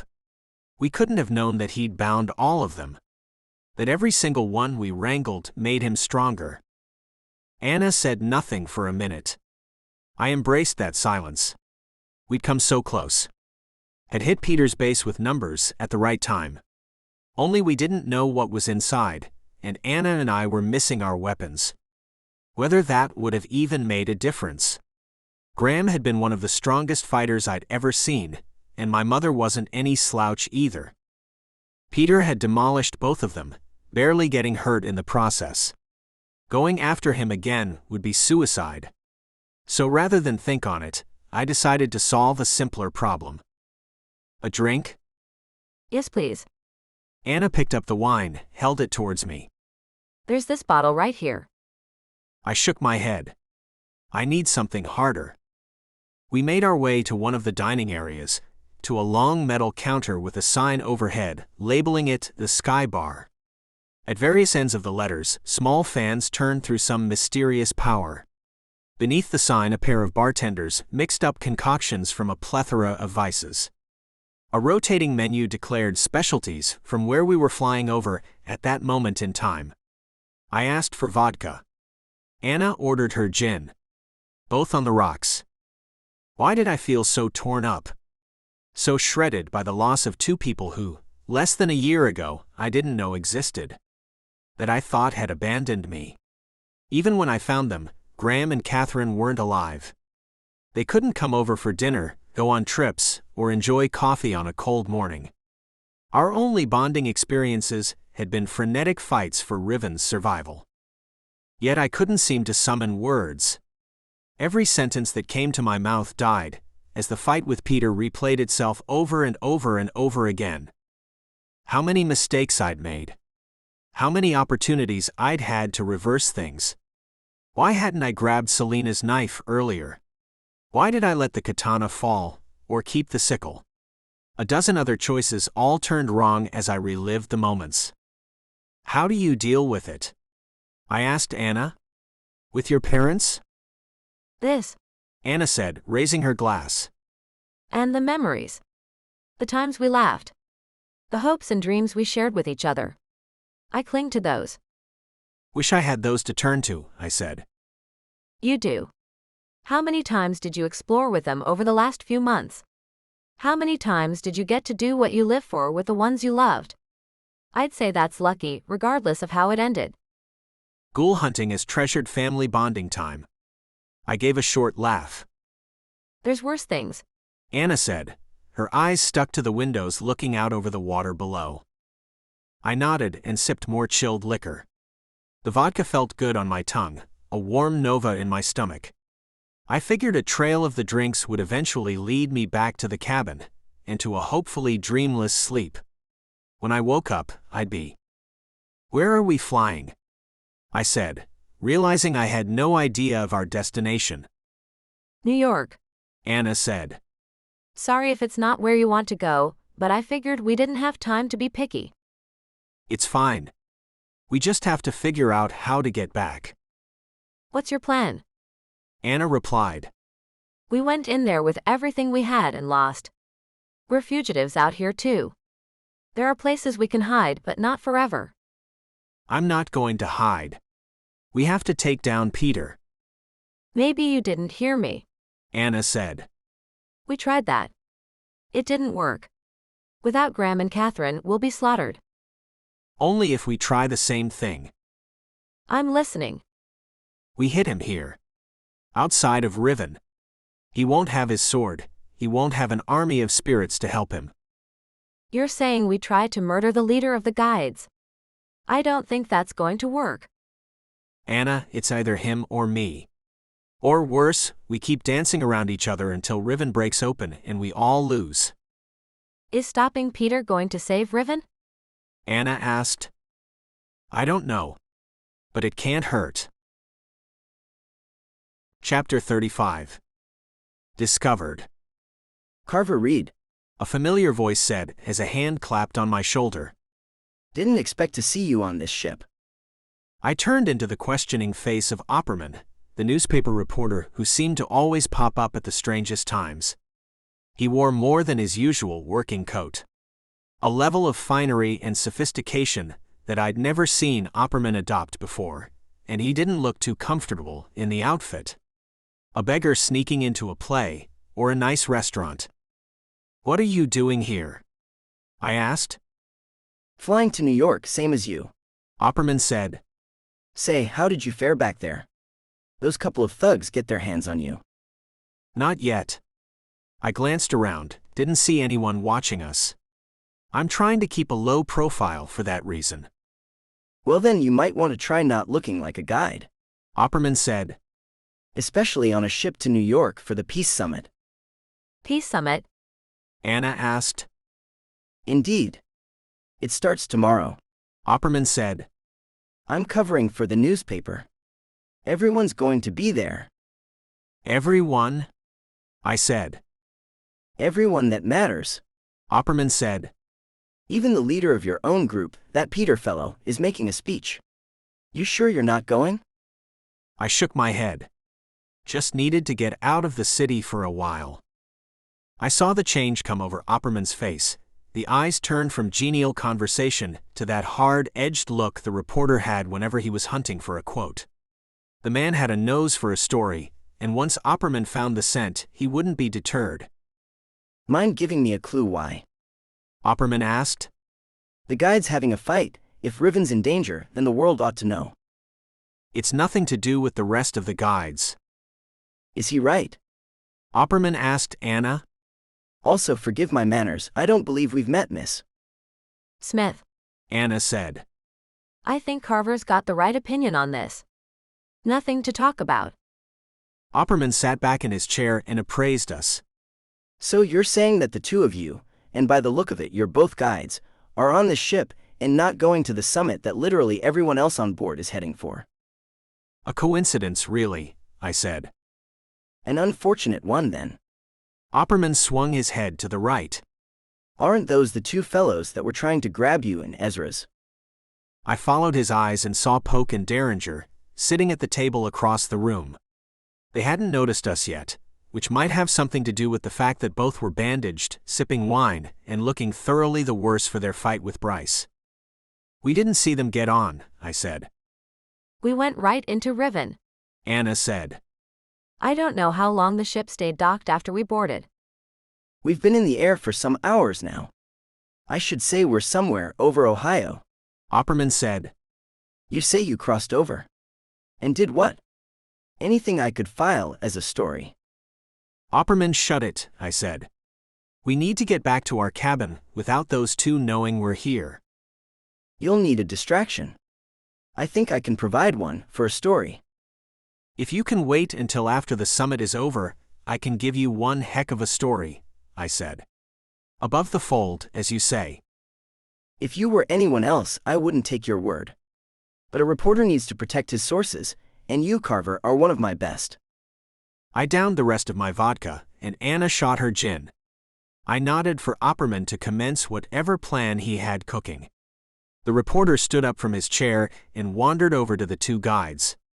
Took a seat at the table. Started talking. I watched their eyes as the two guides slowly recognized Opperman as the man who'd knocked them down back in Chicago, when Poke and Derringer had first tried to arrest me. I could see them glazing over at Opperman's barrage of questions. Time to make a move, I said. You go first. They don't know you as well. Anna nodded, slipped out of the chair and made her way through the dining room. She crossed through the crowd and as I walked, neither Poke nor Derringer looked up at her. One down, me to go. I shrugged out of my coat and held the heavy thing in my arms. Underneath I only had a plain white shirt, a tad less distinctive than the guide coat. In front of me were tables and chairs, people mixing in and out as they decided on afternoon meals, cocktails, or more. Poke and Derringer were on the left side, so I veered right. Went around one table. Scooted behind a large gentleman who seemed intent on eating an entire cow by himself. A waiter in front of me handed out champagne to everybody around a larger table. I slipped behind her and kept moving. Almost clear. I heard a rattle behind me, a tinkle of glass as someone's flute whacked against the tabletop and shattered. Someone yelped and I turned against my own judgment to see what was going on. The large man with the steak was beating on his own chest, his face turning purple. A couple of waiters ran over. One was trying to dislodge whatever chunk of meat had found itself trapped within his throat. All eyes went to the struggle. Then I felt a pair on me. I looked to my right and saw Poke and Derringer, their eyes dead set on mine. I ran. Chapter 36. Emergency Action. We dashed through the airship and into our cabin. As the door shut, I looked back in the hallway and didn't see either of the two guides there. We'd either lost Poke and Derringer, or they'd taken too long to get up from the table. If we were lucky, Anna and I would be able to hide in our room. Until we land anyway. Anna said to my remark. There's not exactly other ways off the ship. When we're on the ground, I feel like we can find another way out, I said. In the meantime, we'll just have to be careful. You mean starve? Anna said. Stay in this room for the next day. Did you think the fugitive life was a glamorous one? For a second I dared to hope. Anna said, sitting down on the bed. Did you hear what Opperman said? Peter's going to be in New York. We'll have a chance. Anna opened her mouth to reply, when a crackling noise came from the hallway. A gravelly, distorted voice spoke. This is your captain. We've been informed that there are a pair of potential criminals on board our aircraft, the voice said over an intercom. In order to ensure the safety of our crew and our passengers, I'm ordering everyone to return to their cabins until further notice. We will be conducting a cabin-by-cabin search until the suspects are found and apprehended. We apologize for the inconvenience and hope you understand that the safety of our guests is paramount. Not good. A cabin-by-cabin search? I looked around our room, confirmed there were not, in fact, a bevy of hiding places. Squeezing beneath the bed seemed like a poor choice. So do we wait? Anna asked. We could stand by the door, ambush them when they open it. We can't fight all of the guards on the ship. This isn't Riven. We don't have our weapons. Which meant we'd have to try another way. Staying in the cabin was a non-starter, but the mass thumping going on outside, feet pounding on the hallways above and below us as people scurried to their cabins, that meant opportunity. They won't search the crew area, I said. If we can hide there, we might stand a chance. It's as good a plan as any. I opened our cabin door and looked into the hallway. People running back and forth, yammering at their spouses and friends. Ducking into cabins and slamming shut the doors. I threw my coat on and we left. Took a right turn and headed away from the dining area and the bar, towards the ship's engines. A stairwell at the end of the hall led up and down. Next to it stood a door marked, in bold white letters, "No admission, crew only." I turned the knob and found it locked. Anna pounded on the door, before I could suggest trying another route. A moment later the knob turned and the door opened, an irritated serviceman already talking on the other side. "Did you lose your key again?" The serviceman said, before realizing we were not, in fact, part of his crew.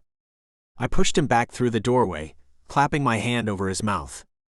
Anna slipped in behind me and shut the door. I pressed the crewman up against the wall, a narrow one lacking the finery of the passenger quarters. Further along I could see the hall split into a series of catwalks and compartments, space for churning engines, mechanical parts, crew bunks and bathrooms. "You're going to take us to the engines?" I said to the serviceman. The engines? Anna asked. "We can't hide here for another day until the ship reaches New York," I said. "We need to bring her down now." The serviceman, eyes wide, tried to nod. I didn't move my hand, not giving the guy a chance to scream. "Now we're a pair of guides that you're leading on a ship inspection," I said to the serviceman. "That's what you're going to tell anyone we run into. Don't try anything or I'll snap your neck. Then I'll cross over to Riven, find your spirit there, and make sure you go straight to the cycle." The serviceman tried to nod again, more frantic than before. I let my hand fall away, and he sucked in a large breath. My left hand balled into a fist, ready to sock him in the kidneys if he tried to shout. Guess the serviceman didn't want to risk his life for no reason, as he stepped away and waved us down the hall. "Follow me," the serviceman said loudly. "If you want to see the engines and make sure they're safe, I'll take you right to them." We're turning into real criminals. Anna whispered to me. First evading arrest, now taking a hostage. "You can always say I pressured you into it," I said. "Threaten you, blackmail, take your pick." What about you? "I don't know," I replied. "I'll figure something out." The serviceman led us past the bunks in the bathrooms, through a series of black metal catwalks bordered by gaskets blowing steam, shifting and churning pistons, and a maze of pipes. Copper lights hung from the ceiling by threads of wire, their yellowed glow giving a rich bronze cast to the world. Apparently most of the crew members were helping with the search, because the back rooms were deserted. Only a skeleton set, making sure things were running well. Valves covered the engine room. Large and small wheels controlling the pressure and fuel, leading to various fans keeping the Zeppelin aloft. A woman stood there working them in a pressed royal blue uniform. She turned as the serviceman entered, and regarded us with the baleful stare of someone interrupted out of deep concentration. Now is not the time, the woman said. We're executing an altitude change to get through a rough patch. They wanted to talk to you, Win, the serviceman said. We need you to bring the ship down, I said, cutting right to it. The criminals on board are dangerous. They could disable the vessel. We don't want fatalities. Win stared at me, then moved her eyes to the serviceman, then to Anna. Who are you? Win asked. I'm a guide, I said. We're trying to catch a pair of fugitives. Right? Win said. The only person who can tell me to bring the ship down is the captain. You want to change this flight, you talk to him. We didn't have time for that. Not to mention that the odds of us getting all the way back out of this area and to the bridge without running into problems were 0. Time to cross another line. Win, let's make this real simple, I said. The world is at risk. We're the only ones who can save it. In order to do that, this ship needs to be on the ground now. Win raised her eyebrow. I already told you. The ship stays up unless the captain tells me otherwise. Anna pushed past me, walked right up to Win and pressed her into the valves behind her. Listen, Win. He's telling the truth. We're not above doing what we need to do to get what we want. Either you take the ship down now, or we play a game where I see how many of these valves I have to twist to send the ship into a dive. Which do you think gives you a better chance to live? Win shifted her eyes between the two of us. I'll do it. Anna turned back to me. See? You're not the only one who can talk tough. I barely saw the move, the change in Win's expression as she shot an elbow into Anna's side. The mechanic reached up and slapped a button next to the valves, one labeled Emergency Assist. Overhead alarms rang. And to think, for a second I'd thought we might actually pull this off. Chapter 37. Bring it down. The serviceman decided to be a hero, and came at me as Anna and Win struggled by the valves. He punched like a man who had never fought before, wide and slow, afraid of hitting his target. I ducked the swing and swept my leg through his, tripping him to the ground. I glanced behind us to the hallway where we'd come in from, and hoped to find a door. Nothing. Any reinforcements would have easy access. I heard a yell and turned back to find Win on the floor. Anna went to the valves and started twisting the wheels, shutting them at random. I don't think, I started. You're going to bring it down and kill us all, Win said from the ground, then pushed herself off of the floor and jumped into a low tackle. I felt the serviceman grabbing at my ankles and stepped away, raised my foot and threatened to stamp on his face. The serviceman caught the gesture and held up his hands. Why risk yourself when reinforcements had to be on the way? The airship lurched as the whole world tilted on its axis and sent us falling to the right. My shoulder rammed into the room's side wall, the metal pipes providing nothing in the way of cushioning. I heard shouts from up the hall. Crew members having a hard time keeping their own footing, as the ship twisted and turned. Anna kept herself upright, hands gripping a pair of valves while Win held onto Anna's coat, trying to pull herself forward. Then tell me how to land, Anna yelled to the mechanic. You can't do it all from here, Win replied. It takes a captain to steer. Anna reached up and dialed another valve to the right, sealing it. He'll get the idea. You're insane, Win said. We're desperate, I countered. My stomach climbed up my throat as the ship entered a steeper drop. Fans were shutting off as the listing craft accelerated towards the ground.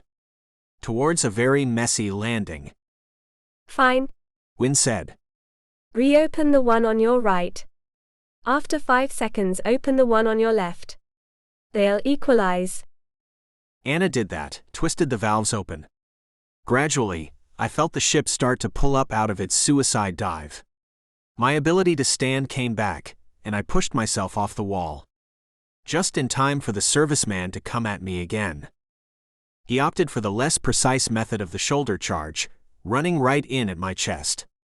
The serviceman pinned me back against the wall as I wrapped my arm around his neck, slung my left foot behind his ankles, and once more slammed the man to the ground. This time I didn't let up.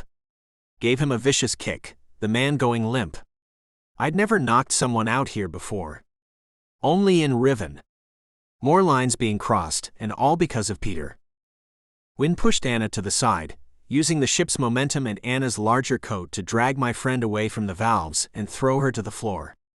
I moved to help, then paused as 2 more servicemen ran into the room, these brandishing stun batons. 2 on 1, and I had no weapon. So I did the only thing I could. I ran for the valves. Crossed the room as the servicemen started after me. I spun as many valves as I could to the right.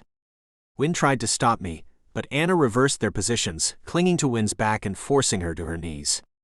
An ugly fight. The airship lurched again.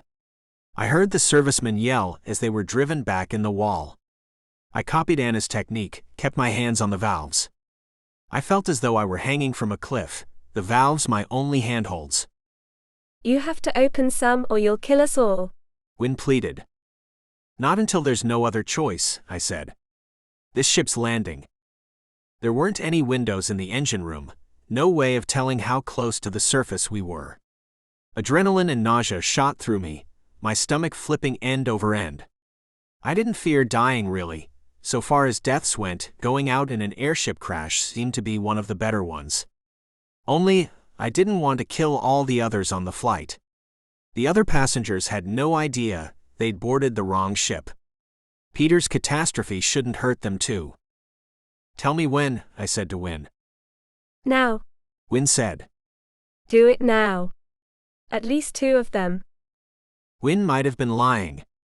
I couldn't tell. Like she'd played Anna. If the ship would right itself and we'd be captured. If Wynne had told the truth though, and I did nothing, everyone would die. So I turned the valves. Opened them and felt the fans churn as the airship struggled to pull itself upright. Other alarms added to the cacophony. I didn't know what the noises meant, but I assumed I was doing something right. An assumption that proved true a moment later, with the first loud crack from somewhere up front. Followed by another, and another. A section of the hallway ripped away in a brief flash of a brown tree trunk, pine needles scattering everywhere. Branches tore through. We were going down into a forest. Hold on. I yelled to nobody and everybody. Because I couldn't think of anything else to say. Because everything in front of us vanished into a massive green-brown crackling terror. I kept my grip on the valves, ducked my head into my chest, and tried to survive. Chapter 38. On foot. Sunflowers grew everywhere. Yellow-brown and tall. I saw them outside of the ship. I saw them within a few feet of me as I pried my fingers loose from the valves and took a fleeting step forward. We had crashed through a forest, and somehow the captain had put us down in a wide field. The walkways in front of us had been torn away entirely. Wreckage scattered all around, but the engine room held. The thick pipes providing shelter. Around me the servicemen groaned. Wynne looked unconscious, and I pulled her away to see Anna trapped against the wall. Her eyes closed and a gash marring her forehead. Probably where Wynne had fallen into her. I picked Anna up, hefted her in her coat. Stood on my aching knees and walked away from the ship. I ducked under bars and beams, the occasional burst of steam spraying hot wet air over my face. Pieces of torn canvas whirled in the wind, slapping around like the wings of an enormous bird. Shouts for help and rescue rang out as people realized they weren't dead. I kept walking. Crunching over the plants and getting out from beneath the vessel. The field was huge. Stretching for hundreds of yards. Every inch of it covered in tall sunflower stalks. I tried to shield Anna from their leaves, kept her face covered by her coat. Warm summer sunlight blazed at us, superheating me, causing sweat to run out of every pore. I didn't know where we'd landed, but staying by that ship and getting captured would make the disaster worthless. Eventually we reached the forest at the edge of the field, and there, underneath the shade of the trees, I risked a look back. The airship looked like a beached whale, its great bulk sliding slowly to the ground as the Zeppelin deflated. I could still hear cries, and saw at least 1 or 2 riders on horseback had come galloping up to the vessel. Help would be coming. Those who could be saved would be saved. I hoped Opperman was among them. "You thought I was reckless before, Selena," I muttered to myself. "Wait till you hear about this." We went for another hour through the woods, walking over pine needles and taking in the smells of ferns and blooming flowers. Chirping birds and the scuffles of animals in the deep. Anna dragged on my arms, a consequence of time more than weight. Our coats, I'd taken off mine, had to be tucked with us. I made frequent breaks and pauses to catch my breath. Stops to make sure Anna still breathed. Carver. Anna spoke up as I trudged along, the day sinking deeper into the afternoon. Where are we? I have no idea. But we're alive. My head hurts. You've got a nasty cut, I replied. I'm hoping we can find somewhere to set you down soon, because my arms are going to give out. Oh. I think I can walk. That would be lovely. I helped her to stand, and Anna immediately fell against me. Her legs had power, she could move, she just needed support. So we kept walking as afternoon dwindled into evening, and the sun fell behind the horizon. I did not want to be stuck in the forest all night. We didn't have any camping gear, no food or water, and Anna needed treatment for her cut. Over there, Anna said, pointing. Do you see it? A small town flickered in the twilight, peeking between tree trunks and low leafy branches.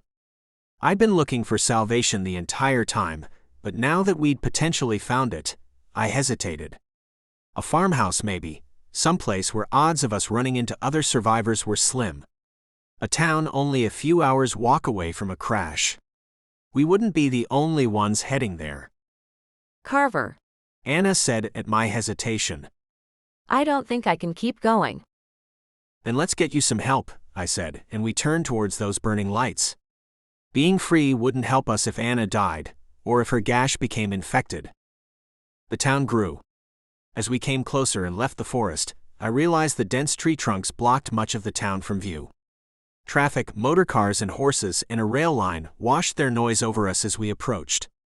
We didn't have a good way to cover Anna's gash, something that would draw commentary if seen, so as we came close, Anna found a bench on the side of the road.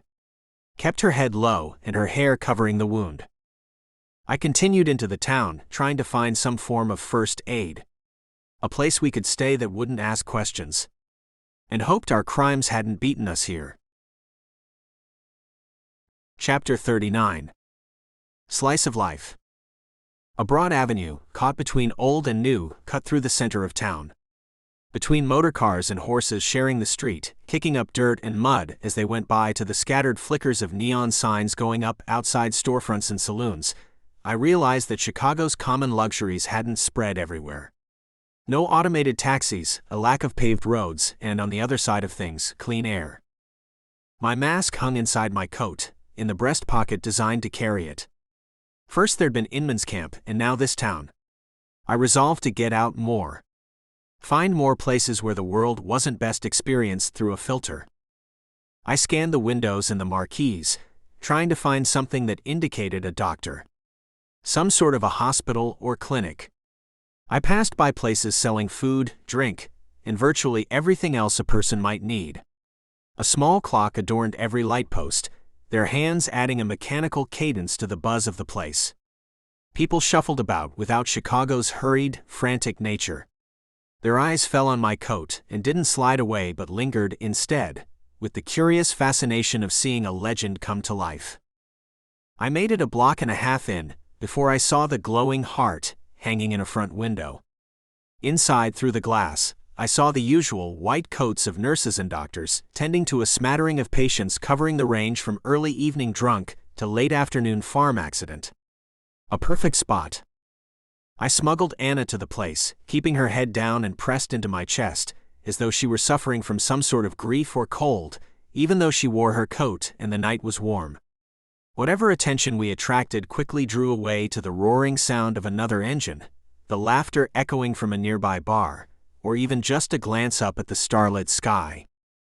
Out with Inman that night in the Bluffs was my first time really seeing the glittering canopy that hung above us every night, that Chicago's endless glow made invisible.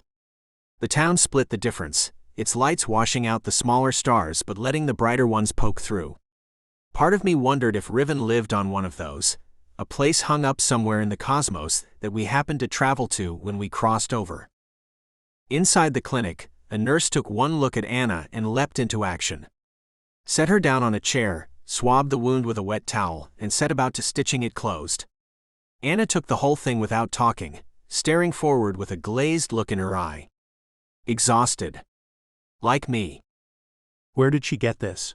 A doctor asked me, stepping up to watch as the nurse finished closing the wound.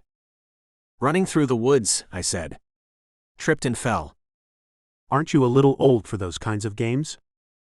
Apparently not. It's none of my business, the doctor said. But you two appear to be guides, correct? I said nothing for a moment. Weighed the answer. With the coats we were wearing, however, it would be obvious. I nodded. We're leaving town as soon as she's ready to go, I said. Look at her, the doctor replied. Look at you for that matter. You're in no state to go anywhere. Let me recommend you a hotel, nice and discreet. Why? What do you want? I want nothing, the doctor said. I have a daughter. Her name is Ada, and she is one of you. Lives east of here in Pittsburgh. Is it true what they say, what I've been hearing, that it's getting worse over there? On the other side. It is, I said. Or disease, they hurt as much over there as they do here. I know you probably think those of us here don't care, the doctor said. That we don't understand what you're doing. It's not true. We just don't know how to help. This helps, I said, gesturing at Anna. Giving us places to sleep. Food and water. Those help.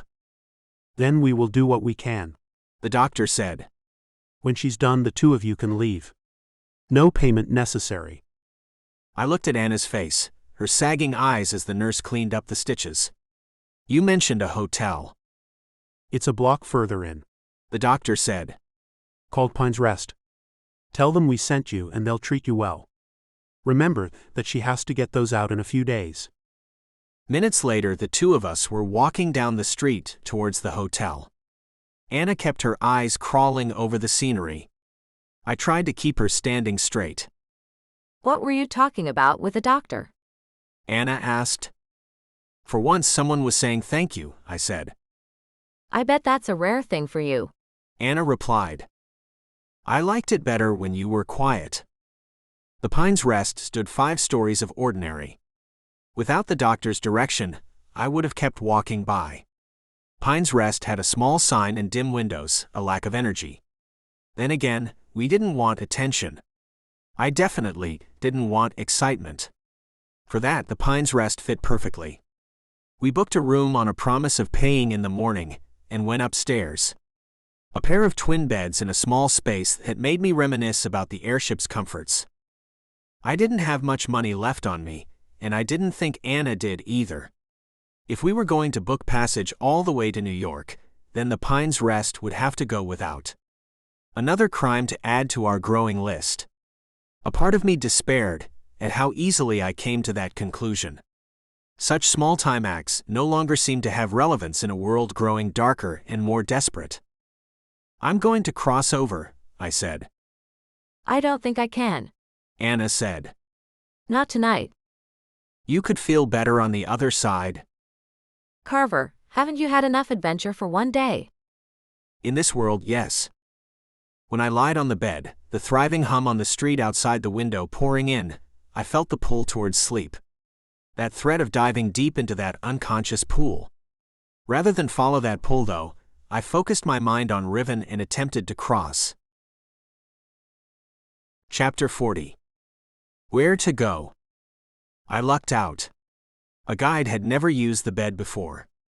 It had no anchor in Riven, and so when I focused on the apartment I shared with Selena and Nicholas, I woke up right where I wanted to be. Selena stood outside on the balcony, leaning over the edge and staring out over the city, as though nothing had changed. "You made it back," I said. We ran the entire way. Selena replied. I never realized how different we are over here. We never tired, Carver. I never had to stop and catch my breath. Never felt my legs give out. I ran right up to the door. Not everything about being a spirit is a disadvantage. I kept expecting it to happen. It was scary when it didn't. When my legs kept moving. Selena said, then glanced at me with a worried glint to her eye. Look at me. Here I am talking about not getting tired when you must be exhausted. I told her the story. Bringing down the Zeppelin, and running through the forest while carrying Anna in my arms. Selena took the whole thing while barely batting an eye. At the end she nodded her head, gave me a sad smile. It seems like our lives are one mess after another. Selena said. I'm glad you made it. I wouldn't mind a bit more calm. I reached out and took her hand. I'd never quite become used to how a spirit's touch felt in Riven, that lukewarm, almost placid feel.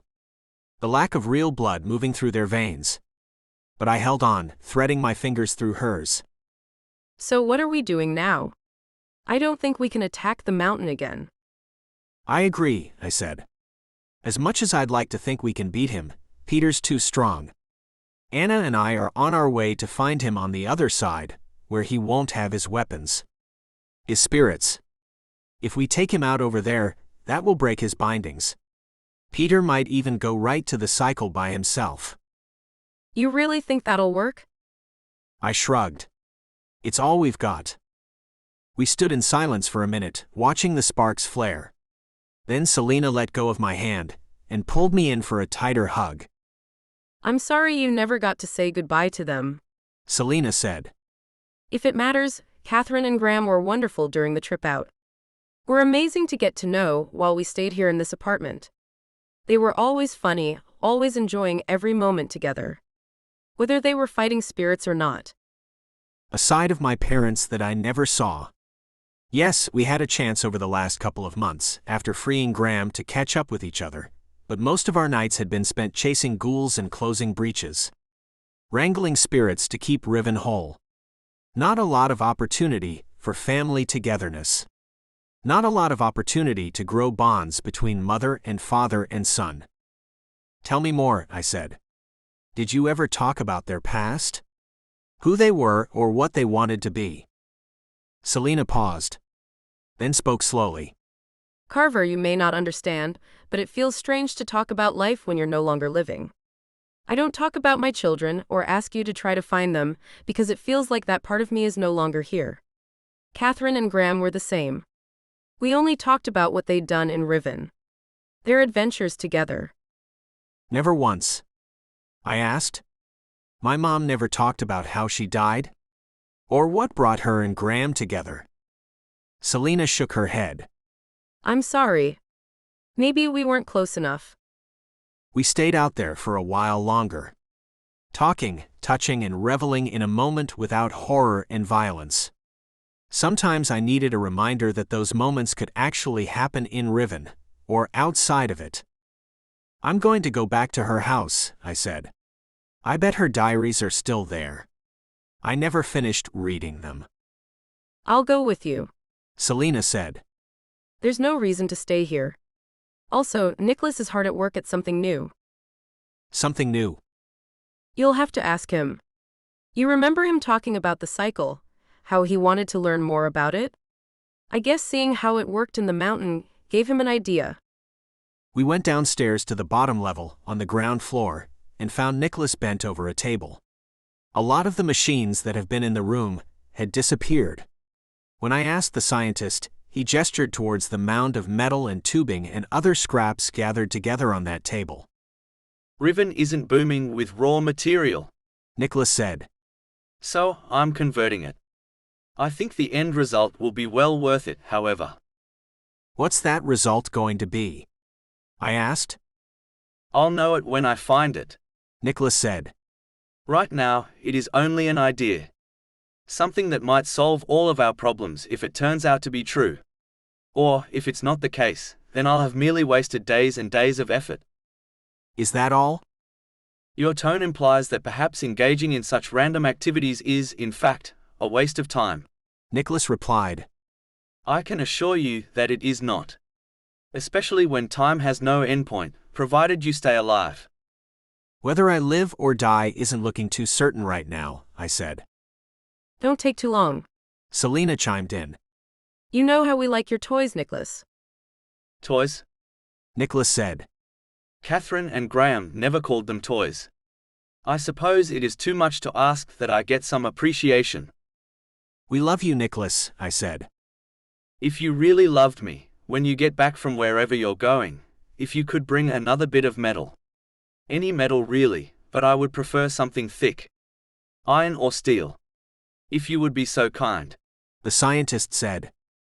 We'll keep our eyes open. Metal in Riven? Rare even if you weren't specifying a type. Where we were going? The shambles? We'd be lucky if we found anything usable. I wasn't going there for the scientist or his experiments. I was going there because, while Anna recovered, I wanted to find out what it really happened to my mother. Chapter 41. A Mother's Words. Spirits always crowded the shambles. The derelict buildings and broad streets providing ample room for the horde of spirits to run through on the way to the cycle. More now than before. Less defined. The soldiers that used to make up so many of the dead running through here had thinned out, replaced by old and young. The diseased. The word continued to be that the plague was spreading. More and more people suffering from what they called the flu. Selena and I moved among them, using the spirits for cover as we made our way through the district, dodging guides along the way. My mother's house stood open, the back door ajar as we left it those months ago when I found Selena there, a captive of Catherine's when Graham and by extension Peter had bound her. Upstairs sat a series of tables stacked with pages covered in my mother's handwriting. I wanted to dive into those journals, to explore my own past. Selena went to the far side and broke into the pages. I didn't have a specific goal, except to try to find out more about what had led my parents together. What had led to my mother dying shortly after my birth. To get there, I shuffled through page after page of notes, discussions on various hunts Catherine had gone on with Bryce. Wondering paragraphs asking what I'd been doing. Feedback from Bryce on where I'd been moved to and who I lived with. I'm not sure what I expected to find in the pages, what I thought would be revealed to me about my mother. I found that the life of a spirit in Riven shared many of the same problems I had on the other side. Boredom, a desire for purpose, and dreams were all there. Thoughts of choices not made haunted my mother's days. Joyful anecdotes about finding fascinating buildings, or meeting a spirit that hadn't yet gone astray, and delving into a conversation. If anyone could say they had lived after dying, my mother had done so. Carver, Selena said. I think I found what you wanted. I went over and reached for the first page that Selena was holding, but she moved it back. It's not easy reading, Selena said. I can just tell you what it says. I have to know, I said. My mother said Peter killed her. I need to know how, why. Selena handed me the page without another word. Slid the next few beneath it. A stack of entries. I started to read. I feel as though I'm starting to lose more of these memories. The things that have led me to this place and who I am. As though my grasp on reality is fading. So I'm writing them down. This memory starts in the spring of 1889. On a raid to close a breach. Some skirmish on the other side of the world that brought a lot of hapless soldiers into Riven at once. As happens when countries forget that their wars don't just affect the living. Graham wielded that hammer of his, a ridiculous weapon. One that gave him such a small window of flexibility. I remember laughing at it, saving him from a group of spirits that made their way inside his reach. Rather than being haughty or dismissive, Graham chose to play game with me. challenged me to ever-increasing feats of stupidity here in Riven. Like anyone, I enjoyed pushing myself to the limits, so I didn't refuse. Together we soon were going on nightly adventures, drawing closer and closer to each other. Until 6 months later, Graham told me he was dying. Told me that on the other side, he had a disease that was eating away at his heart. I had never seen him over there. In Riven only. He lived on the West Coast, and I in Chicago. What point was there in journeying across the country to find each other, when we could do so every night? He made me promise.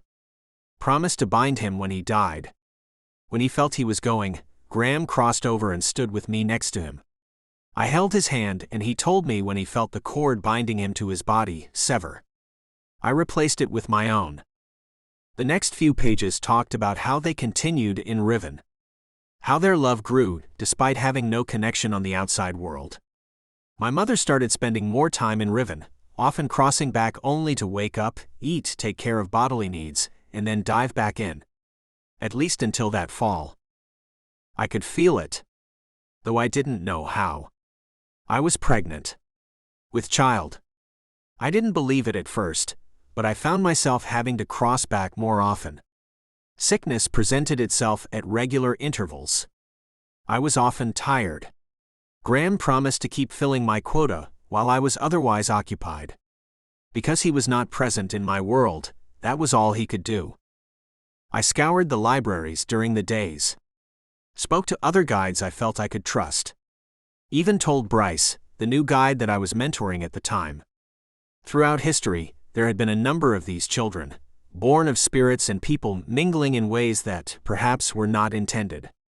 Most went on to lead the same lives that I or Graham or Bryce might live. Some, however, became targets.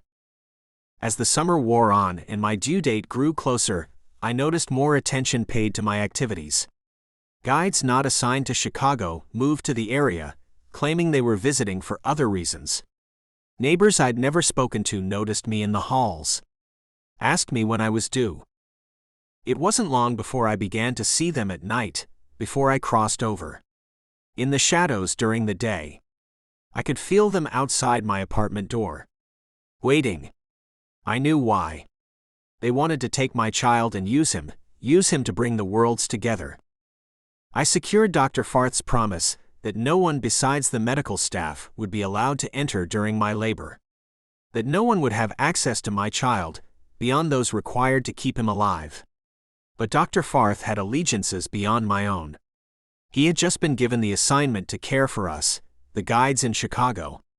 He would not give it up for me. It was on the night after Carver had left my arms to go away with the nurses, that the first of the attempts was made. I do not know what was used, only that it was slipped inside my food, and when I refused that, my drink. I hid in Riven, replacing my weak body with my strong Riven half. Until eventually I too felt that cord slip away. That last tie to the world and my son. Bryce bound me eventually, but Graham had disappeared. The price of our brief romance was my life, and I could only imagine that of my son. Chapter 42. Allies again. I put the last sheet down, and stared out the windows into Riven's gray. I had it now. The history that led to me.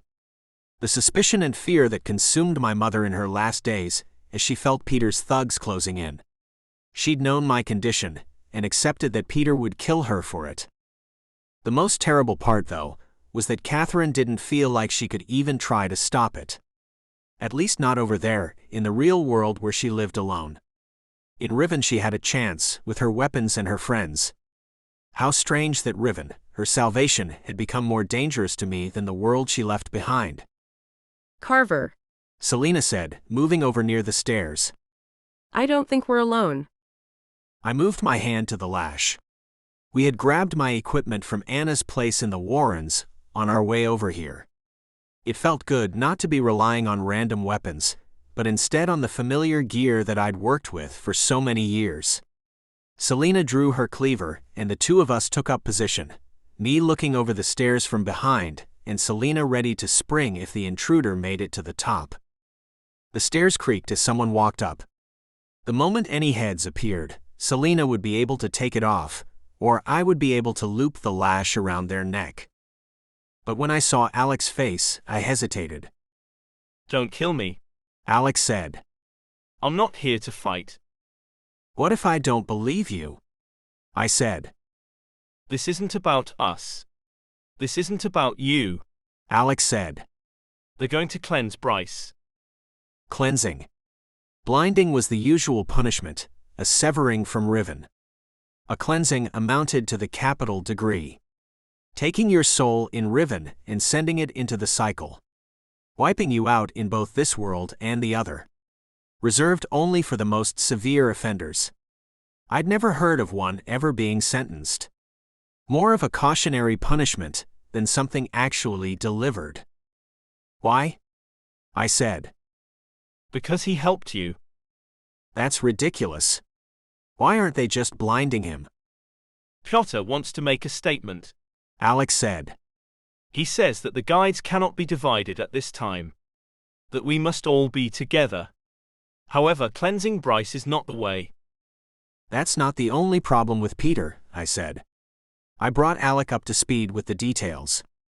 Who the master really was. What happened to my parents. At the end of it, Alec reached out and shook my hand, then pulled me into a hug. I am sorry for what I have done, Alec said. Will you forgive me? Just this once, I said. Next time, maybe give me a little more credit. Besides, I feel like knowing you never caught me is punishment enough. It will haunt me for the rest of my days, no doubt. Alec looked over at the stairs. We have to hurry. They are already taking Bryce to the cycle. One question, Selena said. How did you find us here? Easy, Alec said. I knew Carver could never leave you. So I watched your apartment until he appeared. Love always makes for easy prey. You're so creepy.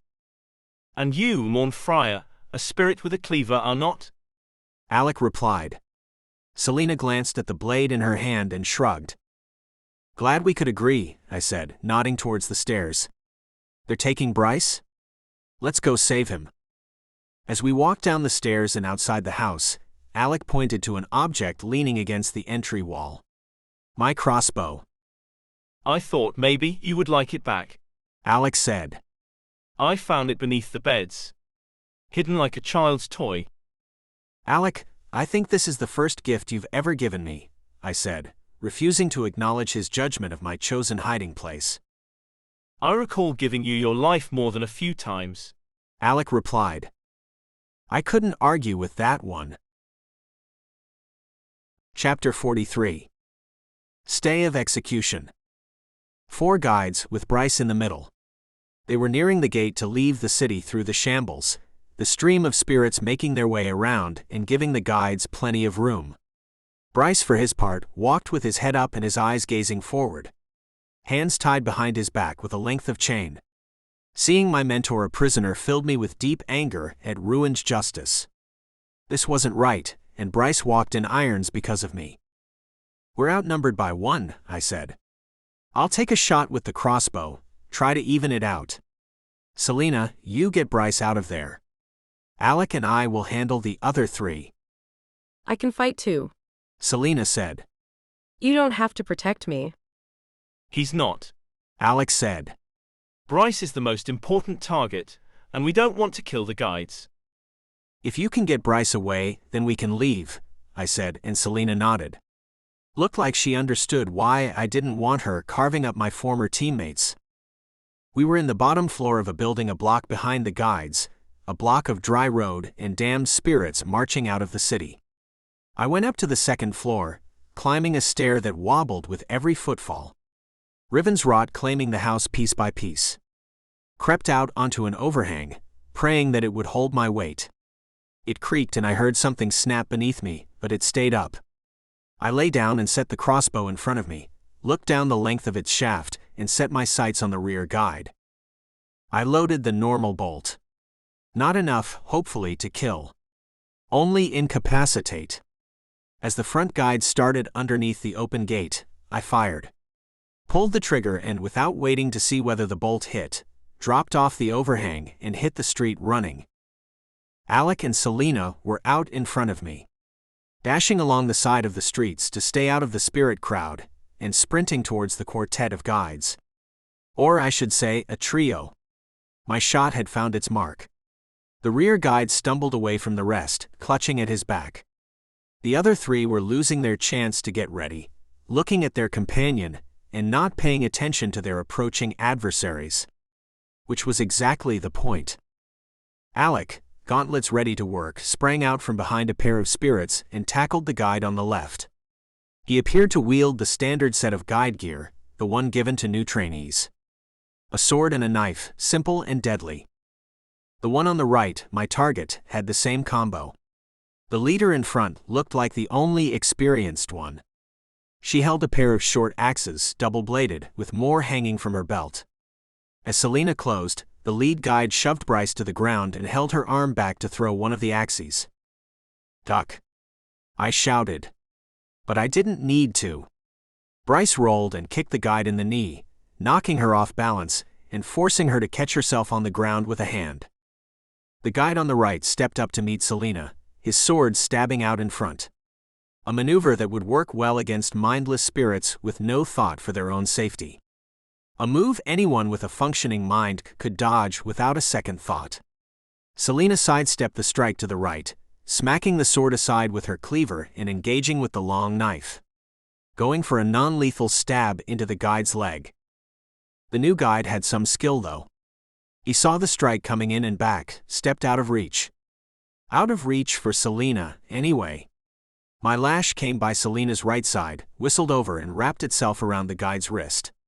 I yanked him to the right, away from Bryce and giving Selena a clear path to my mentor. "You don't have to fight," I said as I used the lash to throw my target to the ground. "We want Bryce. Don't want to hurt you." "Then you shouldn't have come," said a voice to my side. The guide I'd shot put his pain behind him and stepped towards me. He swapped out his long knife for a second sword and swung the long-reach weapons at the same time. Overhead, a massive all-in attack that would be fatal if it hit. If it hit. I dove towards the blades, ducking into a roll to get beneath the slash. I felt the swords whistle over my coat as I came out of the somersault into a tackle, hitting the guide in the waist and bowling him over.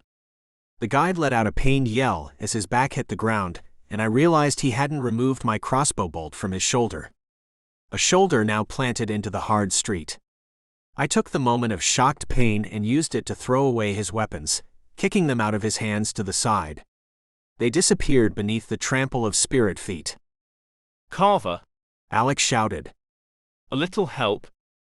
I turned and saw Selena dragging Bryce away, helping him get up to his feet while Alec danced with the two other guides. The lead one, her twin axes moving, kept Alec on the defensive.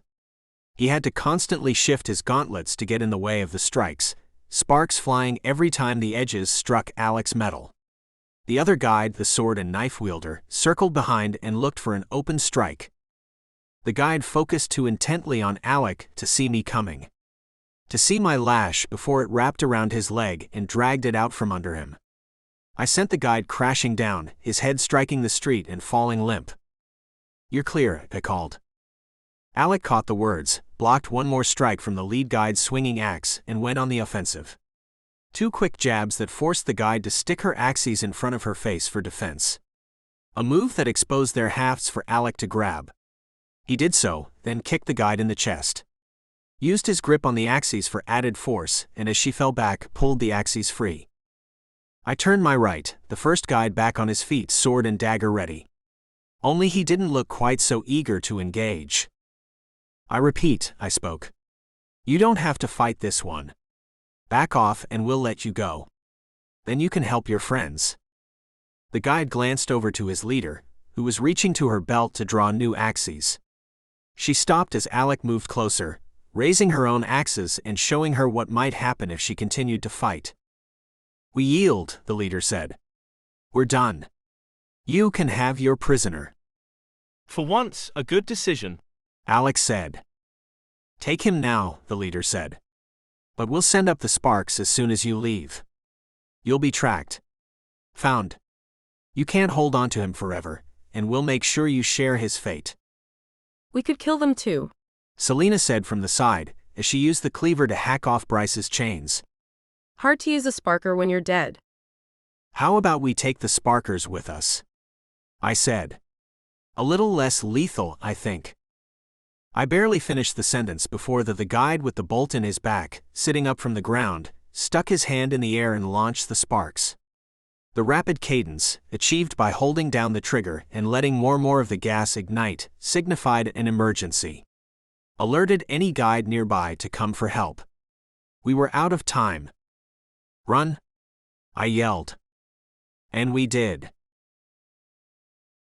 Chapter 44. Would-be rescuers. The four of us sprinted back through the shambles, heading north towards the clock tower. We had to get Bryce back to where he had crossed into Riven, in order for him to cross back out of it. So he could hide. I handed him my knife, giving him something to defend himself with. Kept my lash ready. Alec, take the lead, I said, and my friend nodded. I dropped to the rear while Selena stayed near Bryce. We ran through the streets, dodging around spirits and racing against popping sparks as guides, seeing our flight, launched them through the sky. Now I knew what it was like to be an angry spirit, hunted and chased throughout the gray ruins of Riven and its city. Not pleasant. Towards the edge of the shambles, where they bled into the park leading to the Warrens, we had our first test. A pair of older guides, each wearing thick damaged coats and carrying large halberds, spears with an axe edge on one side and points on top and behind. The guides looked almost identical. I knew them. A pair of twins from South America, known for working in tandem so tightly that they effectively fought as one. Selena, you keep Bryce moving ahead. We'll rejoin you later, Alex said. Selena listened, peeling off with Bryce to the left and into the park while Alec and I went straight for the pair. Alec, the first one said. I cannot say we expected this. How many hunts have we been on together, and now you would fight against us? Mateo, I did not plan this, Alex said. It is Piotr's doing. His hands molding this conflict. I came up beside Alec, and we stood 5 feet away from the pair, almost within reach of their halberds. At Alec's words they tilted their heads, squinted their eyes. Peter, Mateo said. Peter didn't free the prisoners. Peter didn't hurt the other guides. Peter didn't break Bryce free. Those are all symptoms, I said. Peter is the cause. Or perhaps you are, Mateo replied. If you wish to discuss it, however, put down your weapons and come with us. We won't hurt you. I was shaking my head before he finished. I'm sorry, Mateo, Anton. We can't. They nodded in unison. Then set their halberds forward. I would not relish this fight. Alex struck first, darting in as Mateo on the left attempted to step forward with his halberd. I cracked the lash to the right, striking towards Anton's face. The man shifted, sliding his head to the right and dodging the lash's strike. Moved towards me and brought the halberd in for a wide slash. I back-stepped, but not far enough. The point of the halberd gashed into my side and sliced along my coat. Left a searing cut in my abdomen. I winced and tried to push down the pain. No time for that here. Anton kept coming forward, reversing his cut to swing back from the other side.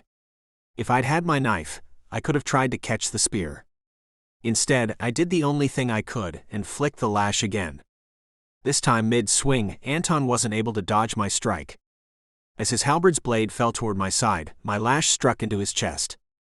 The pointed ends piercing through his coat and causing Anton to stagger back, removed some of the momentum behind his cut, so that instead of being bisected, I had another long gash along my left side. Happy to make that trade. I didn't relent, couldn't relent. As Anton stumbled back, I cracked the lash again and again. Each strike opening new holes on the guide's chest, arms, and legs. None of them truly serious, all of them debilitating. Taking away his momentum and his focus. And then Anton dropped the halberd. Let the weapon clatter to the ground at his feet. I didn't stop. Kept driving him back until I stood above his weapon, and only then did I let the lash go quiet and hang down by my side. "I'm sorry," I said to Anton, who knelt on the ground and bled from a dozen cuts. "I'm sorry, but you didn't leave me any choice." I turned left to see Alec take a blow from the halberd shaft to his chin. Matteo had drawn my friend in close, and rather than take the long swing, jerked the butt of the halberd into Alec's face. Now, as Matteo pressed the advantage, I knelt, grabbed Anton's halberd off the ground, and threw it at his brother. It wasn't a great toss. I was no expert at throwing spears, but it was close enough. The weapon slid between Matteo's legs, biting into his thighs and knees and sending the man sprawling. Alec took advantage. Ran up and disarmed Matteo, kicking the halberd away and pinning the guide to the ground. "Surrender," Alec said. Matteo glared up at him, whatever spirit of fellowship that had existed between us extinguished in traitorous fashion. "You can have your victory, and we will have our revenge." Matteo's words stuck with me as we ran through the park, catching up with Selena and Bryce on the other side. We entered the Warrens and the maze of large apartments. They would have their revenge. How many guides were saying that about us right now? Were planning to advance their own status or avenge their friends by taking us apart? I was starting to think there would be no way back from this. No recovery. My days as a guide were done. The clock tower swung into view. After another hour of dashing and hiding, ducking between stores and counters, weaving between masses of spirits on the move. Even using breaches to our advantage, drawing guides into the eruptions of angry spirits. I had no idea if some of our friends fell trying to find us. If led into the breaches, they were overwhelmed and torn to pieces. There would be time for that later. Time to bring Peter a reckoning for all the terrors that he had wrought. We crossed the courtyard, around the fountain bursting Riven's water into the air, and led Bryce into the clock tower. Selena shut the doors behind us and barred them with Bryce's Volg, still in the weapon rack where he had left it. "I can never thank you enough," Bryce said to Alec and I, "for all you've sacrificed for me, for my family. If you ever need anything." "Let's start with getting you back home," I said. "Go, cross over so we can get out of here." Not that we knew what Bryce would find on the other side. Perhaps a jail cell. Maybe another guide or two, waiting to exact some punishment. But we had to start somewhere. Give him some chance. Bryce lay down in the bed and concentrated. I saw his eyes close and waited for his body to fade. But he didn't. Bryce sat there in full form. After several minutes passed and Bryce still hadn't left us, I moved over. Took a close look. He breathed evenly, he hadn't sustained wounds. There shouldn't be any difficulty. Then his eyes popped open. "They're blocking my way back," Bryce said. "What?" I said. "My body. They're keeping it asleep. With drugs." I felt it as I crossed back. I felt myself slipping away into a dream. If I let that happen, that I might never get back here. I might never wake up. "Alec," I said, turning to my friend. "If he can't cross, then we have to save him on the other side. Break him free. You're the only one that can do it." "I don't think they'll let me into the hospital, not after this," Alec said. Hey, Selena said from over by the doors. there are noises outside. I'm hearing guides talk. I think they're planning something. I went over to the door while Alec and Bryce tried to talk strategy. Tried to look between the doors outside, but all I could see was shifting gray and a bit of the fountain. A burst of orange. A smell of smoke. I looked around us at the wood and stone chamber and realized the guides didn't have any interest in fighting us. They were going to burn us down. Chapter 45. Smoked out. Is there another way out? Selena asked. I shook my head. Not that I know of. I told Bryce and Alec about the burning, though the smoke coming in from under the door made it unnecessary. The gray and white smoke floated way up to the top, trapped beneath the roof. The sheer height of the building would give us some time, but it was going to get hot in here very soon.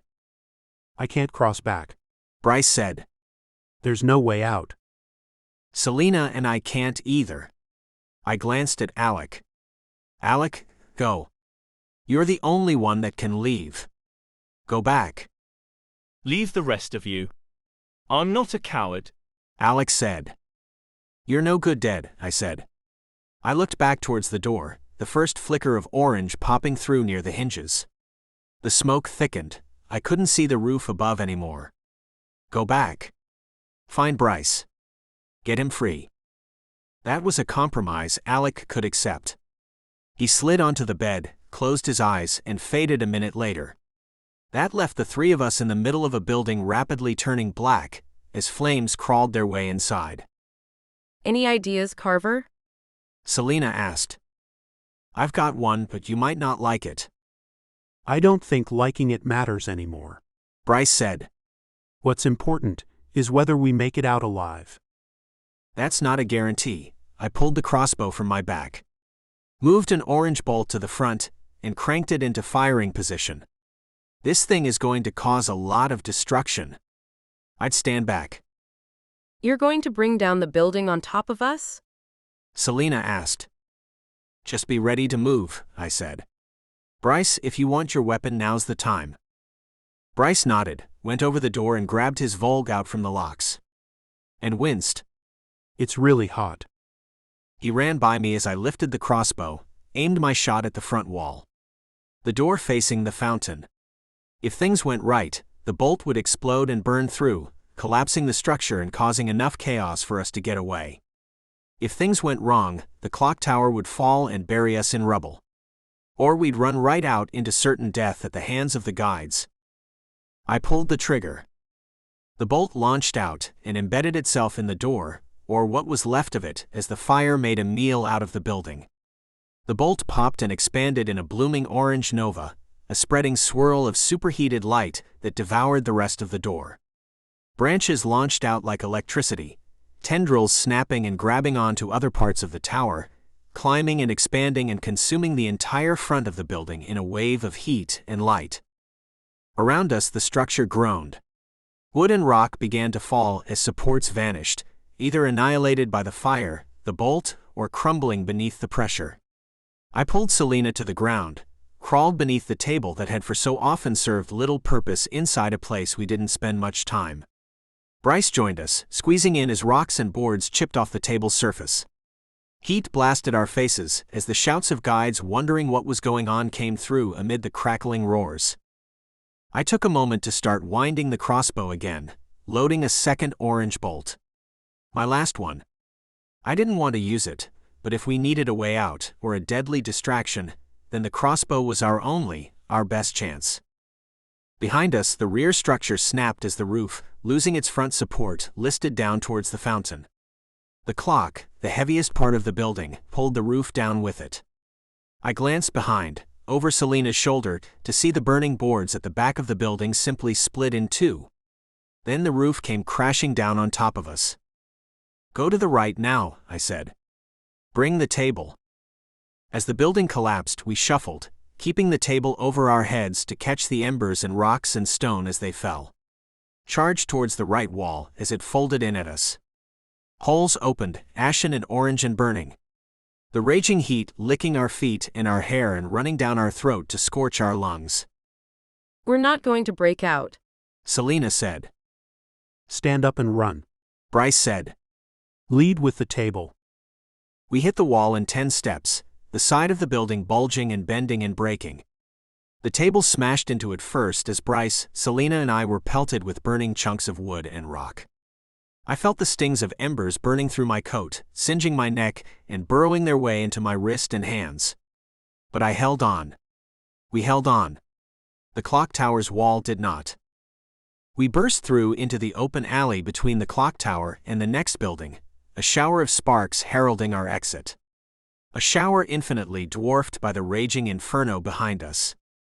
We dropped the table and ran, sprinting down the alley to the right. Behind the clock tower, and into Riven's endless maze. Kept the blaze between us and the guides for as long as we could. Nobody said anything for a long time. We just ran. I took the lead, and gradually shifted us towards the apartment. After another hour skulking through back alleys and broken buildings, we made it. Opened the door to find Nicholas standing and staring at us. At our wrecked clothes, our burned bodies and battered souls. So, did you manage to find me some iron? Chapter 46. To the east. I wasn't used to seeing Bryce so defeated. He collapsed on one of the few chairs Nicholas had in his lab at the bottom of the apartment building. Bryce's eyes scrolled over the surroundings without seeming to notice any of them. Nicholas, usually ready to stream an opinion, fell silent when I told him what happened. "We still need to get you back," I said to Bryce. "Even without the clock tower, you still need to go to the spot to cross." "I know," Bryce said. "I know. But if I'm still asleep on the other side?" "Alec will see to it." Bryce nodded, but it was the sort of nod given to stop a conversation rather than to agree. So I backed off and let Bryce confront his own demons. What are you going to do now? Selena asked. "I have to cross. It's got to be almost morning.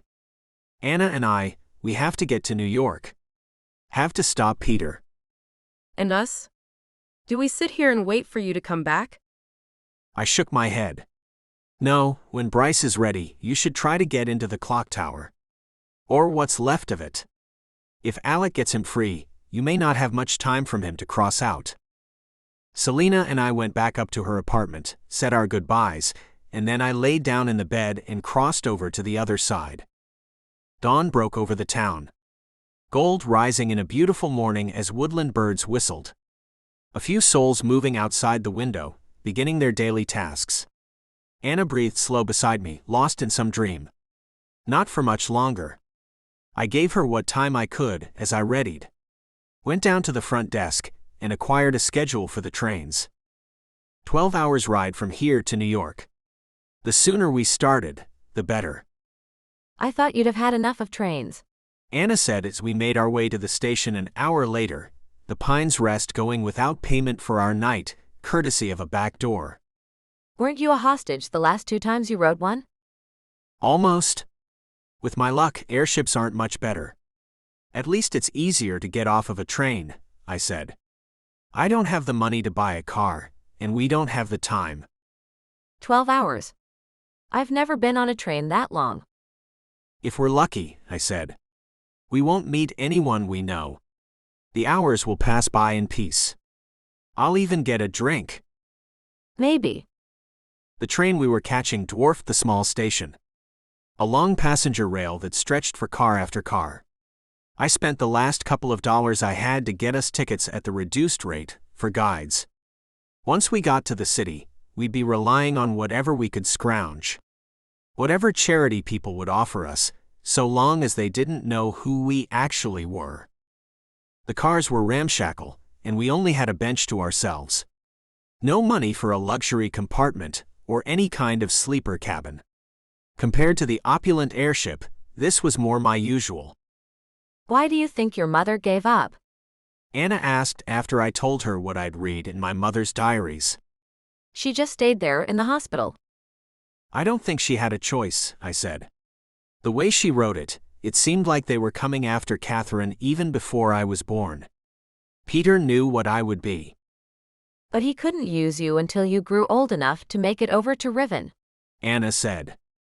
I think Peter ran multiple schemes. I was one of his bets, and I think only at the end did he decide to use me. Or try to. He had plenty of time to let me grow. I want to know why, Anna said. Why would he bother? Why risk so many guides? Why risk everything to try to connect Riven to our world? The coffee cart came by as the train rumbled through the sloping scenery of western Pennsylvania, rolling green hills and fields cultivated for summer crops. I grabbed a couple of mugs and took a sip. Even that little bit of normalcy helped. For the same reason so many others have tried the same, I said. I think he's frightened. He's older. He doesn't want to give himself up to what comes next. I can't be sure though. It's just a guess. And the other leaders? The ones he had in the mountain? Anna said. They must be working together. Think about it, I said. In Riven you don't age. You don't die. You can't really get hurt for long. At least not as a spirit. Bring that back here. You could live forever. You don't know what would happen if the spirits came over. It's a risk he's willing to take. What would you do in his place? Anna asked. Would you tear everything apart trying to find a way back? An easy question to say no to. A hard question if I actually thought about it. Who wouldn't want a chance to live forever, to see and do everything without a care for your physical health? On the other hand, the reason we were trying to stop Peter was that opening the gateway could destroy everything we ever loved. Could make both Riven and our world fall apart. I think I would want what Peter wants, I said. But I hope I'd have the strength to resist. Would you? Now it was Anna's turn to look out the window and take a moment to think. Were we the same as Peter, only without the power and position? I'm a selfish person, Anna said. I do a lot of things for me, and to help accomplish my goals. I don't think I could do this. I don't think I could justify it to myself and say the chance of a strange, endless life would be worth this risk. I nodded. Only 11 more hours to go. I wouldn't mind the wait. Chapter 47. Big Apple, Little Chance. Chicago was not a small city. It had its share of tall buildings and sparkling design. New York was something else altogether. A showcase for experimental architecture, in what the mad magicians of metal and glass could come up with. Structures of all shapes soared up and down the skyline, looping and curving at times through each other. Elevated halls supported by filled balloons, like stationary zeppelins, held sway between buildings and allowed people to cross without descending the many stories to the ground below. Lights and sounds splashed in the train windows and echoed through our compartment. An endless plethora of motorized vehicles, blowing horns, and hidden growls and rumbles that make up the background symphony of any bustling place. Anna and I made our way out of Penn Station and slipped on our masks, the first time since leaving Chicago that I bothered to put it on. Pollution, it seemed, tied a common thread between our cities. Where do you think they're holding the conference? I asked Anna as she stared at the chaos around us. I'd say we follow the motorcades, Anna said, pointing. I tracked her eyes and saw the scattered cars emblazoned with various flags. The squad vehicles carted ambassadors and presidents through the traffic and throngs of people towards their destination. Even though we were walking, we easily kept pace. In Chicago, downtown taxis kept the streets clear. If you walked over one of the lines, you were liable to get hit. In New York, there were simply too many people.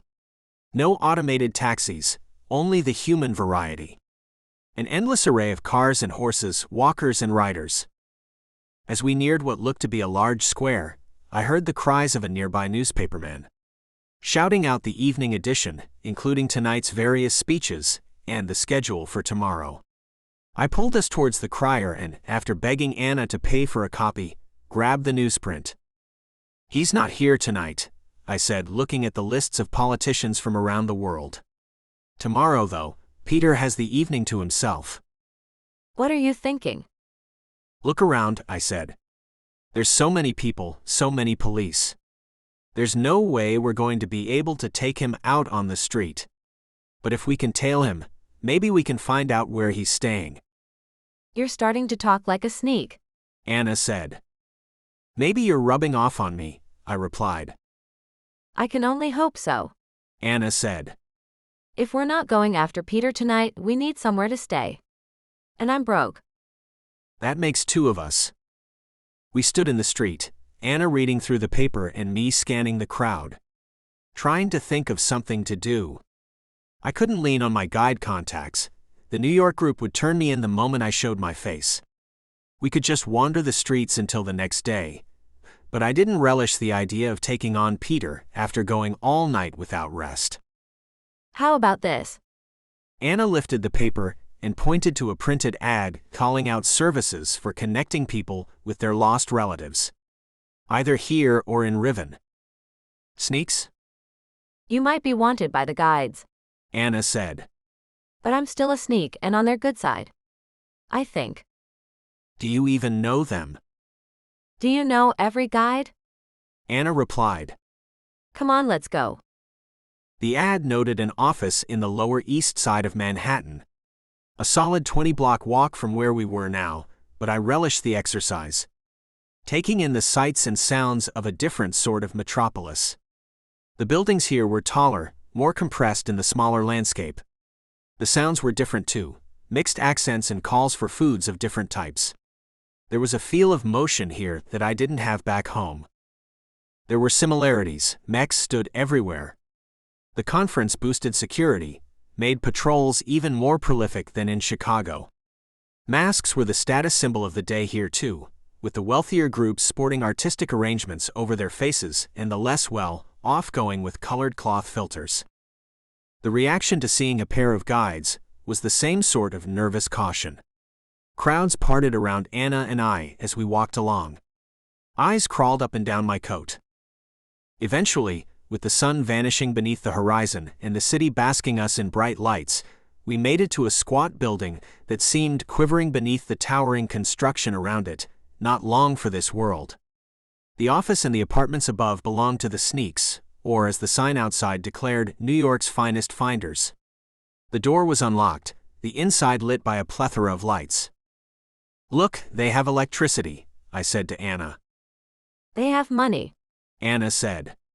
Lawrence and I do what we can with what we have. Inside, we were greeted by a row of chairs in a room ringed with doors. Private hideaways where clients could talk with a sneak without worrying about being overheard. Can I help you both?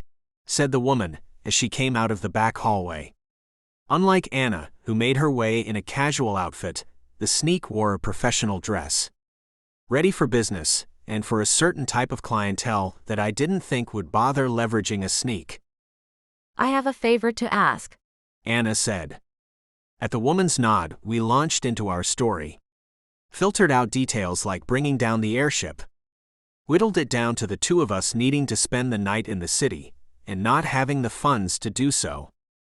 When Anna finished, the woman told us to wait a minute, and disappeared back through the door. Do you think she bought it? I said. Not at all, Anna said. But she'll come back with an offer. With an offer? Sneaks don't give things away for free, Anna said. My guess is if we can't pay, they'll find something else for us to do. Maybe you can use your mask and scare away bad clients. Very funny. The woman returned and waved us back with her. We followed, through a bland hallway and back into the start of the apartments. A broad room with a small kitchen table and chairs. A radio, playing the current speaker from the conference. On the table sat 3 other sneaks, all in suits and collared shirts. You are a guide, aren't you? The woman said after bidding us to sit down. I nodded in reply. Then you know Riven is getting more dangerous lately. We've even lost one of us. I'm sorry, I said. That's why we're here. We're trying to end this war. What I don't understand, the woman said, is why you're coming to us, when you should have plenty of guides you can turn to for a night in the city. We're trying to keep it quiet, Anna said. Why don't you tell us why you're really here?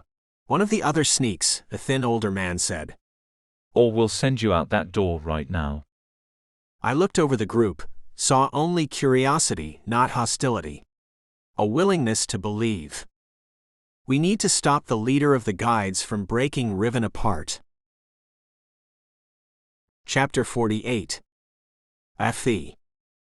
Of the ridiculous things I've heard today, the thin man said. This one tops them all. Trying to kill the leader of the guides. Why? Because he wants Riven to splinter and send the spirits back here, I said. Ludicrous, said another of the sneaks. That would be suicide. Not if you're already dead, I said. Then you could wander the world as a spirit. Live forever. Or so the thinking goes. I've never heard of that happening before, the thin man said. Where's the proof that it would even work? I shook my head. There wasn't any proof. Not that I knew of. Why take the chance? Anna spoke up. If Peter succeeds, then our world will be overrun. If it doesn't work, if he can't make a gate, then Riven will still be too dangerous for anyone to cross to. You'll be out of a job. Now there's an angle I can understand. The woman we'd met at the front said. Regardless, all you're asking for is an overnight. That we can provide. For a favor. A favor, I said. We have a client with a special request. The woman said. She can cross over into Riven and knows where she wants to go. However, Riven is a dangerous place to be right now. Too dangerous for us. An experienced pair of guides, though. So we take this client of yours to somewhere in Riven and you'll let us stay? Anna said, then glanced at me. We can do that, I said. There wasn't any way an escort job would be difficult. Not with what we'd already been through. Then it's agreed. The woman said. Silas, would you mind fetching Honora and telling her we can proceed this evening? Silas, the thin man, nodded, stood up and left the room. The woman turned back to us. If you wouldn't mind, I can show you to your rooms. I imagine you'll need to get your gear on the other side. So if you want to get started? Launching right into it. I said. I don't know where you came from, guide, but in this city we do not waste time. The woman replied. Fine with me. They set Anna and I up in a pair of individual rooms, twin beds set in blank, walled rectangles. At least the pillows were soft, the blankets good. The sneaks might not have cared about the ambient decoration, but they put quality where it mattered. As I prepped to cross over, I realized that we hadn't ever asked for their names, and they had never asked for ours. I suppose if you're going to work with criminals, it might be better to remain anonymous. I showed up in Riven next to Anna, an alleyway somewhere close to the ruin of the clock tower. I recognized the buildings, ones I'd wandered past countless times in my hunts through the gray world. To the apartment, I said, and Anna agreed. Both of us noted where we'd come in, as we'd have to head back to this spot to return to New York. On the ground around us, trash had been scattered. Broken beds and shredded sheets. A pair of dirty mattresses leaning against the wall. Guides took the time to set up true bases. Built and maintained spaces meant for frequent crossings. This was meant to look random and dirty enough to pass for an accident. I only picked up the garbage's true purpose because I'd crossed over to this spot. Anna and I made our way through the alleys and avenues to the apartment. Other guides and the occasional spirit wandered by, causing us to duck out of sight. Still, compared with the chaos of Bryce's escape, I enjoyed the walk. The quiet, empty streets, a welcome reprieve from the crowds of New York. Are you still doing all right? Anna asked as we continued. About your parents? I'm hanging in there, I said. It would be worse, except I spent most of my life alone. Now it's just back to the usual. I suppose. Anna said, though her tone implied otherwise. You? I haven't noticed tears, and you've kept composed. Now if that isn't the nicest thing anyone's ever said to me. Anna laughed. I keep it to myself. Nurture their memory. Sorry, I said. Sometimes I talk like a hammer. Sometimes? Anna kept her grief to herself. Bottled it up and hid it. I wasn't all that different. Every day brought one moment after another that I wanted to share with Graham and Catherine. In Riven or otherwise. Saving Bryce, getting out of the burning clock tower, I could imagine talking every detail over with my parents and earning their praise, enduring their loving criticism. At the same time, it had been easy to fall back into the habit of relying on me and me alone. Taking in the situation, and depending on my own sense to get me out of it. I didn't need Graham and Catherine for me to survive, but I wanted them sharing my world. When the two of us walked into the apartment, Bryce, Selena, and Nicholas were bent over the scientist's workbench, piecing together some new weapon or other invention. We're back. I announced, and the group turned around. And we need our stuff. Chapter 49. First Crossings.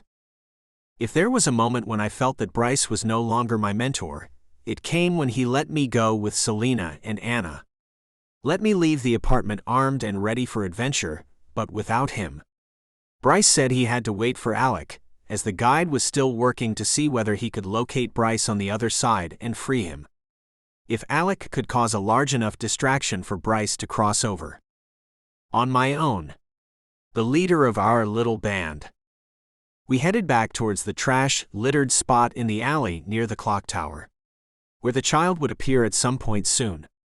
Selena, her cleaver idly hanging from her left hand, whistled an old song as we walked. Anna, for her part, seemed lost in deep thoughts. I didn't say anything. Plenty of my own thinking to do. I could feel the conflict with Peter barreling to a close. A fight that would likely leave only one of us left.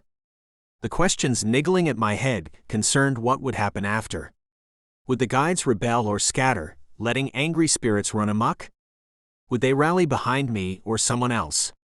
Stand up to the dead, and force Riven back to sanity or collapse? Of course, Peter might cut me in half and solve all my problems, but that wasn't a fun path to go down. This is the spot, right? Anna said, and I blinked, realized she was right.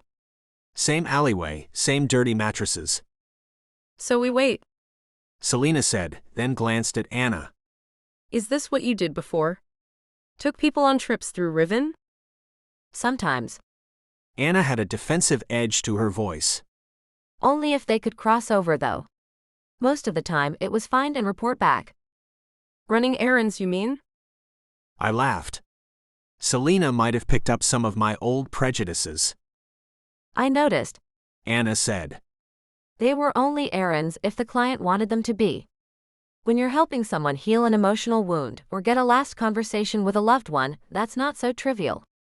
There was a rustling noise, a scattered clinking as bits and pieces of rock and junk fell off their pile next to us.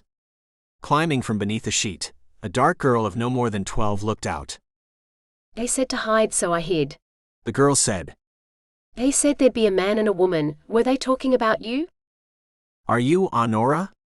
I asked, and the girl nodded. Then we're the ones you're looking for. Where are your parents? Anna said, and Honora pointed down the alley and away to the north. Why don't you hop in line behind Anna here, and you just tell me which way to go as we walk? I said, leading us off. No reason to waste time. The sooner the girl could cross back, the less chance of something terrible happening to her. North of the clock tower, the city broke into a crumbling range of parks and clusters of homes.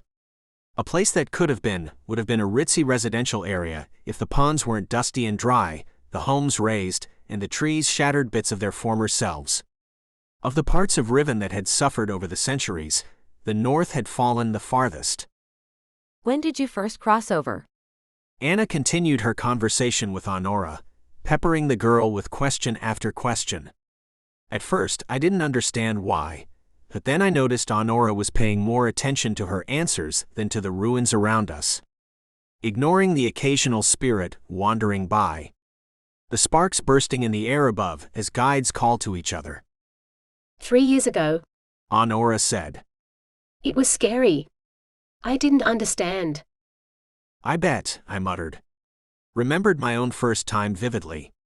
I'd been 7, curled up on the couch, the only place to sleep in the apartment where my current foster parent lived. A grouchy old guide, Morton, who his age and general annoyance with everything notwithstanding, kept a focused eye on me at all times. Looking back, I realized that the old man kept me on that couch for a reason.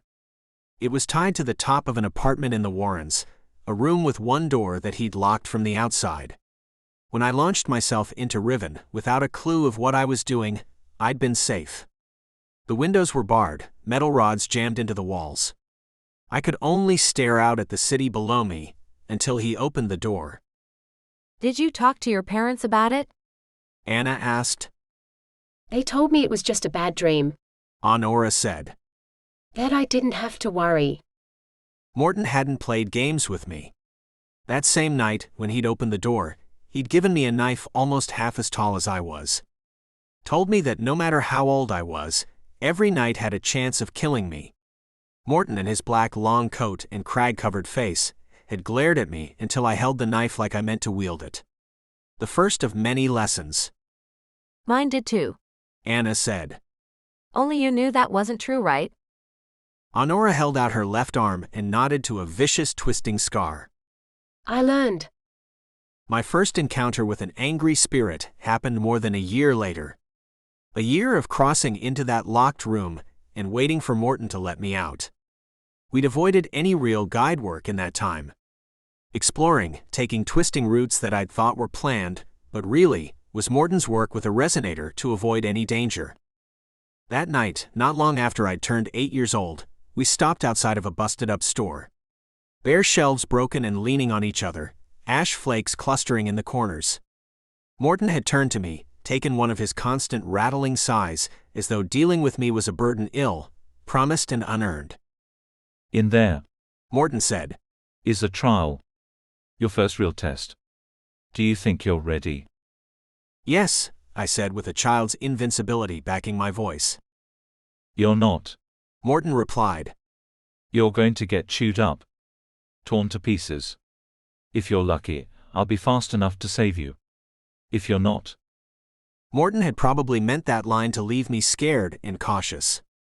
Afraid of the consequences. Except after a year of enduring Morton's endless dire premonitions and grumping growls, I wanted to prove to him that I wasn't useless. So then what did you do? Anna asked Honora. I learned to hide. Honora said. Did you? All the time. Anna replied. I still do. I had ventured into the store slowly, holding the knife out in front of me, a shield as much as a weapon. From the back of the place, hidden behind a counter, I heard a voice muttering to itself. Quiet whispers that blurted, every so often, a single syllable. I placed every step carefully, measuring the distance and letting the soles of my boots land evenly on the floor. The counter itself was the best part of the store. Still more or less intact, still with a glass case. Nothing but empty shelves inside, but I could see through. Could catch a glimpse of the creature beyond. My first angry spirit sat on the floor, a boy not much older than I was. His legs splayed out and in his hands he held onto what looked like some broken pieces of wood. He moved them together, pressing them at angles into each other. Trying to build something.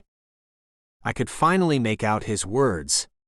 A series of names, repeated to himself over and over. Back then I didn't understand. Now I've heard spirits do the same thing. A way of remembering parts of their lives, as Riven began to take it away. When did your parents pass? Selena asked Honora. Only a week ago. Honora said. They made me promise to come see them. So that's why you're here? Honora nodded. They were real sick. They couldn't get out of bed, and so they said they would say goodbye here. Where they could stand. The boy's eyes had blazed with the pale fire. I remembered staring at that face for an entire minute, taking in the flickering anger. The contorting mouth. Then I glanced back towards the shop's entrance, saw Morton standing there, saw his grim nod. I went around the counter, held the knife steady, and went up to the boy. He didn't even notice I was there until I was nearly on top of him, the knife an inch away from his chest. Then his face met mine and he fell silent. We stared at each other for a long beat. And then he lunged for me, his hands grasping for my face. I yelled, fell back and stuck the knife forward out of desperation. Felt it bite into something. Twist the hilt, Reed. Morton had called from the other side of the counter. I felt the boy's fingers brush my face as I turned my wrist. Opened my eyes in time to see the blue fire spread from the knife, cover the angry spirit. Saw the boy's snarling face fall into slack-jawed nothing. How do you know where to find them? Anna said. Riven's a big place. I told them where I hid. Honora said. My favorite spot when I crossed over. How much further is it? Selena asked. Right there. Honora pointed to a large grove of dead trees, and within them a small shed. Its wooden sides were sagging and the roof had a small hole, but otherwise the place seemed intact. Morton had dragged me up, forced me out to the street to watch the boy walk away into the distance. He's going to the cycle now, Morton said. Where he's supposed to be. You did well, Reed. Seems you might be ready for the next step. A week later, I'd left Morton's couch for good and boarded a bus to Chicago, where I met a man named Bryce. Chapter 50. Say Goodbye. I opened the crooked door to the shed. Inside, amid filtered rays of gray light and scattered bits of rubble, stood a pair of spirits looking at me with calm, understanding eyes. No sign of pale fire, no need to keep my hand on my lash. Are you Honora's parents? I asked. We are, replied the woman. Is she with you? That statement alone, a cognizant reply to a question, did as much as anything to calm my fears. Spirits that were on the verge of losing themselves didn't have that much composure. Didn't care what questions were being asked. She is, I said, then waved Honora in. They're all yours. Anna stayed in the shed with the girl, while Selena and I took up a casual post outside. I'm happy for her, Selena said. Rare, I replied. The two of them happened to cross close enough to each other to keep themselves sane over here. That's lucky. I doubt Honora would see it that way. I nodded. Doubted that she would. Tough to wager a few extra days with a dying parent against the chance to say goodbye to both of them in Riven. I knew which option I'd take, though. Do you think your children ever tried to see you? I asked Selena. I don't know if they can cross over, Selena said. If they can, then I hope they moved on. I'm not the mother they knew anymore. I let the thread drop, and Selena didn't try to pick it up. Her children were a sensitive topic. Selena never mentioned them. I didn't know their names, what they looked like. For her, maybe, it was a piece of a life she didn't have anymore. We moved on to the cycle, what Anna and I were planning for Peter. The shed door swung open behind me. Anna led Honora by us, the girl wiping away tears but otherwise standing tall. Her parents have something to ask you, Anna said to me. We'll take Honora back and you can catch up with us. I raised an eyebrow, but Anna dodged it and looked down at Honora, gave her a gentle push to start the walk back. Want me to stay? Selena asked, and I shook my head. I don't think this will take long, I replied. Back inside the shed, I shut the door behind me. Honora's parents stared at me, their faces calm and set. Again her mother spoke first, after she had grabbed her husband's hands and held them tight. We would ask that you let us go, she said. We have said our goodbyes and have no wish to spend another moment in this wretched place. The father nodded in agreement. You're certain? I asked. Together, you two might be able to hold on for some time. Perhaps see Honora again? We can hear it, the father said. Feel it pressing against us. If we are to go, then I would have it be by our own choice. I do not want to turn into an animal. Now the mother nodded. I used the knife. Twisted the hilt, a light poke into their arms, and the fire washed them away. As I left the shed, I twisted the door. Blocked it with some of the fallen wood from the dead trees. Hopefully, it would delay their walk to the cycle long enough for Honora to cross away. The last memory of her parents would be as they wanted it. We went back into the city, and let Honora cross over on a dirty mattress in the alley. Anna followed, giving Selena her gear. I handed Selena mine too, so that she looked like a caricature, loaded down with a ridiculous number of weapons. Except as a spirit, she couldn't really get tired. When will you come back? Selena asked. We're going to try and handle Peter tomorrow night. Hopefully after that, I'll find a way to cross in and give an update, I said. If things go well, it will be over.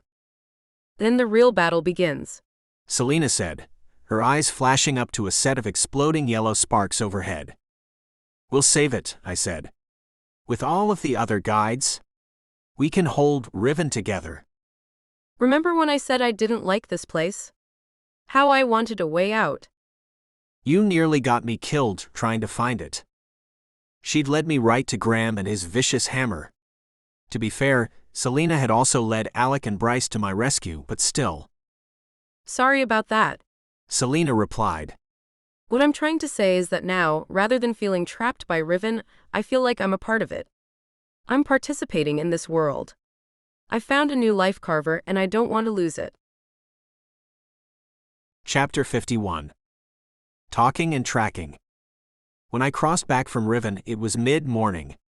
Anna and the other sneaks were talking over breakfast, swapping strategies for dodging guides and breaches. All of them paused as I sat down, until Silas pushed over the plate of bread and cheese they were splitting. I stayed quiet as the conversation resumed. Let the words wash over me as I kept turning over ways to catch Peter in my mind. The day went by fast after that. Anna and I explored what we could of the city, keeping an eye out for signs of Peter or other guides. Trying to keep our own heads down. The airship crash was all over the newspapers and blaring radios, but nobody had tried to pin it on us yet. Blamed as a mechanical failure. You saw that all the time. Machines going awry were as common as each new day. A standard part of life. What wouldn't have been, what would have attracted more attention, was a claim that a pair of criminals had made their way into the engine room and brought down the ship. Why attract controversy when none was needed?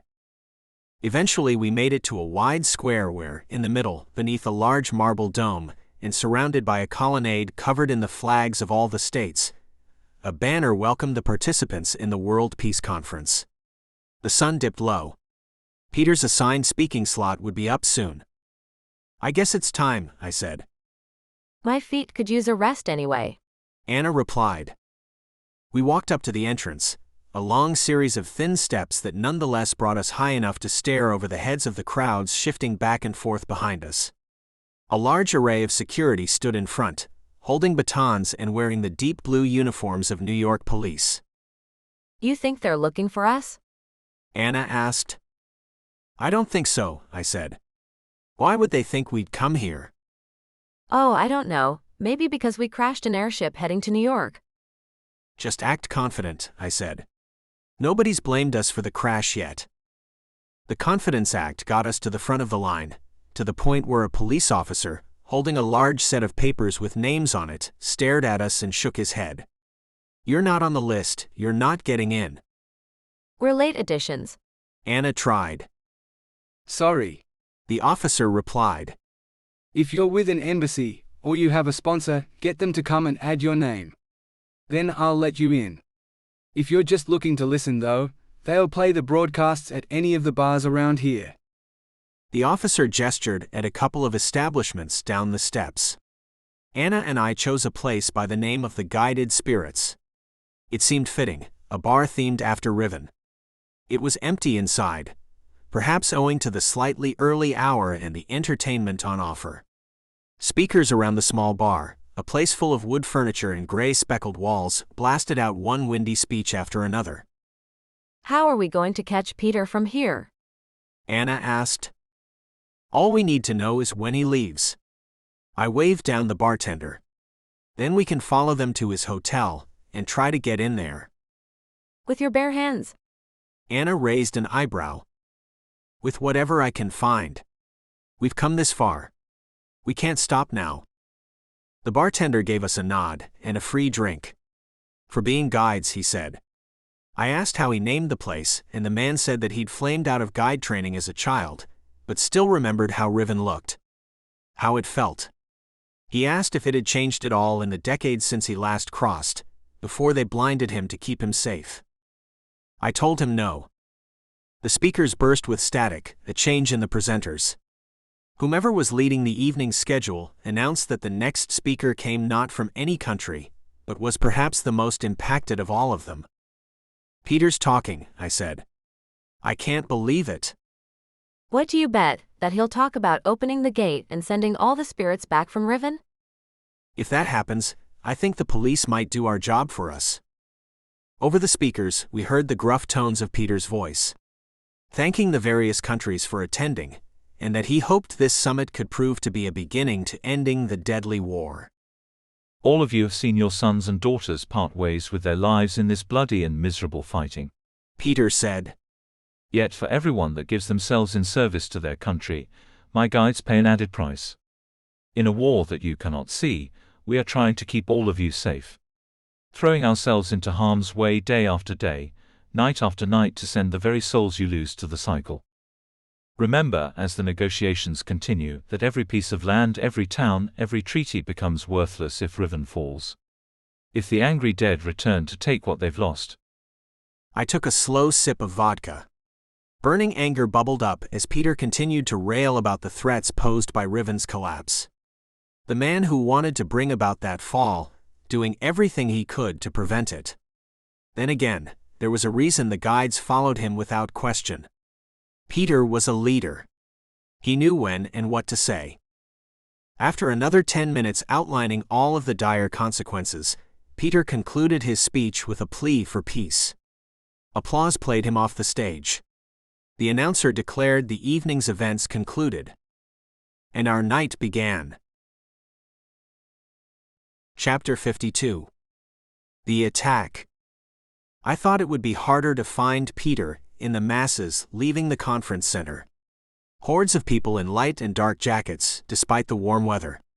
Masks on. But Peter stood tall, and his gold and blue, tipped mask didn't fully cover the white hair streaming down from his head and over his shoulders. Anna and I stood outside the bar and watched as he made his way down towards a line of waiting motor cars.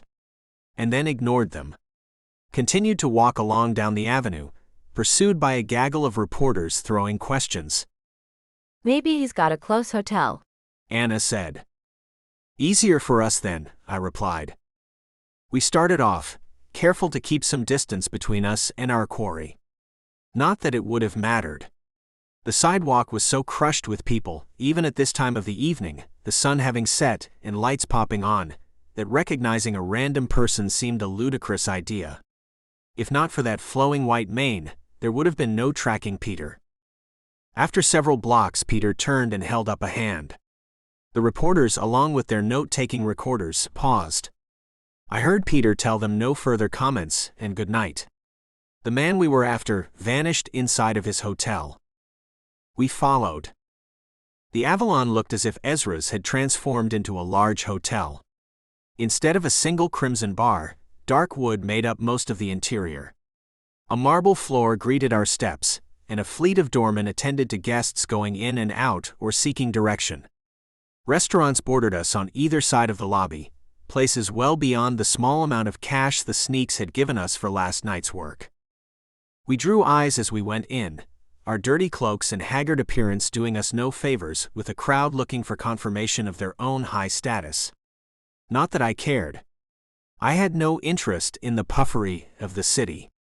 The only thing I wanted was walking up the grand central staircase in front of us. I'm not sure what made Peter look our way. A sound I didn't hear. Or one of those itchy feelings of eyes on your back. Either way, the leader of the guides paused his climb and turned to us, rested his eyes on mine as we stood inside the door looking back at him. Is he going to run? Anna asked. I don't think so. I didn't know why I thought that. Just that the idea of Peter in his ornate official cloak, smothered with gold outlines of the guide's insignia, taking off and huffing up the stairs seemed ridiculous. A moment later Peter turned back and continued walking up. We followed. No reason to hide now. No hope of pretending. Peter himself climbed slowly, giving us time to catch up and see every time he chose to take the stair to another level. Going higher and higher. He stopped at the 8th floor, one beneath the roof. Turned and looked back at us at the landing below him. Carver Reed, Peter said. You've proved quite difficult to get rid of.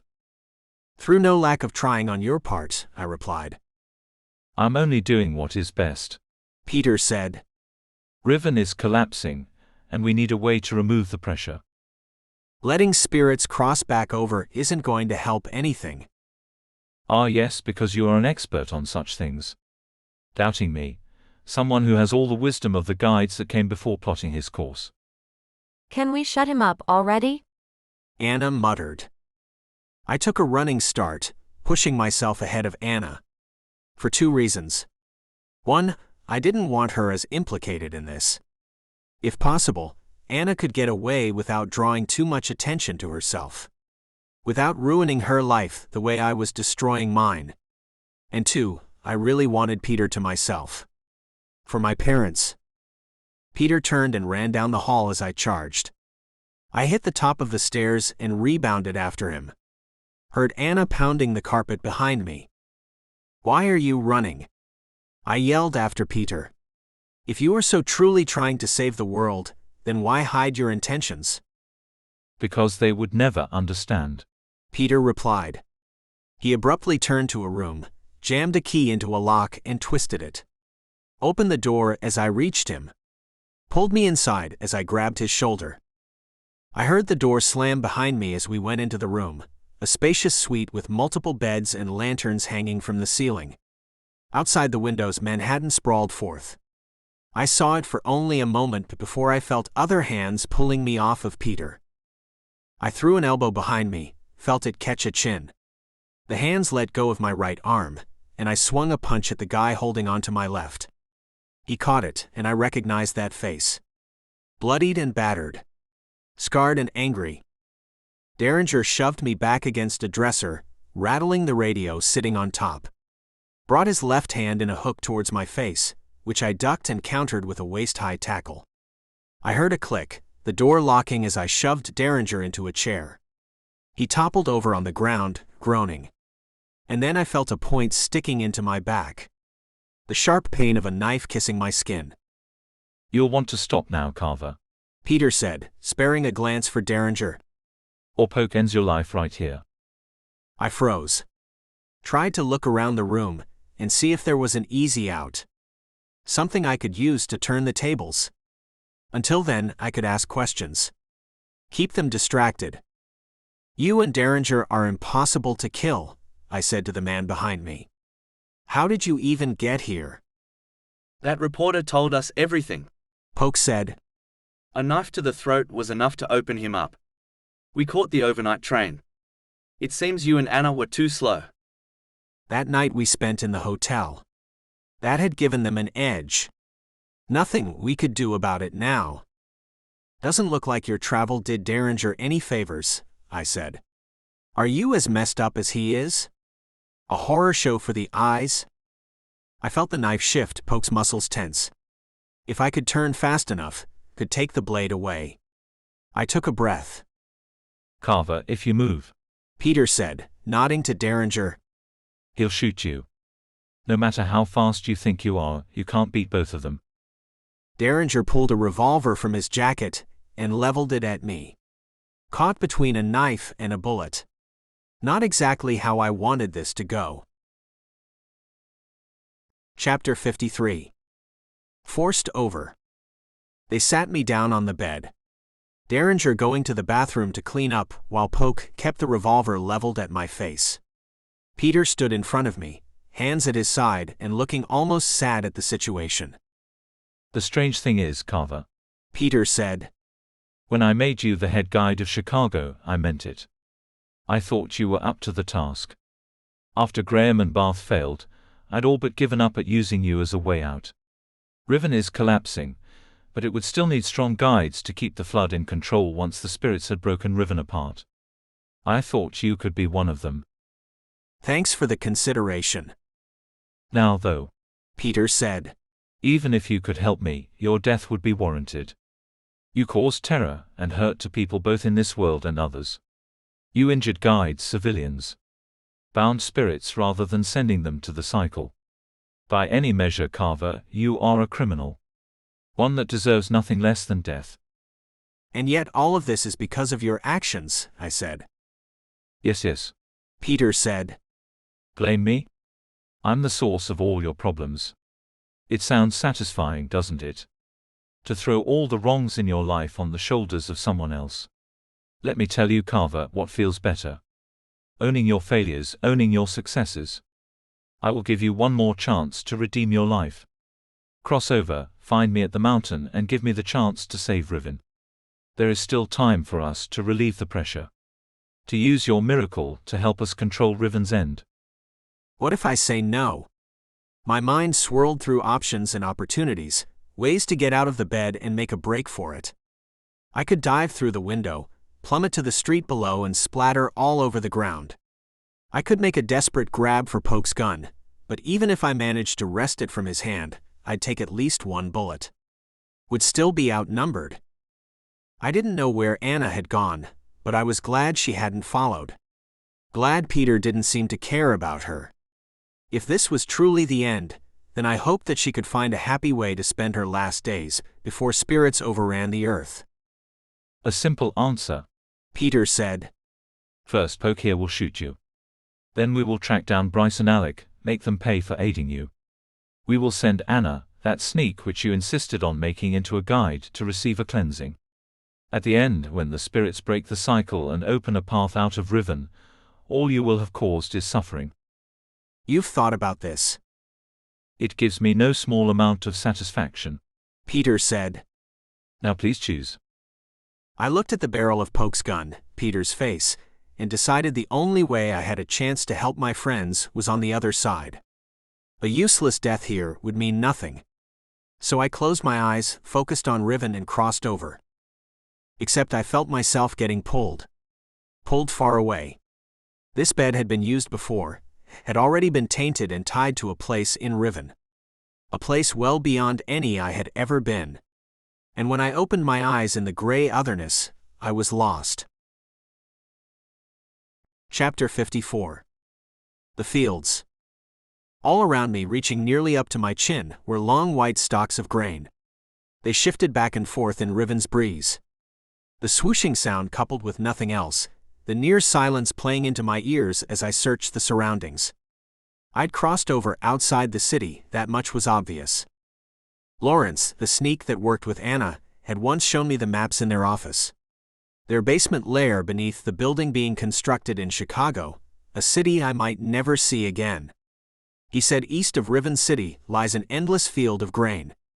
Stalks like these. I was likely in that field somewhere. I couldn't see a skyline, no crumbling towers on the horizon. No landmark beyond the shifting stalks. Beneath me, the hard ground felt the same as in the forest. Dirt overlaid with dead grass.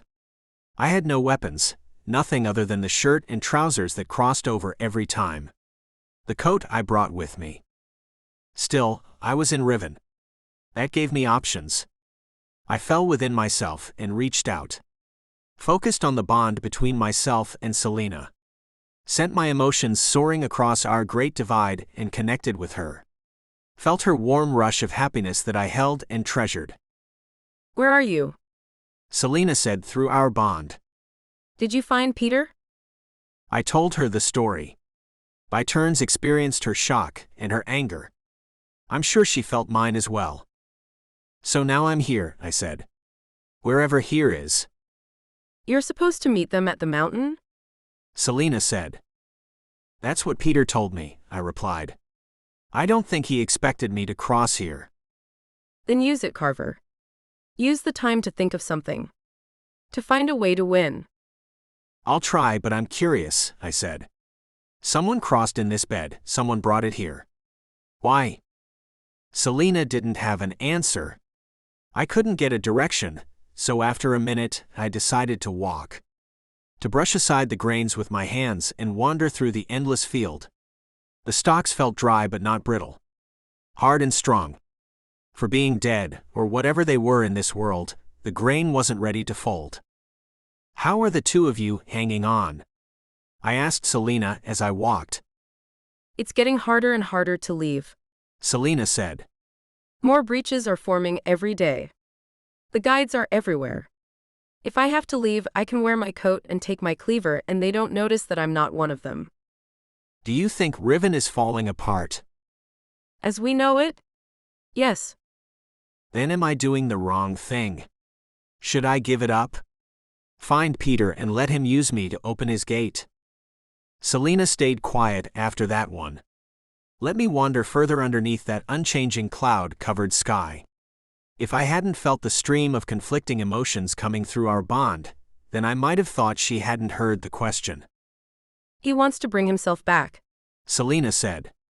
He said as much to you. That's not what's meant for us when we go to Riven. You took an oath to be a guide, one whose mission is to see spirits safely to their end. If you are who you say you are, then it is your job to make sure Peter doesn't open the gate. Strikes me as almost petty, I said. If he could save Riven at the cost of my life, why shouldn't I give it to him? You don't know that. Selena said. And he's already sacrificed how many guide lives? How much time and energy? If he had spent all of this time wrangling more spirits, putting together a strategy to stop the war in your world, then perhaps this wouldn't be a problem. I nodded, even though she couldn't see it. Peter's gate might save Riven in the short term, but at what terrible cost to the rest of the world? A line blurred in the distance, a part of the horizon that didn't match the rest. Darker than gray and flowing upward. Smoke from a fire. A target. I found something, I said. Thanks for the talk. That's all you can say to me? Selena said. I'm sorry. Thanks as ever for being there. For making me understand that I'm not always as evil as I seem to be. You never are. Go, find your way back to me. Chapter 55. An Ancient Soul. A small hut sat beneath the trail of smoke, made from stalks of the dead wheat. In front burned the fire, a large stacking of grain going up as the flames made their way through them. More slowly than I would have expected, but this was Riven. Natural laws didn't always apply. The owner of the fire, or at least I assumed that's what she was, stood off to the side and watched the stalks burn. She wore a fine coat, the same full body length as the one I sported. Only it looked older, poorer craftsmanship of a simpler time. Rough cloth woven together with less of the precision than modern machines produced for us. Its hood hid her face, and the only way I knew it was a she at all was the hair coming out from the hood's bottom, long and silver, and her hands reaching out of the sleeves and clasping in front of her. It's been a long time since I've had a visitor here, the woman said, without looking up from the fire. Where is here? I asked. Names should be exchanged before questions are asked, the woman said. Mine is Nara. Carver Reed. I stepped into the clearing around the fire and reached out with my hands, hovered them over the orange glow. I felt the heat, like the clock tower as it burned down. Carver Reed. Nara said. Here is a long way off from anywhere. I crossed over in a hotel in New York, I said. It brought me over back there, in the middle of the field. Nara nodded. There are still some of those old places that will let you come to these dead parts of Riven. They are becoming ever scarcer. I need to get back to the city, I said. Can you point me in the right way? Now Nara looked up at me, her face bearing traces of wrinkles, her eyes a cloudy blue. You could be whomever you wanted in Riven. You created the image of yourself. Nara eschewed youth for a wiser visage, yet one that bore its age lightly. I can, Nara said. But I have so few visitors. Would you mind staying for a little while and telling me about the world that you came from? Nara wasn't a person, I realized. She was a spirit. I should have seen it earlier, recognized that nothing else would bother building a home out here in the wilderness. Only a spirit that survived long enough to make a place like this one had to be bound by someone else, and the only person I knew binding random spirits was Peter. Who controls you? I asked. Nara laughed. Controls me? Nara said. I'm far too old for that. You're not bound? What purpose would I serve way out here? Nara replied. Who would find me to bind me in the first place? Your answers are creating more questions. I'm afraid that's a habit of mine, Nara said. So tell me, Carver. Have the Americans won yet? Won? Yes, I believe the last time I saw someone like you, the Americans were fighting for their independence. It was quite the story. I paused. Nara wasn't talking about the current war, but something over a century past. They won, I said, not knowing what else to say. Then he would have been disappointed, Nara said, shaking her head. He spent far too long talking about his great empire. As though he'd forgotten that all empires eventually fall. How long have you been here? A long time. When you want very much to stay, Riven doesn't try to move you. Spirits can't stay by themselves. Not forever, I said. I realized Nara standing there seemed to contradict that assertion. That the cycle would always pull a spirit to it eventually. If that wasn't true, then the cycle was not as strong as I'd been told, or Nara was lying and perhaps Peter meant for me to come here. Have you ever asked yourself how Riven came to be? Nara said. Why all of this exists? Only after I've had a few drinks, I replied. I've been dry for centuries. Nara said, slipping back to a former time. The last of the wine vanished long ago. What? I said, because what else was there to say? It doesn't matter. You said you wanted to find your way back to the city? Nara said. I had the impression that she juggled dozens of simultaneous thoughts, leaping from one idea to the next without a clear connection.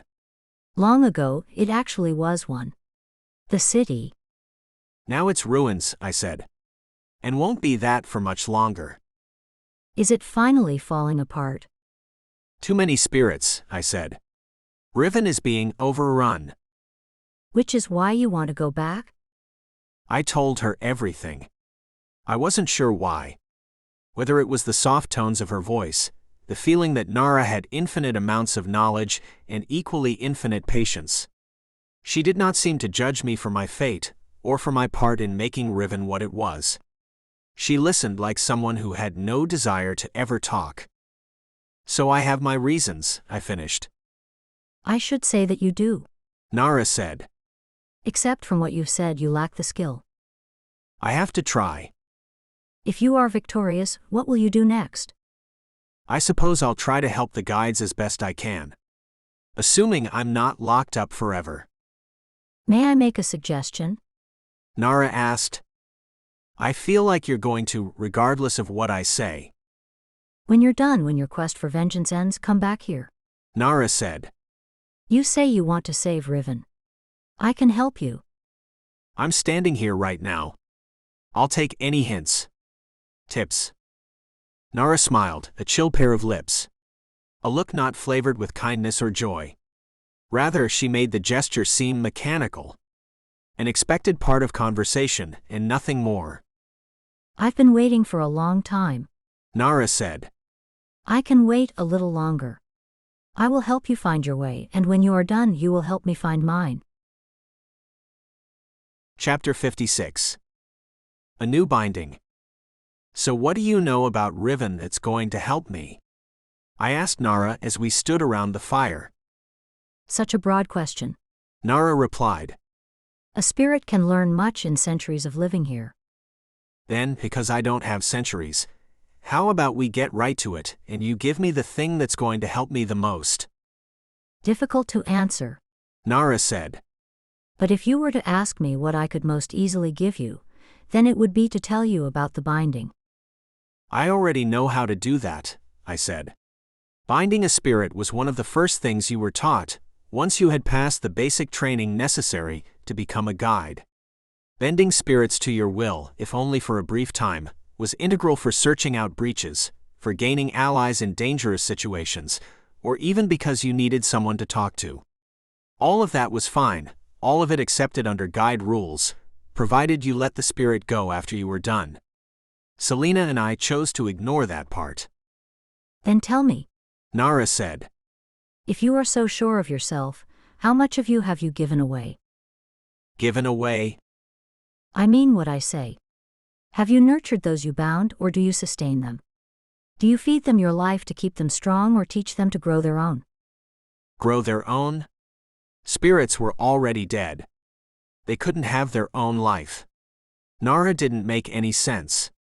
But then, here I was talking to a spirit that claimed she lived for centuries in the middle of an endless field of grain.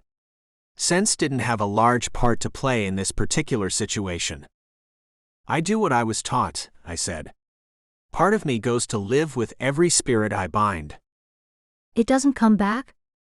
Not unless the binding is broken. Nara nodded. That is how it was taught. That is how it was learned. That is not how it has to be. You're saying there's another way to bind a spirit? I said. I'm saying that you can get your strength back. Nara said. While still keeping those you love from going to the cycle. Those I love? Even one as old and alone as I am can tell when a man is talking about one he will not part with. Nara said.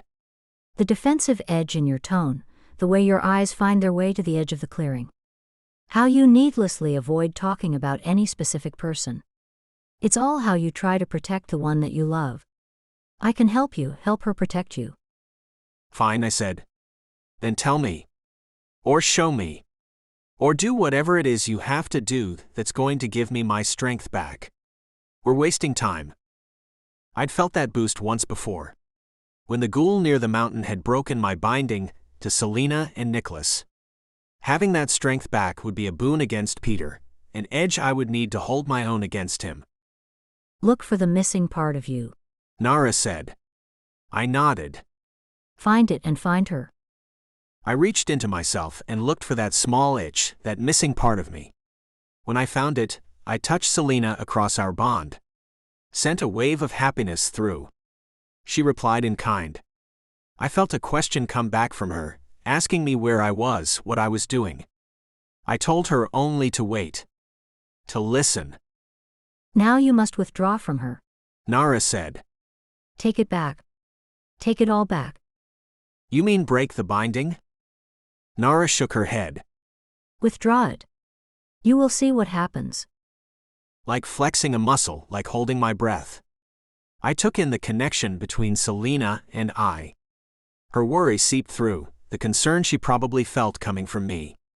But I didn't stop. Our tie to each other dwindled away except for one tiny sliver, a sliver that I couldn't seem to cut, couldn't seem to close off without severing everything. It's almost gone, I said. Hold it there. Nara said. Wait for her. She will learn. I tried to press reassurance to the tiny bond. Like trying to speak through a tiny hole that I could not see. Like trying to find Selena's hand in the dark. If she is strong, she will grow her own. To open her own soul and let it thrive. Nara said. I don't understand. If she's dead, how can she live without my help? As roots may grow multiple seeds, a proper binding can allow many spirits to flourish without killing the host. Nara said. What is left within her will grow to fill the space you have provided. It happened quickly. I kept my focus on my bond to Selena, small and slight though it was. Eventually, like a warm glow from a distant fire, our connection grew. Opened again to a broad and clear path between us. Only this time it was a knot tied with both of us. If before I had focused on myself to find Selena, to reach through our bond, now it was like another sense. Like listening or hearing. She was a part of me and I a part of her. My strength came back. Not all of it, but most. As though I'd recovered from an exhausting run. That's how he's doing it, I said aloud. This is how Peter's binding all of those spirits. Nara looked at me. The leader of your guides. He must have figured it out, I said. Or had my secrets told to him. Now it was my turn to glance her way. Who would have known? You said I was the first one here in 100 years. I'm not the only one capable of passing such knowledge. Nara said, and I felt dumb. Of course.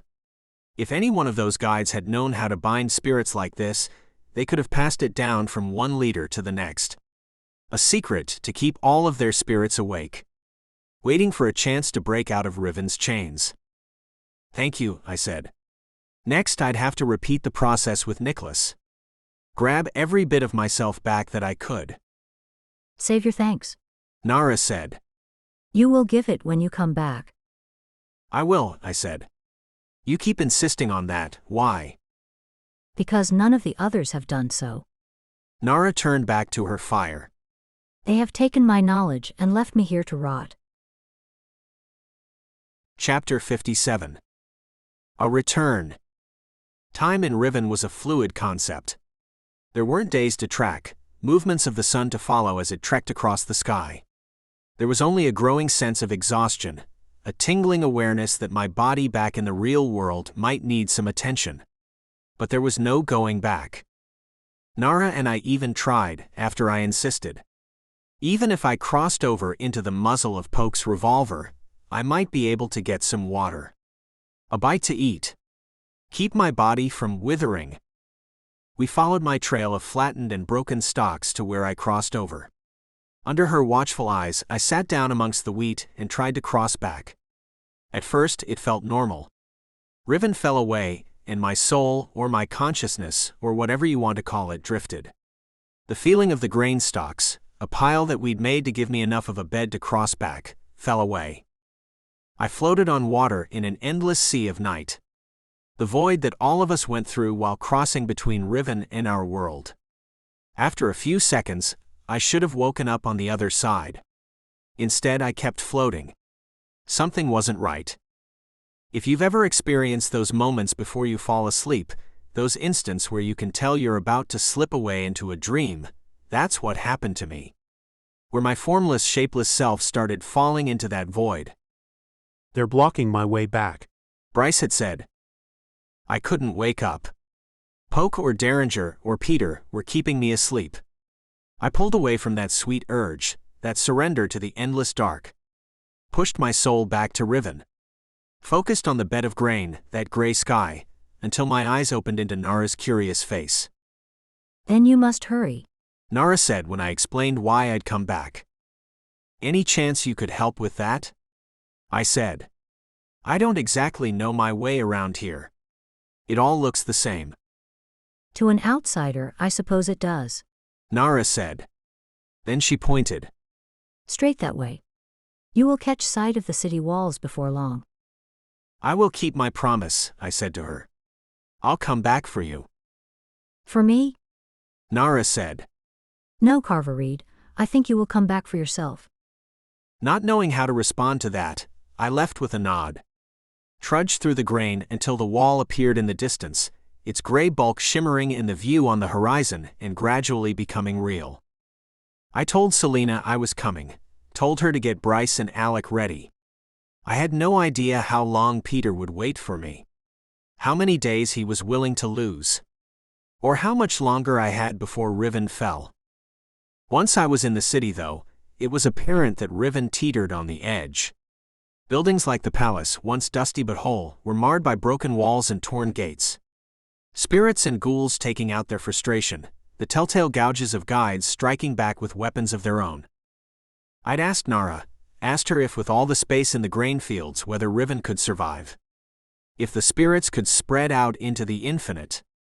To which Nara replied that it wasn't about the number of spirits, but their proximity to each other.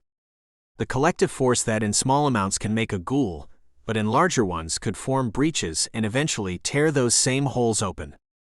Selena said you'd be here. Anna said, stepping out from an alleyway. I'm not quite believing it. I thought you would be dead for sure. I should be, I said. But Peter's not ready to give up yet. He doesn't want to risk a wide-open gate. So instead he sent you east of the city. I don't think he knew where I was going, I said. Where are you? I'm back with those sneaks in New York. Helping them with client work. At least you got away, I said. I'm trying to figure out how to rescue you, Anna said as we walked along towards the apartment. Only it's not easy. Poke and Derringer are in the room all the time, and others usually aren't far away. Peter himself is gone, I don't know where. You could try the police, I said. Claim I'm being held hostage. You might have forgotten, Anna said. But you're a wanted criminal. Good point. Still, it might be worth it. You want me to try? They could prevent you from crossing over. Better than being used, I said. If we can't win, then you have to. You have to get me out of their hands. Anna nodded. It's been 3 days, Carver. Where were you? Lost, I said. It was really, really boring. Anna seemed to buy the explanation. If she thought I lied, she didn't press me on it. Nobody else needed to know about Nara, for now. Chapter 58. Armed and assembled. By the time we made it to the apartment, everyone was already there. Ready and waiting. Bryce held his Vogue, wore a new coat that Nicholas had made. Selena had her cleaver. Even Alec returned, shaking his head when I asked him whether he'd found a way to save Bryce. He's in lockdown, Alec said. Guides are posted at his house, keeping him in that bed. His family is in a hotel. I never thought they would do something like this, Bryce said. The punishment is supposed to be terrible, to keep other guides from getting ideas. Look at how well that's worked for them, Bryce replied. All right. After this, Anna, can you work with Alec to break Bryce out? I asked. Leverage some of your contacts to get them out of the city. It's like you think I'm some sort of spy master, Anna said. Aren't you? I might be able to figure something out, Anna said, shaking her head. You would have my gratitude, Bryce said. Consider it a thank you for getting me in this mess. Anna twisted her face into a smile. Without you hiring me, I'd probably have been caught by now. Or maimed by a spirit. So what's the plan? Alec asked. We head right for the mountain. I nodded. There wasn't much else to it. Carry the fight to Peter, and hope we do better this time than before. Hope that knowing what was coming would be enough. That we could do better than Graham and Catherine. Nicholas elected to stay back this time. Claimed he'd be better served spending the journey working on other projects. Things he didn't want to get into, until he was sure they would work out. I didn't argue. Without the scientist, it'd be one less body to protect. This time, as we journeyed out, I stayed for the entire hike. The couple of days walking along Riven's avenues, through the wall to the forest, and along the same trail traveled by the thousands of spirits going to the cycle. Alec and Anna crossed in and out as they were able to. Alec took the train by himself, went back to Inman's camp and crime scene. The police had closed the investigation, leaving the cabins deserted. Beds empty and waiting. As we went, sparks littered the sky. Guides communicating about this or that breach. The howls of spirits, of rage beyond comprehension echoed between the buildings. Riven tearing itself apart in war. Still, for the first time in days, I had hope. Chapter 59. Revenge as planned. The mountain stood before us, its entrance glowing with the pale blue reflection of the cycle from deep within. The last time I'd stood there, it had been with my mother and father. Now with my mentor and my friend. Selena, the spirit that I loved. With us a woman I trained, Anna. The sneaks in New York had plenty of beds synced up with various parts of Riven. Including the forest. Around us the endless march of the dead continued, spirits brushing past on their vacant walk to the cycle. Behind us, the ghostly trees beckoned with their shivering leaves. I looked at all of my companions and gave them a nod. Inside, let me handle Peter, I said. Keep the other spirits off of us. If you have to wrangle them, do it. If you don't have to, let them stay. Every bound soul saps a bit of strength from Peter's swings. I drew my lash with my right hand, and my left settled on the familiar long knife. Tools made to serve a purpose, to serve an order that no longer wanted me. An order whose leader would see me dead. It felt appropriate that these would be the means of Peter's end. We marched into the mountain, staying in line with Anna at the back, Selena, Bryce, and Alec behind me. We kept going past the offshoots, the tunnels that led to treasures left behind by guides long past. Soon we made it to that central landing, the spot where before Peter's cloak and sword had been. Now there was nothing. Carver, Peter announced from down the stairs, towards the cycle. You've taken your time. I feared you would never show. That your body would simply waste away in that hotel room and you would die a coward. I couldn't see him, could only hear his echoing voice. Peter, this is between you and me, I called back. Come out here and let's handle this the way it ought to be. A fair fight, Peter said. That's delicious coming from you. Who tried to ambush me with that girl in New York? No, I think it's best you earn your audience. Behind. Anna yelled, and we turned. A group of former guides, sporting all manner of weapons and cloaks, broke through the line of dead spirits. They slid through the spirit crowd, dancing between the dead without pausing. Without getting tripped up by the many feet, or pushed aside by apathetic shoulders. I had to remind myself that these were not normal foes, but the best the guides had to offer. Leaders bound to serve the next one in this endless chain until, with the gateway, or with the end of my lash, the chain could be broken. Go Carver, Selena said. We can hold them. Bryce pushed me towards the stairs as he drew his Vogue. Don't let this be for nothing. My mentor, always inspiring. I took off down the steps as the clash of metal rang out behind me. My friends fighting for their lives. About time I fought for mine. At the bottom of the stairs the cave widened out into the flat landing, before the great blue ocean of the cycle. Peter stood near the edge, watching spirits step off into oblivion.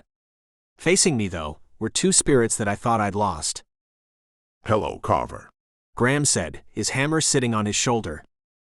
About time you showed up, Catherine said to me, my mother idly tossing one of her batons up and down. We were getting bored waiting for you. Isn't it a pleasant surprise, Carver? Peter said. Your parents. Still alive, such as it is. Think about it, you could return them home. Just lie down and give yourself up. There's a certain type of anger that takes you over. That leaves you breathless and focused. That obliterates all consideration of anything other than the source.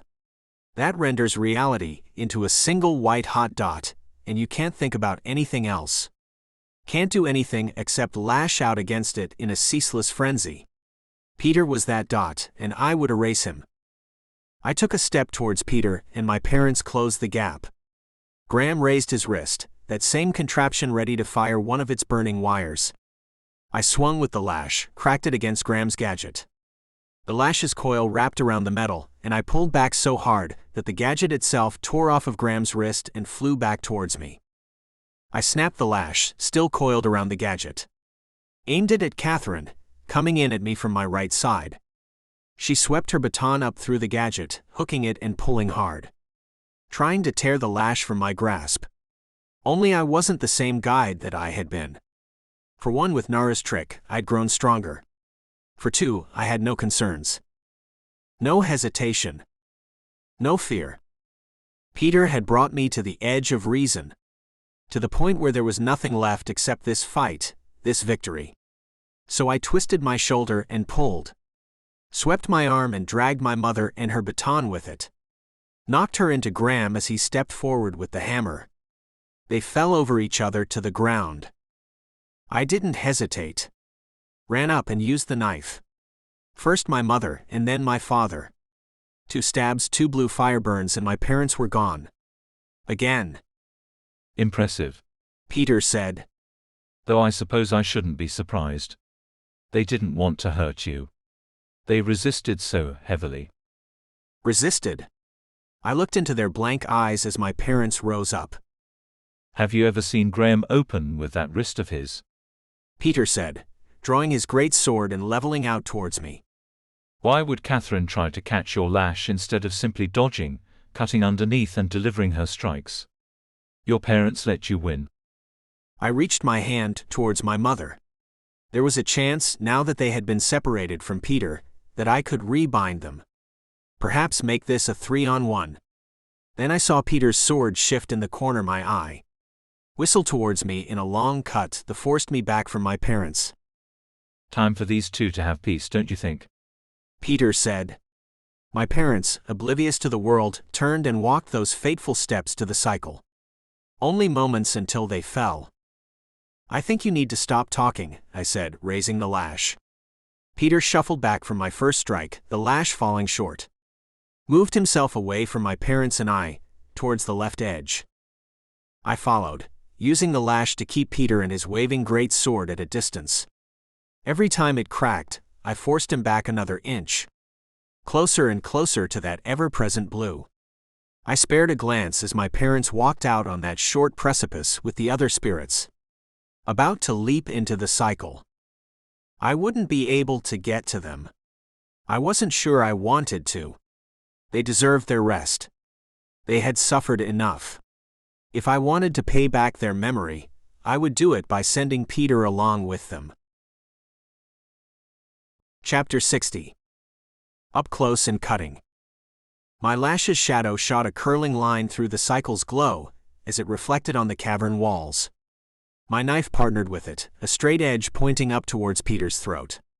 He stayed out of range across the room. The crowd of wandering spirits divided us as they marched endlessly into the blue lake. Peter's great sword towered above them. I can say that this is refreshing, Peter said. To finally meet someone worthy. A test after all these years. I'm not a test, I said. This isn't a game. Then prove it to me. The large man shifted forward, elbowing his way into the line of spirits and through the other side. Right into my lash's cracking strike. The lash hit him in the shoulder, the point digging into Peter's skin, boring a hole through his coat. But Peter was too broad for the lash to wrap around. He shrugged off the attack, continuing his advance. Peter lowered his shoulder and leaned forward, bringing the great sword in a cleaving swing that would have split me in two if I'd stayed put. I darted back, putting distance between us. The great sword missed my face by a foot, the black and silver blade flashing reflected light as it went past. Plenty of room for my lash to strike again. I snared Peter's right arm as his swing carried it into the lash's path. The cord curled around Peter's forearm and held fast. I tightened my grip, held the lash out wide to keep Peter from moving the sword back into position. For his part, the leader of the guides stared at my lash around his wrist, as though he couldn't believe he'd actually been tagged. The problem with upstarts like you, Peter said, is that they don't understand their history. History? I dashed forward with the knife. One strong stab and maybe I could force Peter over the edge. Into the cycle, from where there was no return. Every leader that came before has trained me, Peter said as I went for the stab. Every tactic discovered through the years, through centuries, I have learned. As my knife neared his chest, Peter dropped the sword and swung his hand, the one bound with the lash, into my strike. My own knife cut into the cord and severed it as the great sword hit the ground. I kept my stab going, pushed forward as the blade pierced Peter's coat, cut into his chest. I felt his big hands on my arm, pushing the knife back and away. His knee shot up into my stomach, and Peter threw me to the ground. The man's strength was incredible. I had no way to counter that. I felt light and loose in his grasp, like a thread in the wind. Peter grabbed his sword as I pulled up to my feet. I was down a lash, and my knife looked awfully small next to that great sword. I'd have to change tactics. But with all the benefits come the costs, Peter said, turning towards me, raising his weapon. I know everything, Carver. All of Riven's secrets. You think so?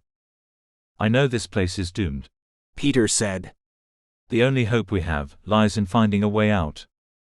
Peter slashed the sword towards me, but it was lazy. Forced me back, but not fast enough to go for a kill. My hands felt the back wall of the room, the smooth rock carved out by whatever ancient engineer put this cave together. You're not dead, I said. You don't need to stay here. We all come to Riven eventually, Peter said, following my retreat. I'm choosing to plan in advance. As Peter stepped into another swing, I broke into a run. This time towards the line of spirits. They provided some cover, gave me a chance to think. I shoved my way through a pair of nurses, both bearing the scars of disease. Behind me, I heard Peter's sword bite into the same spirits, carving and twisting them away, clearing a path by murdering the dead. Stop running, Carver, Peter said. I have other things I'd like to do. Sorry, I said, and as Peter broke through the line of spirits, I drew and fired Inman's gun. Still had it, still had bullets even after all this time. Peter didn't see it coming, only managed to widen his eyes in shock as the bullet bit into his chest. I followed up the strike, throwing the knife ahead of me and, as Peter moved to block it, grabbing his hands and fighting for his sword. Peter might be stronger than me, but I hoped that with surprise on my side, I could wrest the weapon away. I went for dirty tricks. Kneed Peter in the stomach, jammed my heel into his foot, and dug my fingernails into his hands as we wrestled for the sword. It wasn't enough. For the first time I heard Peter growl, a gravelly aching rumble of pain, and he used his shoulders to clear me away. Unexpected, Peter said. I should have figured you would use that coward's weapon. It suits you. Peter leaned into another swing, and I did the only thing I could think of. I grabbed a spirit walking by on my left and threw him into the path of the blade. Peter's attack bit into the spirit, but the ghost stopped the sword's momentum. Gave me an opening. I ran up and stuck my right foot behind Peter's right ankle, pressed against the man's shoulders as he tried to free the sword from the spirit. Sent Peter toppling to the ground. Peter's hands fell free of the sword as I tripped him, and I turned to grab his weapon. Pulled it the rest of the way out of the spirit, who stared at the wound without comprehension. Who turned and continued his walk. Who leapt into the cycle, without knowing that his miserable existence punctuated the end of a tyrant. I stood over Peter with his great sword held in my hands. Tell me one more time, I said, about all that knowledge. Chapter 61. Last look. I saw the anger, the fury and fear drain out of Peter's face in that moment. The man I'd once regarded as a wise sage, a leader in times of darkness, now simply looked like an old man. You've won, Peter said. I admit it, I'm done. Your victory is yours and with it, a chance to see the ruin of this world. Looking forward to it, I said, raising the sword. There is something you should see, Peter said. Normally, when a guide leader falls, the transition is more orderly. The spirit has time to convey the information, to tell their replacement what they need to know. Already got that, thanks, I said, thinking of Nara, but I hesitated. Peter might be telling the truth. Who knew what kind of secrets he had, or tools he knew about that might help after I sent him to the cycle? Not everything. Let me stand. Keep the sword. Press it against my back for all I care. Where? It's not far. As evil as you think I am, Carver, I truly don't wish to see everything collapse to ashes. I did want to save Riven. Part of me wanted to deliver the death blow right then and there. Burn Peter with wrangling fire, and send him into the cycle. But what if I would be throwing away the one thing that could help us restore Riven? To drive back the spirits and keep us safe? Didn't I have a responsibility? Go on then, I said. If I see anything, if I see those hands move, I'll strike before you get anywhere. I would expect nothing less, Peter replied, and then I let him stand. Let him lead me out of the chamber, and back up the stairs towards the landing. Except halfway up, he turned to the right and went through a small passage. One I'd skipped over, assuming it, like all the others, led to the lost bed of an old guide. Instead, the path wound steadily up, curling in on itself. Narrow steps carved into the rock led us through a darkened passage as the cycle's blue glow dimmed. Soon a familiar gray light replaced it. Outside. Where are we going? I asked. The guides used to live in the mountain, Peter said. Hundreds of years before I was born, the guides operated out of these caves. Only when the spirits began to cross over into the city did we move our operation. Over time there was less and less need to come here. Less need to know where the spirits went after we took away their anger. That doesn't answer my question. So you understand, Peter said. We're going to where the guides kept watch. To where they could see spirits amassing, could see the ghouls do their work, could plan their nightly raids. A few moments later, I saw that Peter wasn't lying. The passageway opened onto a rocky slope, high above the door where we'd come in. The dark forest spread out beneath us, and in the distance I could make out Riven City, its wall a dark line on the horizon. Beneath us, the crowded trail of spirits marched towards the mountain from miles away. From here, a watcher could see a signal from anywhere. From the city walls even, A guide could launch a spark when they were in trouble and expect aid to come. Why did we come here? I said. This won't help us. Climbing the steps, making my way to the narrow passage, I hadn't been able to keep the great sword at the ready. I hadn't held it to Peter's throat since we stepped up on the slopes. Had kept it gripped in my hands, but not in a position to strike. So I did nothing when Peter pulled a sparker from his belt and held it up into the air. No. Peter said. But it will help me. Peter pressed the button on the bottom of the sparker, and glimmering golden yellow motes launched high in the air, flaring bright against the ashen sky. What was that? I said, bringing Peter's sword to rest against his throat. The last signal I need to send. Peter said. To who? Peter only laughed. I fell away. That's the only way I can think of to describe it. Me, the physical me, stood still on that slope with Peter's great sword held against his throat. My spirit, my soul shivered. Dropped as though I had fallen down an unending well. Parts of me split away as I plummeted. First, with a tearing rend like scraping my knee on concrete, went the bonds I'd formed with Selena and Nicholas. Wrenched away and gone. Next fled the tingling sensation, the warning my spirit had been giving me for days now that I needed to cross back. That didn't tear away. It vanished, as though the feeling had never been there at all. I still fell, still rushed through oblivion as every part of me split and came back together, bent and turned and twisted. As though I was severely ill and at the same time crashing into the earth. I blinked. Peter stared at me along the length of his blade. His eyes were questioning, curious. How does it feel? Peter asked. I glanced down at myself. Everything appeared to be there. I could feel my fingers gripping the hilt of the sword, could feel Riven's chilled breeze on my body. Could feel my lungs attempting to breathe Riven's non-air. And yet... What did you do? Carver. Peter replied. You're dead. Chapter 62. New life. I didn't have a rational way of dealing with the words. I hadn't prepared for this. No scenario I'd plotted had this as a possibility. With my parents, Bryce and I had spent part of the journey over here talking about how they might show up. I'd expected Peter to try and persuade me to give up my life.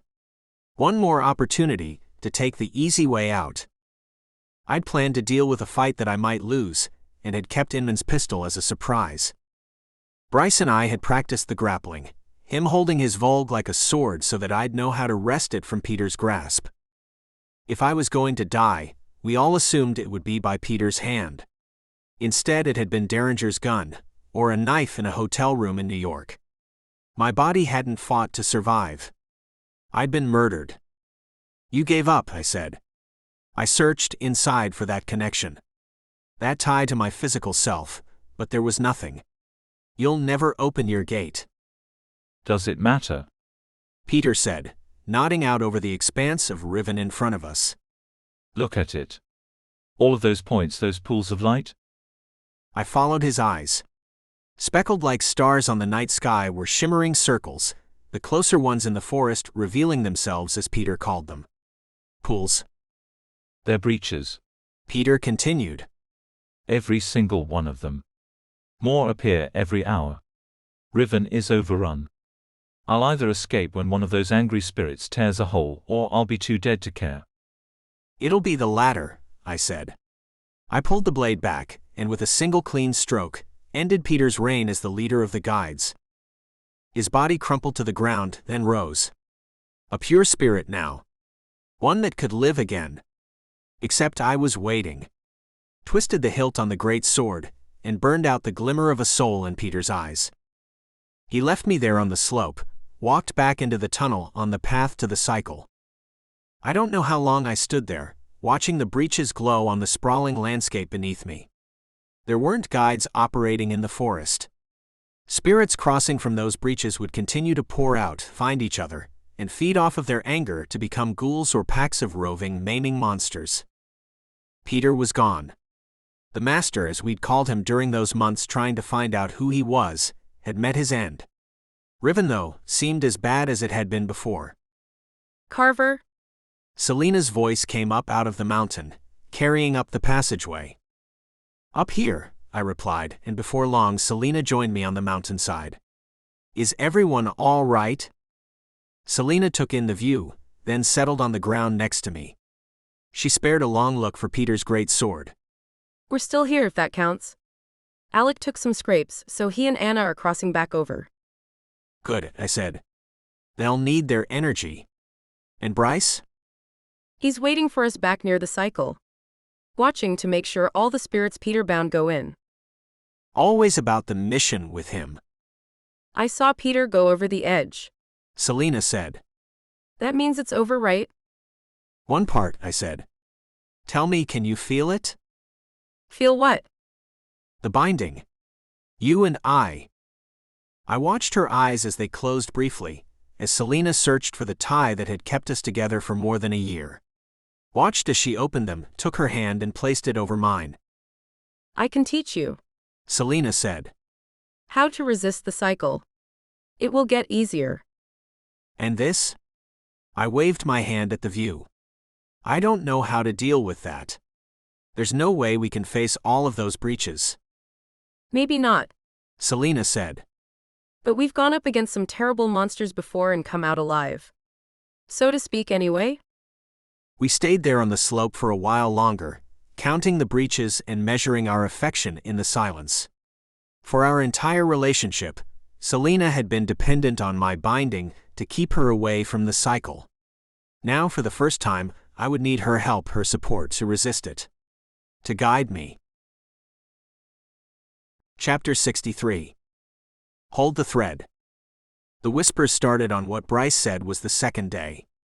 We were in the forest, the three of us walking by spirits marching the other way, when I heard them.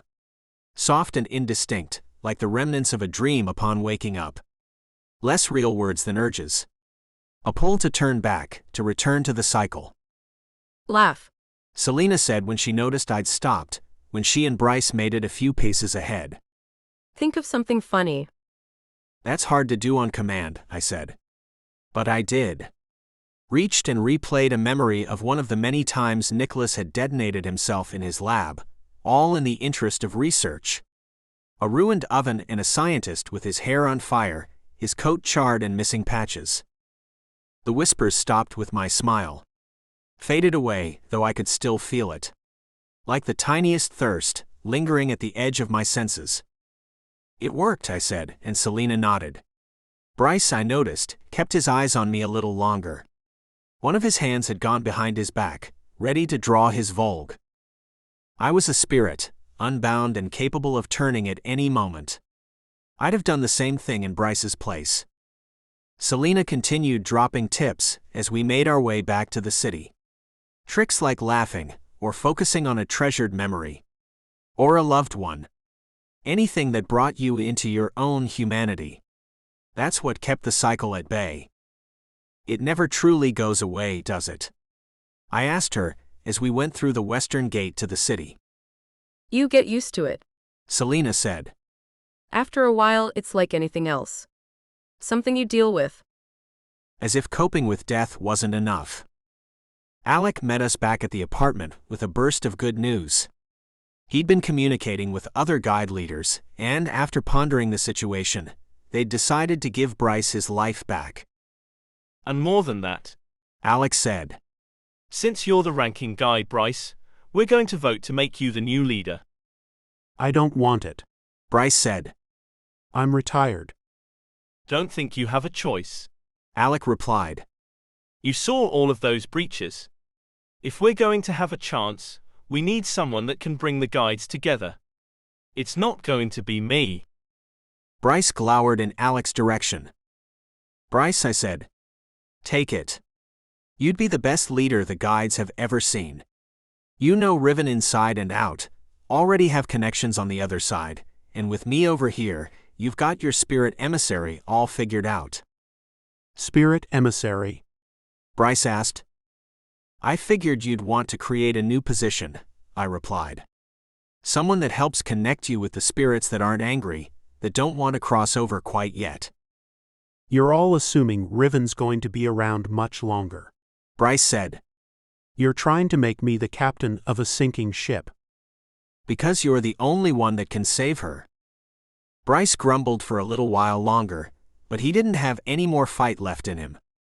By the time he left to cross back with Alec, the two were already talking allocations and adjustments, what regions needed more support, and how they could drive recruitment.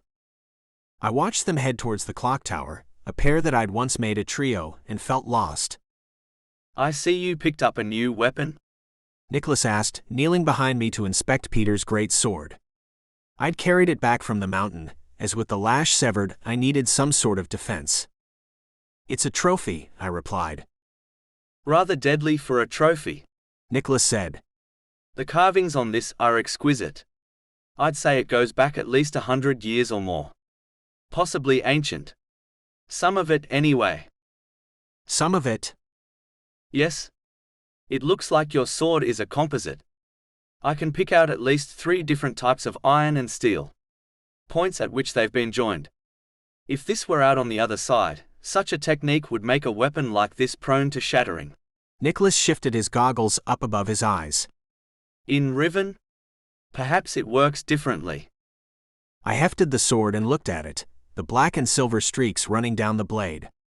The runes I couldn't read, appearing every couple of inches on the metal. The hilt, a curling gold and green design that bled into a bronzed guard. Peter never explained where he'd found it. With him gone, the sword's origin would remain an unknown story. Maybe I would use it to tell a new one. Chapter 64. Overrun. You say we have to go back? Selena said. Away from the breaches that we could be closing? I made a promise, I said as we packed up our weapons. The crossbow hung over my back, the great sword hanging beneath it. My knife and lash, newly repaired by Nicholas, hung on my waist. Food and drink weren't necessary. They never would be. To who again? An old spirit. Goes by the name of Nara, though I'm not sure that's what she's really called, I said. She says she can help. I thought you said spirits couldn't stay in Riven unless they were bound? I did, I said. Either I'm wrong, or someone's controlling her. I'm hoping for the former. Nara hadn't said what she wanted me to do, why she wanted me to come back. But if she'd managed to survive unbound in Riven for hundreds of years, then I wanted to know her secret. I wanted to know how to stay. Anna and Alec would be arriving soon, to help take us to the city's eastern gates. I went out to the balcony, Selena's favorite viewing spot, and watched the sparks explode over Riven's broken buildings. Cries echoed down the alleys as ash swirled through the sky. A city of the dead, full of life. This was my home now, and I would fight for it.